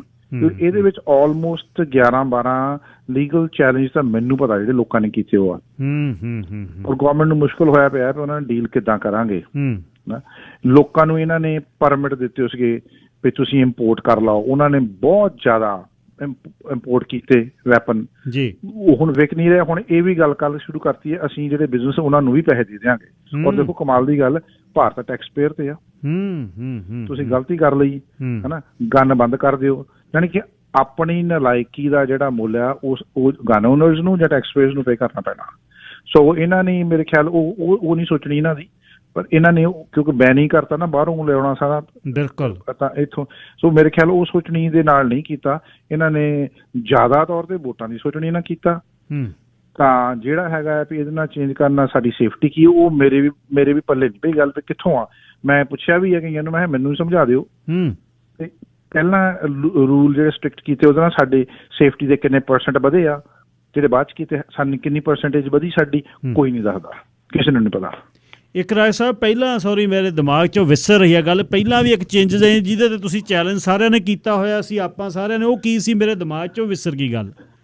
ਉਹ ਪਹਿਲਾਂ ਹੀ ਆ ਜੀ, ਜਿਹੜਾ ਇਹਨਾਂ C-21 ਬਣਾਇਆ ਸੀਗਾ ਨਾ, ਗਨਸ ਜਿਹੜੀਆਂ ਹੈਗੀਆਂ ਉਹ ਸੇਮ ਹੀ ਜਿਹੜੀ ਆਪਾਂ ਗੱਲ ਕਰ ਰਹੇ ਹਾਂ। ਅੱਛਾ, ਉਹੀ ਪਹਿਲੀਆਂ ਗਨਸ ਹੈਗੀਆਂ ਜਿਨ੍ਹਾਂ ਨੂੰ ਇਹ ਕਹਿ ਦਿੰਦੇ ਆ assault type gun, military type gun, ਉਹਨਾਂ ਨੂੰ ਬੈਨ ਕਰਨ ਦੇ ਲਈ 1500 ਗਨ ਦੇ ਉੱਤੇ ਲਿਸਟ ਬਣਾਤੀ। ਹੁਣ ਕਹਿੰਦੇ ਕੱਲ 1800 ਬਣ ਗਈ ਆ ਉਹ। ਤਾਂ ਉਹਦੇ ਉੱਤੇ ਚੈਲੰਜ ਲੋਕਾਂ ਨੇ ਕੀਤੇ ਹੋਏ ਹੈਗੇ, ਸਾਰੇ ਆਪਣੇ ਹੈਗੇ ਆ। ਉਹਦੇ ਵਿੱਚ ਜਿਹੜੇ ਮੇਜਰ ਕੇਸਿਸ ਚੱਲ ਰਹੇ ਆ ਉਹ ਤਾਂ ਹੈਗੇ ਆ ਕਲਾਸ ਲਾਸੂਟ 11 ਆ, ਹੋਰ ਅਣਗਿਣਤ ਹੈਗੇ ਆ। ਧੰਨਵਾਦ ਜੀ ਰਾਏ ਸਾਹਿਬ ਇਸ ਬਾਰੇ ਜਾਣਕਾਰੀ ਦੇਣ ਲਈ। ਤੇ ਹਲੇ ਆਪਣੇ ਕੋਲ 5-4 ਮਹੀਨੇ ਨੇ, ਜਿਨ੍ਹਾਂ ਨੇ ਖਰੀਦਣੇ ਨੇ ਉਹ ਖਰੀਦ ਵੀ ਸਕਦੇ ਨੇ, ਜਿਨ੍ਹਾਂ ਨੇ ਟਰਾਂਸਫਰ ਕਰਨੇ ਨੇ ਬਾਲ ਬੱਚਿਆਂ ਨੂੰ ਟਰਾਂਸਫਰ ਕਰ ਸਕਦੇ ਨੇ। ਜ਼ਿਆਦਾ ਲਾਅ ਹੋ ਗਿਆ ਤੇ ਉਸ ਦਿਨ ਤੋਂ ਬਾਅਦ ਮਿਲਣੀਆਂ ਹੀ ਨਹੀਂ, ਬਾਹਰ ਹੀ ਨਹੀਂ ਮਿਲਣੀਆਂ। ਤੇ ਜਿਹੜੀਆਂ ਮੂਵ ਇਨ ਕਰਨੀਆਂ ਨੇ ਤੁਸੀਂ RCMP ਨੂੰ ਫੋਨ ਕਰਨਾ, ਉਹਨਾਂ ਨੇ ਨਹੀਂ ਕਰਨ ਦੇਣੀਆਂ। ਧੰਨਵਾਦ ਜੀ। ਤੇ ਅਖੀਰ 'ਚ ਨੰਬਰ ਆਪਣਾ ਦੇ ਦਿਓ ਕਿਸੇ ਨੂੰ ਜ਼ਰੂਰਤ ਹੋਵੇ ਜੀ। ਹਾਂਜੀ, ਮੈਂ ਇਹੋ ਅੱਗੇ ਵੀ ਕਿਹਾ ਆਪਾਂ ਰੇਡੀਓ ਤੇ, ਹੁਣ ਵੀ ਕਹਿੰਦਾ ਕੋਈ ਵੀ ਗੱਲ ਕਰਨੀ ਜਾਂ ਤਾਂ RCMP ਨੂੰ ਫੋਨ ਕਰਕੇ ਪੁੱਛੋ। ਐਵੇਂ ਕੋਈ ਇੱਦਾਂ ਨਾ ਹੋ ਜਾਵੇ ਸਾਡੇ ਕੋਲ ਅਣਭੋਲੇ ਦੇ ਵਿੱਚ ਕਾਨੂੰਨ ਦੀ ਜਿਹੜੀ ਸਾਨੂੰ ਫੋਲੋ ਨਾ ਕਰ ਹੋਵੇ। ਮੈਨੂੰ ਫੋਨ ਕਰਨਾ ਹੈ, ਮੈਨੂੰ ਜਦ ਮਰਜੀ ਫੋਨ ਕਰੋ।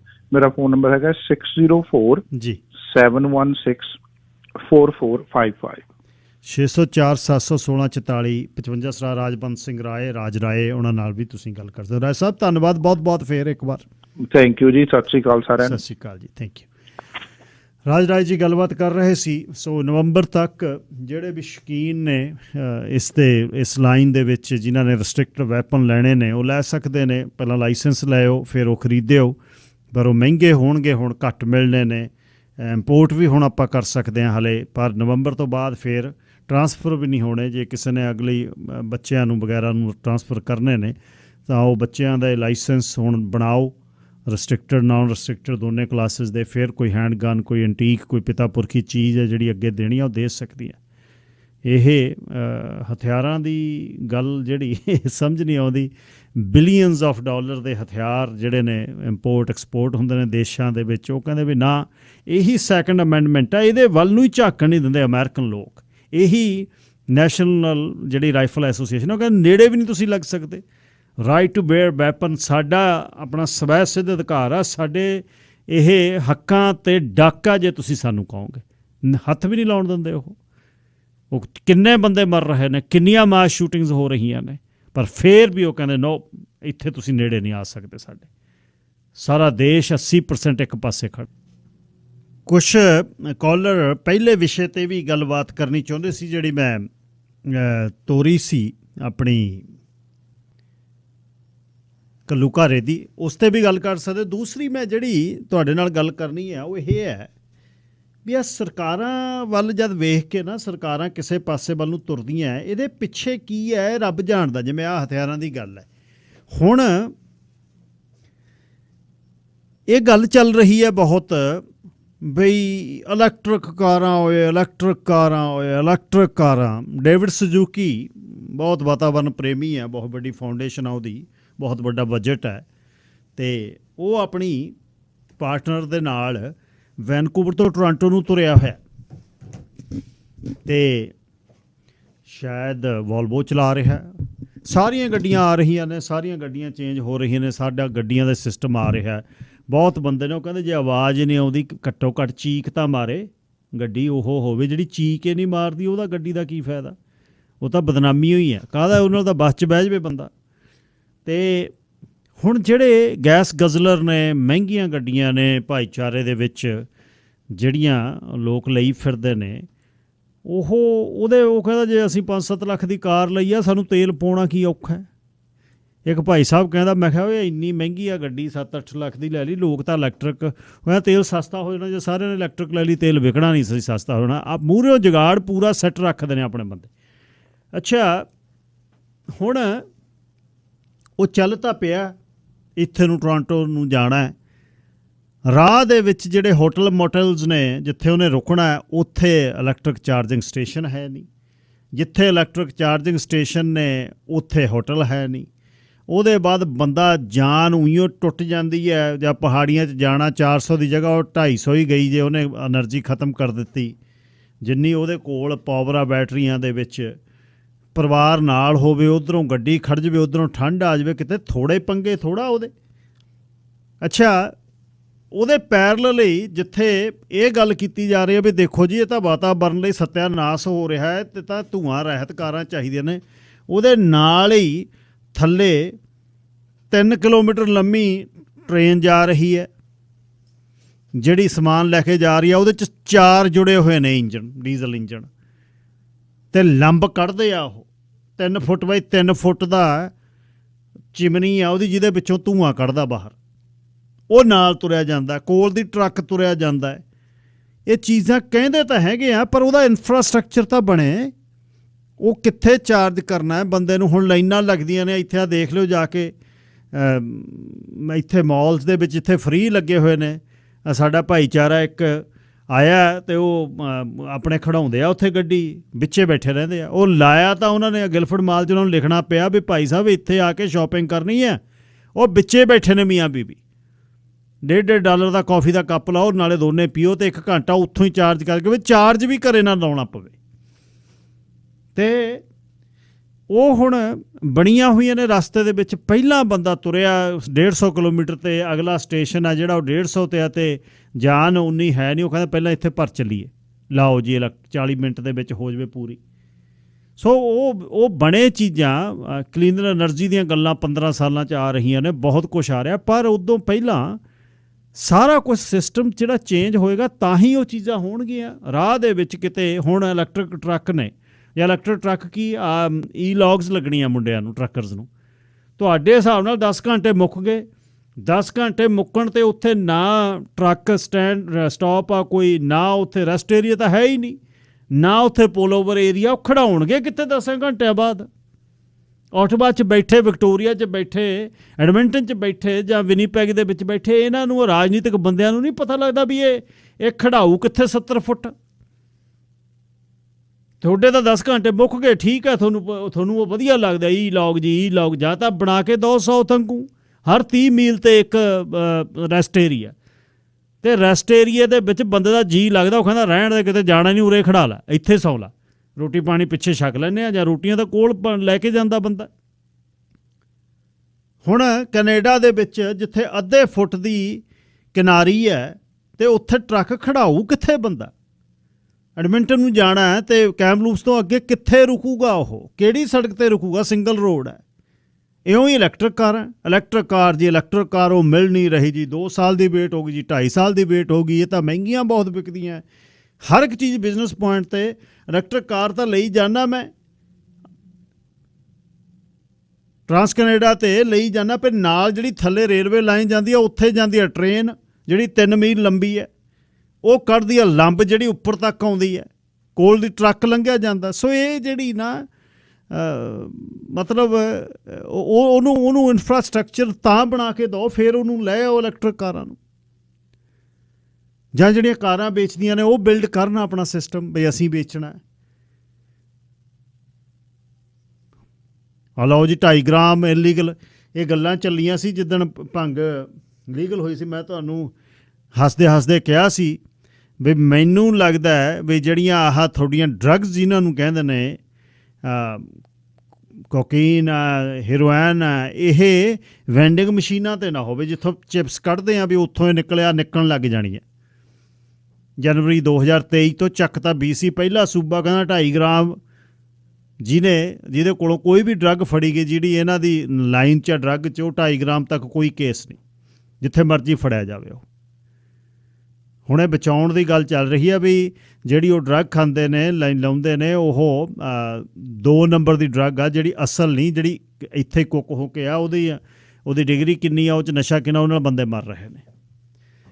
ਸਮਾਜ ਚੱਲਿਆ ਕਿੱਧਰ ਨੂੰ ਹੈ? ਇਹ ਕਹਾਣੀ ਜਿਹੜੀ ਬੜੀ ਸਾਰੀਆਂ, ਦੇਖੋ ਇੱਕ ਤਾਂ ਗੱਲ ਬਹੁਤ ਵਧੀਆ ਲੱਗਦੀ ਹੈ, ਘਰਾਂ 'ਤੇ ਨਵੀਂ ਜਿਹੜੀ ਕੰਸਟਰਕਸ਼ਨ ਕਰਦੇ ਹੋ ਪਲੀਜ਼ ਉਹਦੇ 'ਤੇ ਸੋਲਰ ਪੈਨਲ ਜ਼ਰੂਰ ਲਾਓ।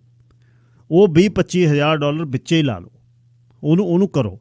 ਬੈਟਰੀ ਲਾਈਫ ਬਹੁਤ ਵਧੀਆ ਹੋਣ ਲੱਗ ਜਾਣੀ ਆ, ਸਮਾਂ ਵਧੀਆ ਆ ਜਾਣਾ। ਕੱਲ੍ਹ ਨੂੰ ਕਿਸੇ ਕਾਰਨ ਕਰਕੇ ਕੁਛ ਕੁਦਰਤ ਹਿਲਜੁਲਾ ਹੋ ਗਿਆ, ਕੋਈ ਸਿਸਟਮ ਸ਼ਟਅਪ ਹੋ ਗਿਆ, ਐਟਲੀਸਟ ਤੁਹਾਡੇ ਕੋਲ ਜਿਹੜਾ ਸੋਲਰ ਪੈਨਲ ਆ ਉਹਦੇ ਵਿੱਚ ਹੁਣ ਜਨਰੇਟਰ ਵੀ ਉਹਦੇ 'ਚ ਨੇ, ਇਹੋ ਜਿਹੀ ਨਹੀਂ ਗੱਲ। ਜਨਰੇਟਰ ਗੈਸ ਆਪਰੇਟਰ ਨੇ ਕਿਸੇ ਨੇ ਰੱਖੇ ਹੋਏ, ਕਿਸੇ ਨੇ ਨੈਚੁਰਲ ਗੈਸ ਆਪਰੇਟਰ ਰੱਖੇ ਹੋਏ ਨੇ, ਉਹ ਆਪੇ ਸਟਾਰਟ ਹੋ ਜਾਂਦੇ ਨੇ। ਪਰ ਗੱਲ ਇਹ ਆ ਵੀ ਕੁਛ ਇਹੋ ਜਿਹੀ ਗੱਲ ਹੋ ਜਾਵੇ ਜਿਹਦੇ 'ਚ ਕੋਈ ਇਹੋ ਜਿਹੀ ਕੁਦਰਤ ਦੀ ਆਫਤ ਆ ਜਾਵੇ। ਸੂਰਜ ਤਾਂ ਚੜ੍ਹਦਾ ਹੀ ਹੈ ਨਾ, ਘੱਟੋ ਘੱਟ ਘਰ ਤਾਂ ਤੁਹਾਡੇ ਨਿੱਘੇ ਰਹਿਣਗੇ।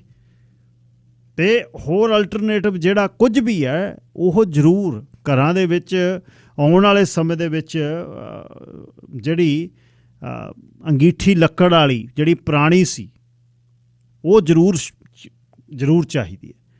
2 ਕਿਸਮ ਦੇ ਜਿਹੜੇ ਤੁਹਾਡੇ ਨੇ ਸਟੋਵ ਜਿਹੜੇ ਨੇ, ਇੱਕ ਇਲੈਕਟ੍ਰਿਕ, ਇੱਕ ਗੈਸ ਵਾਲਾ, ਉਹ ਚਾਹੀਦਾ। ਕੋਈ ਕਾਰਨ ਹੋਵੇ, ਐਟਲੀਸਟ ਇੱਥੇ ਕੁਛ ਨਹੀਂ ਪਤਾ, ਜਿੱਥੇ ਅਨਸਰਟਨਟੀ ਇੰਨੀ ਆ ਦੁਨੀਆ ਦੇ ਵਿੱਚ, ਕੁਦਰਤ ਦੇ ਖਿਲਵਾੜ, ਕਿਉਂ ਕੁਦਰਤ ਨੂੰ ਬਹੁਤ ਕਹਾਣੀ ਚੱਲਦੀ ਹੈ ਨਾ। ਔਰ ਕੁਦਰਤ ਦੇ ਵਿੱਚ ਇਹ ਪੱਕੀ ਗੱਲ ਸਿੱਧ ਹੋ ਗਈ ਆ ਮੂਸੇ ਵਾਲੇ ਦੇ ਕੇਸ ਤੋਂ ਬਾਅਦ। ਤਾਂ ਗੱਲ ਇਹ ਸਿੱਧੀ ਇਹ ਹੋ ਗਈ ਨਾ, ਜਿਹੜਾ ਤੁਸੀਂ ਕੁਛ ਕਹਿੰਦੇ ਹੋ, ਕਰਦੇ ਹੋ, ਚੀਜ਼ਾਂ ਹੋ ਜਾਂਦੀਆਂ। ਇਸ ਬ੍ਰਹਿਮੰਡ ਦੇ ਵਿੱਚ ਜਿਹੜੀ ਇਨਪੁੱਟ ਹੈ, ਆਊਟਕਮ ਉਹੀ ਹੈ। ਪਿੰਡੇ ਤੇ ਬ੍ਰਹਿਮੰਡੇ ਵਾਲੀ ਗੱਲ, ਇਹ ਗੱਲ ਪੱਕੀ ਹੈ। ਇੱਥੇ ਕੁਛ ਨਹੀਂ ਬਾਹਰ ਜਾਂਦਾ। ਮੈਂ ਬਹੁਤ ਵਾਰ ਇਹ ਗੱਲ ਕੀਤੀ ਆ, ਬ੍ਰਹਿਮੰਡ ਦੇ ਵਿੱਚੋਂ ਇਹੋ ਜਿਹੀ ਕੋਈ ਚੀਜ਼ ਨਹੀਂ ਜਿਹੜੀ ਨਿਕਲ ਜਾਣੀ ਹੈ। ਸਾਡੀਆਂ ਆਤਮਾਵਾਂ ਵੀ ਇਹਦੇ 'ਚ ਤੁਰੀਆਂ ਫਿਰਨੀਆਂ। ਮਰਨ ਤੋਂ ਬਾਅਦ ਮਰਨ ਮੁਰਨ ਵਾਲੀ ਗੱਲ ਕੋਈ ਕਹਾਣੀ ਨਹੀਂ, ਸਰੀਰ ਹੈ। ਪਰ ਇਹ ਗੱਲ ਔਖੀ ਬਹੁਤ ਹੈ, ਬੰਦਾ ਕੰਬਦਾ ਸੋਚ ਕੇ, ਮਰਨ ਦੀ ਗੱਲ ਸੋਚ ਕੇ। ਪਰ ਇਹ ਜਿਹੜਾ ਨਾ ਅਸੀਂ ਗਰੰਟਡ ਜਿਹਾ ਲਈ ਜਾਂਦੇ ਹਾਂ ਵੀ ਸਾਰੀਆਂ ਚੀਜ਼ਾਂ ਠੀਕ ਨੇ, ਇੱਥੇ ਤਾਂ ਸਾਰਾ ਕੁਝ ਬੰਦ। ਤੁਸੀਂ ਇੱਕ ਸੜਕ ਬੰਦ ਹੋ ਜਾਵੇ ਅੱਧਾ ਘੰਟਾ, ਸਾਰਾ ਜੈਮ ਹੋ ਜਾਂਦਾ ਪਿੱਛੇ ਕੰਮ। ਅੱਜ ਸਵੇਰ ਦੀ ਸਕਾਈ ਟ੍ਰੇਨ ਜਿਹੜੀ ਹੈ ਉਹ ਬੰਦ ਹੈ ਕੋਲੰਬੀਆ ਤੋਂ ਤੇ ਸਕਾਟ ਰੋਡ ਦੇ ਵਿੱਚ, ਉਹ ਪੁਲ 'ਤੇ ਕੁਛ ਕਰਨ ਲੱਗੇ ਹੋਏ ਨੇ, ਸਾਰਾ ਕੁਝ ਬੰਦ ਹੋਇਆ ਪਿਆ ਪਿੱਛੇ। ਮਾੜਾ ਜਿਹਾ ਤਰਥੱਲੀ ਮੱਚ ਜਾਂਦੀ ਆ। ਦੇਖਿਆ ਕੋਵਿਡ ਦੇ ਵੇਲੇ, ਮਤਲਬ ਨੈਪਕਿਨਸ ਅਤੇ ਉਸ ਤੋਂ ਬਾਅਦ ਟੋਇਲਟਰੀ ਦਾ ਸਮਾਨ, ਉਹੀ ਬੰਦੇ ਆ ਲੋਕਾਂ ਨੇ 5-5 ਸਾਲ ਦਾ ਇਕੱਠਾ ਕਰ ਲਿਆ। ਜਿਵੇਂ ਪੰਜਾਬ 'ਚ 3 ਪੀੜ੍ਹੀਆਂ ਦੇ ਪੈਸੇ ਇਕੱਠੇ ਕਰਦੇ ਨੇ, ਅਤੇ ਪੀੜ੍ਹੀ ਦਾ ਇੱਕ ਦਾ ਪਾਣੀ ਇੱਕ ਪੀੜ੍ਹੀ ਦਾ ਨਹੀਂ ਹੈ। ਸੋ ਤੁਹਾਡੀਆਂ ਕਾਲਸ ਲੈਣਾ ਜੀ। ਬਿਗ ਰਿਗ ਟ੍ਰੇਲਰਸ ਅਤੇ ਲੀਜ਼ਿੰਗ ਵਾਲੇ ਹਰਪ੍ਰੀਤ ਸਿੰਘ ਨਾਲ ਗੱਲਬਾਤ ਕਰਿਓ 604-908-3100 'ਤੇ ਤੁਸੀਂ ਟ੍ਰੇਲਰ ਜਾਂ ਹਰ ਕਿਸਮ ਦਾ ਟ੍ਰੇਲਰ ਉਹ ਤੁਹਾਨੂੰ ਲੀਜ਼ ਕਰਦੇ ਆ, ਵੇਚਦੇ ਆ। ਯੂਜ਼ ਟਰੱਕ ਵੀ ਉਹਨਾਂ ਕੋਲ। ਬਿਗ ਰਿਗ ਟ੍ਰੇਲਰਸ ਅਤੇ ਲੀਜ਼ਿੰਗ, ਬਹੁਤ ਵੱਡਾ ਨਵਾਂ ਟਰੱਕਿੰਗ ਇੰਡਸਟਰੀ। 604-908-3100। ਕੈਪੀਟਲ ਟਾਇਲ ਅਤੇ ਸਟੋਨ ਵਾਲਿਆਂ ਨੂੰ ਵਰਕਰ ਚਾਹੀਦੇ ਨੇ। 604-598-1610 ਨੰਬਰ ਹੈ। ਯੂਨਿਟ 115-83-81-128 ਸਟਰੀਟ, ਕੈਪੀਟਲ ਟਾਇਲ ਅਤੇ ਸਟੋਨ, ਸਰੀ ਦਾ ਸਭ ਤੋਂ ਵੱਡਾ ਜਿਹੜਾ ਉਹ ਸਟੋਰ ਆ। ਨਾਲ ਗੱਲਬਾਤ ਕਰਿਓ 604-908-3100 'ਤੇ ਤੁਸੀਂ ਟ੍ਰੇਲਰ ਜਾਂ ਹਰ ਕਿਸਮ ਦਾ ਟ੍ਰੇਲਰ ਉਹ ਤੁਹਾਨੂੰ ਲੀਜ਼ ਕਰਦੇ ਆ, ਵੇਚਦੇ ਆ। ਯੂਜ਼ ਟਰੱਕ ਵੀ ਉਹਨਾਂ ਕੋਲ। ਬਿਗ ਰਿਗ ਟ੍ਰੇਲਰਸ ਅਤੇ ਲੀਜ਼ਿੰਗ, ਬਹੁਤ ਵੱਡਾ ਨਵਾਂ ਟਰੱਕਿੰਗ ਇੰਡਸਟਰੀ। 604-908-3100। ਕੈਪੀਟਲ ਟਾਇਲ ਅਤੇ ਸਟੋਨ ਵਾਲਿਆਂ ਨੂੰ ਵਰਕਰ ਚਾਹੀਦੇ ਨੇ। 604-598-1610 ਨੰਬਰ ਹੈ। ਯੂਨਿਟ 115-83-81-128 ਸਟਰੀਟ, ਕੈਪੀਟਲ ਟਾਇਲ ਅਤੇ ਸਟੋਨ, ਸਰੀ ਦਾ ਸਭ ਤੋਂ ਵੱਡਾ ਜਿਹੜਾ ਉਹ ਸਟੋਰ ਆ। ਰਾਇਲ ਲਾਈਟਿੰਗ ਤੋਂ ਤੁਸੀਂ ਰਾਇਲ ਲਾਈਟਸ ਜਿਹੜੀਆਂ ਲੈ ਸਕਦੇ ਹੋ ਘਰ ਨੂੰ, ਜਿਹੜੀ ਮਹਿਲਨੁਮਾ ਦਿੱਖ ਦੇਣ ਲਈ। ਨਵੀਂ ਮੈਨੇਜਮੈਂਟ ਥੱਲੇ ਬਹੁਤ ਚੇਂਜਸ ਰਾਇਲ ਲਾਈਟਿੰਗ 'ਚ ਹੋਈਆਂ ਨੇ, ਅਤੇ ਇਹਨਾਂ ਨੂੰ ਸੇਲਸ ਪਰਸਨ ਦੀ ਵੀ ਲੋੜ ਹੈ। ਸ਼ੈਂਡਲੀਅਰ ਤੋਂ ਲੈ ਕੇ ਵੈਨਿਟੀ ਲਾਈਟਸ ਅਤੇ ਮਾਡਰਨ ਲਾਈਟਸ ਜਿਹੜੀਆਂ, ਉਸ ਤੋਂ ਬਾਅਦ ਰਵਾਇਤੀ ਜਿਹੜੀਆਂ ਵਧੀਆ ਦਿੱਖ ਵਾਲੀਆਂ, ਪੁਰਾਣੀ ਦਿੱਖ ਵਾਲੀਆਂ, ਉਹ ਵੀ ਲਾਈਟਸ ਨੇ। Lights the selection on site ਜਾ ਕੇ ਹੈਲਪ ਕਰਦੇ ਨੇ। 3D ਜਿਹੜੇ ਨੇ ਤੁਹਾਨੂੰ ਡਰਾਇੰਗਸ ਅਤੇ ਡਿਜ਼ਾਇਨ ਤੁਹਾਨੂੰ ਦਿਖਾ ਦਿੰਦੇ ਨੇ ਘਰ 'ਚ ਕਿੱਥੇ ਕਿਹੜੀ ਚੀਜ਼ ਵਧੀਆ ਲੱਗਦੀ ਹੈ। ਯੂਨਿਟ 107-130-2576 ਐਵਨਿਊ ਸਰੀ। Royal lighting 604-572-5565। Sir Jaspreet Singh ji line number 1 ਤੁਸੀਂ ਏਅਰ ਤੇ ਹੋ। ਹਾਂਜੀ, ਵਾਹਿਗੁਰੂ ਜੀ ਕਾ ਖਾਲਸਾ, ਵਾਹਿਗੁਰੂ ਜੀ ਕਾ ਖਾਲਸਾ, ਵਾਹਿਗੁਰੂ ਜੀ ਕੀ ਫਤਿਹ ਜੀ। ਜਦ ਦੀ ਤੁਸੀਂ ਪਿੰਡੋਂ ਆਏ ਤੇ ਮੇਰੀ ਪਹਿਲੀ ਵਾਰੀ ਗੱਲ ਹੋ ਰਹੀ, ਮੈਂ ਕਿਹਾ ਵੀ ਟਾਈਮ ਹੀ ਨਹੀਂ ਸੀ ਲੱਗਦਾ, ਇੱਕ ਅਜੇ ਨਾਲੇ ਪ੍ਰੋਗਰਾਮ ਨਹੀਂ ਸੀ ਸੈੱਟ ਹੋ ਰਿਹਾ। ਹਾਂਜੀ ਹਾਂਜੀ, ਚਲੋ ਬਹੁਤ ਸੋਹਣਾ ਰਿਹਾ ਤੁਹਾਡਾ ਹੋਊਗਾ ਉੱਥੇ ਦਾ ਐਕਸਪੀਰੀਅੰਸ। ਪਰ ਆਹ ਜਿਹੜੀ ਅੱਜ ਗੱਲ ਹੋਈ ਨਾ 2 ਦਿਨ ਪਹਿਲਾਂ ਜੀ, ਧਰਮ ਨਾਲ ਕਿਹੜੀ ਅੱਖ ਹੋਊਗੀ ਜਿਹੜੀ ਨਹੀਂ ਰੋਈ ਹੋਊਗੀ। ਤੇ ਜਿਹੜੀ ਤੁਸੀਂ ਗੱਲ ਕਹਿ ਕੇ ਆਨੇ ਆ, ਸਾਡੇ ਨਾ ਆਪਣੇ ਜਿਹੜੇ ਸੰਗੀਤਕਾਰ ਹੁੰਦੇ ਨੇ, ਸੰਗੀਤਕਾਰ ਕਹਿੰਦੇ ਹੁੰਦੇ ਜੀ ਜ਼ੁਬਾਨ ਦੇ ਉੱਤੇ ਲక్ష్ਮੀ ਦਾ ਵਾਸ ਹੁੰਦਾ ਹੈ। ਬਿਲਕੁਲ ਠੀਕ ਹੈ। ਇਹ ਕਹਿੰਦੇ ਸੋਚ ਸਮਝ ਕੇ ਬੋਲਣਾ ਚਾਹੀਦਾ, ਪਤਾ ਨਹੀਂ ਕਿਹੜੇ ਵੇਲੇ ਗੱਲ ਸੱਚੀ ਹੋ ਜਾਵੇ। ਤੇ ਮੈਂ ਉਹਦੀਆਂ ਲਿਖਤਾਂ ਪੜ੍ਹਦਾ, ਜਦੋਂ ਮੈਂ ਉਸ ਵੀਰ ਦੇ ਗਾਣੇ ਮੈਂ ਜਦੋਂ ਸੁਣਦਾ ਆ, ਚਲੋ ਉਹਨੇ ਕੋਈ ਇਸ਼ਕ ਮਜਾਜੀ ਵਾਲੇ ਗਾਣੇ ਨਹੀਂ ਗਾਏ, ਉਹ ਗੱਲਾਂ ਸੱਚ ਹੀ ਹੋ ਰਹੀਆਂ ਨੇ ਉਹਦੀਆਂ ਆਪਣੇ ਆਪ ਕਈਆਂ ਚੀਜ਼ਾਂ ਬਹੁਤ ਆਪ ਗਈਆਂ। ਉਹਦਾ ਇੱਕ ਬੋਲ ਹੈਗਾ, ਕਹਿੰਦਾ ਕਿੱਦਾਂ ਕੋਈ ਕਰੂਗਾ ਮੁਕਾਬਲਾ, ਗੱਲ ਪੱਥਰ ਤੇ ਲੀਕ ਮੇਰੀ ਲਿਖ ਹੋਏ, ਤੁਸੀਂ ਲੋਕਾਂ ਨਾਲ 20 ਗਾਣੇ ਕੱਢਦੇ, ਤੁਹਾਡੇ 20 ਦੇ ਬਰਾਬਰ ਮੇਰਾ ਇੱਕ ਹੋਏ। ਹਾਂਜੀ, ਉਹ ਯੋਧਾ ਸੀਗਾ, ਅਸੀਂ ਇੱਕ ਯਾਰ ਦੋਸਤ ਗੱਲਾਂ ਕਰ ਰਹੇ ਸੀ ਵੀ ਉਹਨੇ ਇੱਕ ਗੱਲ ਕਹੀ ਵੀ ਮੈਂ ਕਿਸੇ ਮਸ਼ੂਕ ਦਾ ਆਸ਼ਿਕ ਨਹੀਂ ਹੈਗਾ। ਤੇ ਅਸੀਂ ਗੱਲ ਕਰਦੇ ਸੀ ਜਿਹੜੇ ਮਸ਼ੂਕਾਂ ਦੇ ਪਿੱਛੇ ਨਹੀਂ ਨਾ ਲੱਗਦੇ, ਤਰੱਕੀਆਂ ਵੀ ਉਹੀ ਕਰਦੇ, ਨਾਮ ਵੀ ਉਹਨਾਂ ਦੇ ਬਣਦੇ ਆ।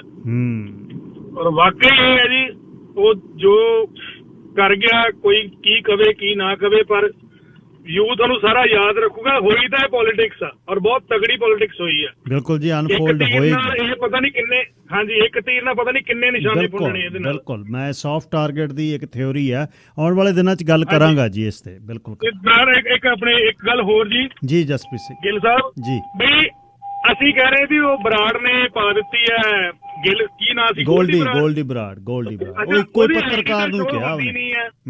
ਹਾਂਜੀ, ਉਹਦੀ ਆਈਡੀ ਦਾ ਕੋਈ ਸ਼ੋਅ ਹੁੰਦੀ ਨਹੀਂ ਹੈ ਵੀ ਕਿਹੜਾ ਕਿੱਥੇ ਰਹਿੰਦਾ, ਉਹ ਕਿੱਥੇ ਨਹੀਂ ਤਾਂ ਜਿੱਥੇ ਆਪਣੇ ਸਰਦਾਰ ਅਜੀਤ ਸਿੰਘ ਗਿੱਲ, ਇੱਥੇ ਅਜੀਤ ਸਿੰਘ ਉਹਨਾਂ ਦਾ, ਹਰਦੀਪ ਸਿੰਘ ਉਹਨਾਂ ਦੀ ਜਿੱਦਾਂ ਕੁਰਕੀ ਕੀਤੀ ਆ, ਉਹਦੇ ਪਰਿਵਾਰ ਦੀ ਵੀ ਕੁਰਕੀ ਕਰਾ ਲਓ, ਉੱਥੇ ਲੱਗ ਜੂ ਪਤਾ, ਆਪੇ ਟੱਬਰ ਦੇ ਉਹ ਥਾਣੇ ਵਿੱਚ ਹੁੰਦਾ ਹੀ ਰਿਹਾ।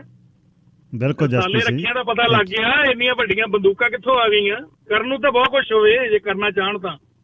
ਥੈਂਕ ਯੂ ਵੀਰ ਜੀ, ਥੈਂਕ ਯੂ ਜਸਪ੍ਰੀਤ ਸਿੰਘ, ਧੰਨਵਾਦ ਜੀ, ਧੰਨਵਾਦ। ਖਾਲਸਾ ਫਤਿਹ ਜੀ। ਅਣਖੀ ਨੇ ਗੀਤ ਜੱਟ ਦੇ ਸਿਰਾਂ ਤੋਂ ਨਾ ਲਾਉਂਦੇ ਚੁੰਨੀ ਆ, ਤੇਰੇ 21 ਸਾਲਾਂ ਦੇ ਜੱਟ ਨੂੰ ਬਾਈ ਬਾਈ ਕਹਿੰਦੀ ਦੁਨੀਆ। ਸਰ ਹਰਪਾਲ ਸਿੰਘ ਕੰਗ ਜੀ। ਹਾਂਜੀ, ਗਿੱਲ ਸਾਹਿਬ, ਭਾਈ ਸਾਹਿਬ ਬਹੁਤ ਸੋਹਣੀਆਂ ਗੱਲਾਂ ਕਰਕੇ ਗਏ ਆ ਜੀ। ਮੈਂ ਇਹ ਗੱਲ ਸੋਚਦਾ, ਜਿਹੜੇ ਜੇਲ੍ਹਾਂ 'ਚ ਬੈਠੇ ਜਾਂ ਜਿਹਨਾਂ ਦਾ ਨਾਂ ਲੱਗਦਾ, ਜੇਲ੍ਹ 'ਚ ਬੈਠਾ ਤਾਂ ਬੰਦਾ ਕਹਿੰਦਾ ਮੈਂ ਚੰਗੇ ਕੰਮ ਕਰਾਂ ਤੇ ਮੈਂ ਛੁੱਟਾਂ ਇੱਥੋਂ, ਉਹ ਕਿਉਂ ਆਪਣੇ ਨਾਲ ਲਊਗਾ? ਆਪਣੇ ਏਦਾਂ ਮੰਨ ਲਓ ਜੇਲ੍ਹ 'ਚ ਗਾ ਕੇ ਸਾਨ ਮੰਨਦਾ, ਉਹਦਾ ਇਰਾਦਾ ਹੋਊਗਾ। ਇਹ ਤਾਂ ਬਹੁਤ ਤਕੜੀ ਕੋਈ ਸਾਜ਼ਿਸ਼ ਹੋ ਸਕਦੀ। ਮੈਨੂੰ ਨਹੀਂ ਲੱਗਦਾ ਕੋਈ ਜੇਲ੍ਹ 'ਚ ਬੰਦਾ ਬੈਠਾ ਕਿਸੇ ਏਦਾਂ ਹੀ ਰਾਈਟ ਵੀ ਫਟਾਫਟ ਉਹ ਲੈ ਲੈਂਦਾ, ਆਪਣਾ ਆਪਣੇ ਸਿਰ ਤੇ ਜ਼ਿੰਮੇਵਾਰੀ ਮੈਂ ਮਾਰਿਆ ਤੇ ਫਲਾਨੇ, ਕੌਣ ਜੇਲ੍ਹ 'ਚ ਬੈਠਾ ਏਦਾਂ ਕਰਦਾ ਹੋਊਗਾ? ਉਹ ਤਾਂ ਅਗਲਾ ਤਾਂ ਚੰਗੇ ਕੰਮ ਕਰਦਾ ਤੇ ਮੈਂ ਛੁੱਟਾ ਇੱਥੋਂ। ਜੇਲ੍ਹ 'ਚ ਰਹਿਣਾ ਕਿਹੜਾ ਸੌਖਾ? ਇਹ ਤਾਂ ਵੱਡੀਆਂ ਕੋਈ ਸਾਜ਼ਿਸ਼ਾਂ, ਇਹਨਾਂ ਦਾ ਪਤਾ ਨਹੀਂ ਲੱਗ ਰਿਹਾ। ਤੇ ਗਿੱਲ ਸਾਹਿਬ, ਇੱਕ ਮੈਂ ਗੱਲ ਨਾਲ ਹੋਰ ਕਰਾਂ, ਤੁਸੀਂ ਵਾਤਾਵਰਨ ਦੀ ਗੱਲ ਕੀਤੀ ਜੀ, ਉਹ ਤੁਸੀਂ ਤੁਹਾਡੇ ਸ਼ੋਅ 'ਚ ਹੀ ਆਉਣਾ ਦਾ, ਡਾਕਟਰ ਸ਼ਿਵਰਾਜ ਅਮਰੀਕਾ ਤੋਂ ਆ, ਉਹ ਕਦੇ ਹੁਣ ਆਏ ਨੇ, ਜਿੱਦਾਂ ਉਹ ਗੱਲਾਂ ਕਰਦੇ ਹੁੰਦੇ ਵੀ ਆਪਾਂ ਨੂੰ ਮਨੁੱਖ ਨੂੰ ਮੁੜਨਾ ਪੈਣਾ, ਹੁਣ ਥੋੜਾ ਜਿਹਾ ਪਿੱਛੇ ਨੂੰ ਵੀ ਥੋੜਾ ਜਿਹਾ ਕੰਟਰੋਲ ਕਰੋ, ਇਹ ਜਿਹੜਾ ਕੁਦਰਤ ਦੇ ਲਾਗੇ ਰਹੂ ਉਹੀ ਚੰਗਾ ਰਹੂਗਾ। ਤੇ ਮੈਂ ਰੀਸੈਂਟਲੀ ਦੇਖਿਆ ਵੀ 2-3 ਵਾਰੀ ਮੈਨੂੰ ਐਡਮਿੰਟਨ ਜਾਣ ਦਾ ਮੌਕਾ ਮਿਲਿਆ, ਤੇ ਜਿਹੜੇ ਜਿੰਨਾ ਹਵਾਈ ਸਫ਼ਰ ਜਿੰਨਾ ਜ਼ਿਆਦਾ ਕੀਤਾ ਜਾਵੇ ਓਨਾ ਵਧੀਆ। ਰੋਡ ਤੇ ਇਕੱਲੀ ਗੈਸ ਹੀ ਜਾਂ ਡੀਜ਼ਲ ਦਾ ਧੂੰਆਂ ਤਾਂ ਛੱਡੋ, ਆ ਜਿਹੜੇ ਟਾਇਰ ਆਪਣੇ ਘਸਦੇ ਆ, ਇਹ ਇੱਕ ਥੋੜੀ ਰਬੜ ਦਾ ਇਹ ਸਾਰਾ ਪਾਣੀ ਜਾਂਦਾ ਫਿਰ ਦਰਿਆਵਾਂ 'ਚ, ਇਹ ਟਾਇਰ ਹੀ ਆ ਰਬੜ ਘਸ ਕੇ। ਇਹ ਜਿੰਨਾ ਇਹ ਗੌਰਮੈਂਟ ਥੋੜਾ ਸੋਚਦੀ ਘੱਟ ਹੀ ਹੈ ਤੈਨੂੰ, ਜੇ ਫਲਾਈਟਾਂ ਵੱਧ ਕੀਤੀਆਂ ਜਾਣ, ਇਹ ਮਤਲਬ ਕਿਰਾਇਆ ਘੱਟ ਹੋਵੇ, ਤੇ ਮੈਂ ਕਹਿੰਦਾ ਲੋਕੀ ਹਵਾਈ ਸਫ਼ਰ ਕਰਨ, ਵਾਤਾਵਰਨ ਬੜਾ ਸੇਫ ਹੋਵੇ। ਇਹ ਤੇ ਥੋੜਾ ਗੱਲ ਕਰਿਓ ਜੀ। ਧੰਨਵਾਦ। ਚੰਗਾ ਜੀ, ਥੈਂਕ ਯੂ ਬਾਈ ਜੀ, thank you. Sir Parminder Singh Dhillon ji, line number 3। ਸਤਿ ਸ਼੍ਰੀ ਅਕਾਲ ਜੀ ਗਿੱਲ ਸਾਹਿਬ। ਜੀ ਸਤਿ ਸ਼੍ਰੀ ਅਕਾਲ। ਦਿਲ ਹੀ ਉਦਾਸ ਆ, ਬਾਕੀ ਸਭ ਠੀਕ ਆ। ਉਹ ਝੰਜੋੜ ਛੱਡੇ ਮੁੰਡੇ ਨੇ। ਇੱਕ ਹੋਰ ਦੇਖੋ ਤੁਸੀਂ, ਕੋਈ ਚੰਗੀ ਰੂਹ ਗਈ ਆ, ਦੇਖੋ ਜਿਹਨੇ ਦੁਨੀਆ ਹਿਲਾ ਛੱਡੀ। ਮੈਂ ਤੁਸੀਂ ਯਕੀਨ ਕਰਿਓ, ਇੱਧਰ ਕਿਤੇ ਹੋਰ ਪਾਸੇ ਵੀ ਦੇਖਦੇ ਆ ਜੀ ਬਈ, ਮੈਂ ਨਹੀਂ ਏਦਾਂ ਦਾ ਮਾਹੌਲ ਦੇਖਿਆ। ਕਿਤੇ ਜਵਾਕਾਂ ਨੂੰ ਦੇਖੋ ਕੰਮ ਕਰਦੇ ਨੇ, ਉਹ ਵੀ ਵਿਚਾਰੇ ਸੈਡੀਆਂ, ਪਰ ਬਹੁਤ ਘਾਟਾ ਪਿਆ ਜੀ। ਹੈ ਤੇ ਸਾਜ਼ਿਸ਼ ਹੈ। ਤੁਹਾਨੂੰ ਚੇਤੇ ਹੋਣਾ, ਇੱਕ ਵਾਰ ਬਿਲ ਕਲਿੰਟਨ ਨੇ ਦੌਰਾ ਕਰਨਾ ਸੀ ਆਪਣੀ ਇੰਡੀਆ ਦੇ ਵਿੱਚ, 35 ਮਾਰਤੇ ਸੀ ਪੋਲਿਟਿਕਸ। ਹਾਂ, ਚਿੱਟੀ ਸਿੰਘਪੁਰਾ 'ਚ। ਬਿਲਕੁਲ ਠੀਕ ਆ ਜੀ, ਬਾਇਓਗ੍ਰਾਫੀ 'ਚ ਲਿਖਿਆ ਜੀ। ਇਹਦੇ ਪਿੱਛੇ ਵੀ ਪੋਲਿਟਿਕਸ ਹੈ ਜੀ। ਥੈਂਕ ਯੂ ਵੀਰ ਜੀ। ਮਨਵੀਰ ਜੀ, ਲਾਈਨ ਨੰਬਰ 1। ਸਤਿ ਸ਼੍ਰੀ ਅਕਾਲ ਗਿੱਲ ਸਾਹਿਬ ਜੀ। ਸਤਿ ਸ੍ਰੀ ਅਕਾਲ। ਅਣਖੀ ਨਾ ਗੀਤ ਜੱਟ ਦੇ ਨਾ ਸਿਰਾਂ ਤੋਂ ਲਾਉਂਦੇ ਚੁੰਨੀਆਂ। ਗਿੱਲ ਸਾਹਿਬ ਚਲੋ ਗਾਣੇ ਜਿਹੜੇ ਸੀ ਸਿੱਧੂ ਦੇ ਉਹ ਤੇ ਚਲੋ ਆਪਾਂ ਨੂੰ ਸੀਗਾ ਵੀ ਬਹੁਤ ਵਧੀਆ ਗਾਣੇ ਸੀ, ਉਹਦੇ ਨਾਲ ਦੇ ਗਾਣੇ ਨਹੀਂ, ਪਰ ਜਿਹੜੇ ਨੇ ਬੰਦੇ ਦੇ ਪੁੱਤ ਬਣਾਏ ਨਾ ਧੌਣ ਚ ਕਿੱਲੇ ਵਾਲੇ, ਉਹ ਸਿੱਧੇ ਕਰਤੇ ਉਹਨੇ। ਉਹ ਜਿੱਦਾਂ ਕਹਿੰਦੇ ਨਾ ਤਾਰ ਤੇ ਤੌਰ ਤੇ ਉਹ ਬਿਲਕੁਲ ਬੰਦੇ ਦੇ ਪੁੱਤ ਬਣਾ ਕੇ ਛੱਡੇ। ਕਿਤੇ ਮਹਾਰਾਜ ਨੂੰ 5 ਸਾਲ ਜ਼ਿੰਦਗੀ ਦੇ ਜਾਂਦਾ ਨਾ ਹੋਰ, ਤੇ ਵਹਿਮ ਕੱਢ ਦੇਣਾ ਸੀ ਉਹਨਾਂ ਦਾ, ਜਿਹੜੇ ਇੱਥੇ ਸ਼ੋਸ਼ੂ ਭਰੀ ਫਿਰਦੇ ਆ ਵੀ ਅਸੀਂ ਕਿੱਥੇ ਆ ਤੇ ਉਹ ਕਿੱਥੇ। ਮੈਨੂੰ ਨਹੀਂ ਲੱਗਦਾ ਬੁਲੀ ਹੋਈ ਬਹੁਤ ਗੀਤ ਗਾਇਕਾਂ ਦੀ ਬੁਲੀ ਹੋਈ, ਗਾਇਕਾਂ ਵੱਲੋਂ ਹੀ ਹੱਥ ਖੜੇ ਕਰਾਤੇ। ਇਹ ਕਹਿੰਦਾ ਇਹ ਮੂਹਰਿਓਂ ਕਹਿੰਦਾ ਵੀ ਆ ਜਾ ਫਿਰ ਦੇਖ ਲੈਂਦੇ ਆ ਜਿਵੇਂ ਹੋਊ, ਐ ਸਿੱਧੇ ਕਰਤੇ। ਇਹ ਨਹੀਂ ਹੈ, ਉਹ ਕਹਿੰਦਾ ਵੀ ਤੁਸੀਂ ਵੀ ਗਾਓ ਮੈਂ ਵੀ ਗਾਉਣਾ, ਪਰ ਬਦਮਾਸ਼ੀ ਕਿਉਂ ਕਿਸੇ ਦੀ ਹੋਵੇ, ਕੋਈ ਕਿਸੇ ਨੂੰ ਡਰਾਉਂਦਾ ਕੋਈ ਕਿਸੇ ਨੂੰ ਡਰਾਉਂਦਾ। ਉਹਦੇ ਵਿੱਚ ਜੀ ਉਹਦਾ ਪੈਰ ਗੱਡਣ ਦਾ ਇਹਦਾ ਸਿਰੇ ਸੀ ਕਹਾਣੀ ਉਹਦੀ, ਇਹ 'ਚ ਕੋਈ ਸ਼ੱਕ ਨਹੀਂ। ਕਹਿੰਦਾ ਗੋਡੇ ਜਿਹਦੀ ਇਹ ਮਧੀਰ ਘੁੱਟਦੀ ਮੈਨੂੰ ਮੰਨਦਾ ਪਿਓ ਵਰਗੂ ਨਹੀਂ ਬਸ। ਉਹ ਜਦੋਂ ਗੱਲ ਕਹੀ ਫੇਰ ਸੁਸਰੀ ਵਰਗੂ ਸਵਾਲਤਾ, ਫੇਰ ਨਹੀਂ ਹਿੱਲਿਆ। ਬਹੁਤ ਵਧੀਆ, ਉਹਨੇ ਬਹੁਤ ਵਧੀਆ ਗੀਤ ਗਾਏ ਨੇ। ਸ਼ਾਹ ਅਵਤਾਰ ਸਿੰਘ ਲਾਈਨ ਨੰਬਰ 2। ਸਤਿ ਸ਼੍ਰੀ ਅਕਾਲ ਜੀ। ਸਤਿ ਸ਼੍ਰੀ ਅਕਾਲ ਬਾਈ ਜੀ। ਇਹ ਤਾਂ ਵਰਤਿਆ ਗਿਆ, ਮੈਂ ਕਿਤੇ 2-4 ਇੰਟਰਵਿਊ ਸੁਣੀਆਂ ਕੱਲ ਪਰਸੋਂ ਦੇ ਨੇ, ਉਹ ਕਹਿੰਦੇ ਮੈਨੂੰ ਵਰਤਣਾ ਤਾਂ ਹੈ ਆ, ਮੈਂ ਕਿਉਂ ਨਾ ਆਪਣੇ ਆਪ ਚੱਲਾਂ। ਤੇ ਇਹ ਕਾਂਗਰਸ ਤੇ ਅਕਾਲੀਆਂ ਦੀ ਲੜਾਈ 'ਚ ਵਰਤਿਆ ਗਿਆ ਜੀ, ਜਿੱਥੇ ਤੱਕ ਇਹ ਸਾਫ਼ ਹੋ ਰਿਹਾ ਜੋ ਮੈਂ ਅੱਖੀਂ ਦੇਖਿਆ। ਕਿਉਂਕਿ ਇਹ ਚਾਹੁੰਦਾ ਸੀ ਕਾਂਗਰਸ ਵੱਲੋਂ ਇਹਨਾਂ ਇਲੈਕਸ਼ਨ ਲੜੀ, ਉਹਦਾ ਹਾਰ ਗਿਆ ਇਹ। ਸਿਮਰਜੀਤ ਸਿੰਘ ਮਾਨ ਨੂੰ ਇਹਨੇ ਹਾਂ ਕਰਤੀ ਮੈਂ ਤੇਰੀ ਇਲੈਕਸ਼ਨ 'ਚ ਮਦਦ ਕਰੂੰਗਾ। ਇੱਥੇ ਤੱਕ ਲੱਗਦਾ ਵੀ ਇਹ ਇਸ ਚੀਜ਼ 'ਚ ਵਰਤਿਆ ਗਿਆ ਜੀ। ਬਿਲਕੁਲ ਜੀ, ਸਮਾਂ ਦੱਸੇਗਾ। ਆਖਰੀ ਕਾਲਰ ਸਰ ਹਰਦੀਪ ਸਿੰਘ। ਸਤਿ ਸ਼੍ਰੀ ਅਕਾਲ ਬਾਈ ਜੀ। ਜੀ ਸਤਿ ਸ਼੍ਰੀ ਅਕਾਲ ਬਾਈ ਜੀ। ਬਹੁਤ ਵੈਸੇ ਚਲੋ ਜੋ ਮਾੜਾ ਤਾਂ ਹੋਇਆ, ਪਰ ਇੱਕ ਗੱਲ ਆ ਵੀ ਉਹ ਬੰਦੇ ਦਾ ਬਾਕੀਆਂ ਨਾਲੋਂ ਇੱਕ ਡਿਫਰੈਂਟ ਹੀ ਸੀ ਉਹ ਬੰਦਾ। ਤੇ ਮੈਂ ਵੀਡੀਓ ਦੇਖੀ ਜਦੋਂ ਪੁੱਤ ਦੀ ਲਾਸ਼ ਮੂਹਰੇ ਪਈ ਉਹ ਤੇ ਪਿਓ ਨੇ ਜਦੋਂ ਥਾਪੀ ਮਾਰੀ ਨਾ ਬਾਈ, ਉਹ ਬਸ ਉਹ ਖਾਨਦਾਨੀ ਹੋਇਆ ਜੀ, ਹਰ ਇੱਕ ਦੇ ਵੱਸ ਦੀਆਂ ਗੱਲਾਂ ਨਹੀਂ ਹੈ। ਜਿਗਰਾ ਚਾਹੀਦਾ ਬਾਈ, ਬਹੁਤ ਵੱਡਾ ਚਾਹੀਦਾ। ਬਿਲਕੁਲ ਠੀਕ ਹੈ ਬਾਈ ਜੀ, ਥੈਂਕ ਯੂ ਬਹੁਤ। ਮਾਤਾ ਦੀ ਵੀ ਮੈਂ ਉਦਣ ਜਿਹੜੀ ਉਹ ਹਸਪਤਾਲ ਦੇ ਬਾਹਰ ਮਾਤਾ ਬੋਲ ਰਹੀ ਸੀ, ਉਹ ਕਿਹੜਾ ਸੌਖਾ ਹੈ, ਬੜਾ ਔਖਾ ਕੰਮ ਹੈ। ਐਨੀਵੇਜ਼ ਕੱਲ੍ਹ ਦੀ ਗੱਲ ਹੋ ਗਈ, ਪਰ ਜਿੰਨਾ ਚਿਰ ਜਿਉਇਆ ਐਨ ਨੱਕ ਦੀ ਸੇਧ ਤੁਰਨ ਲਾਤੇ ਉਹਨੇ। ਜੀ ਇਹ ਸੀ ਅੱਜ ਦਾ ਪ੍ਰੋਗਰਾਮ। ਕੱਲ੍ਹ ਨੂੰ ਫੇਰ ਮੁੜਦੇ ਹਾਂ 10:15 ਵਜੇ। ਰੱਬ ਰਾਖਾ।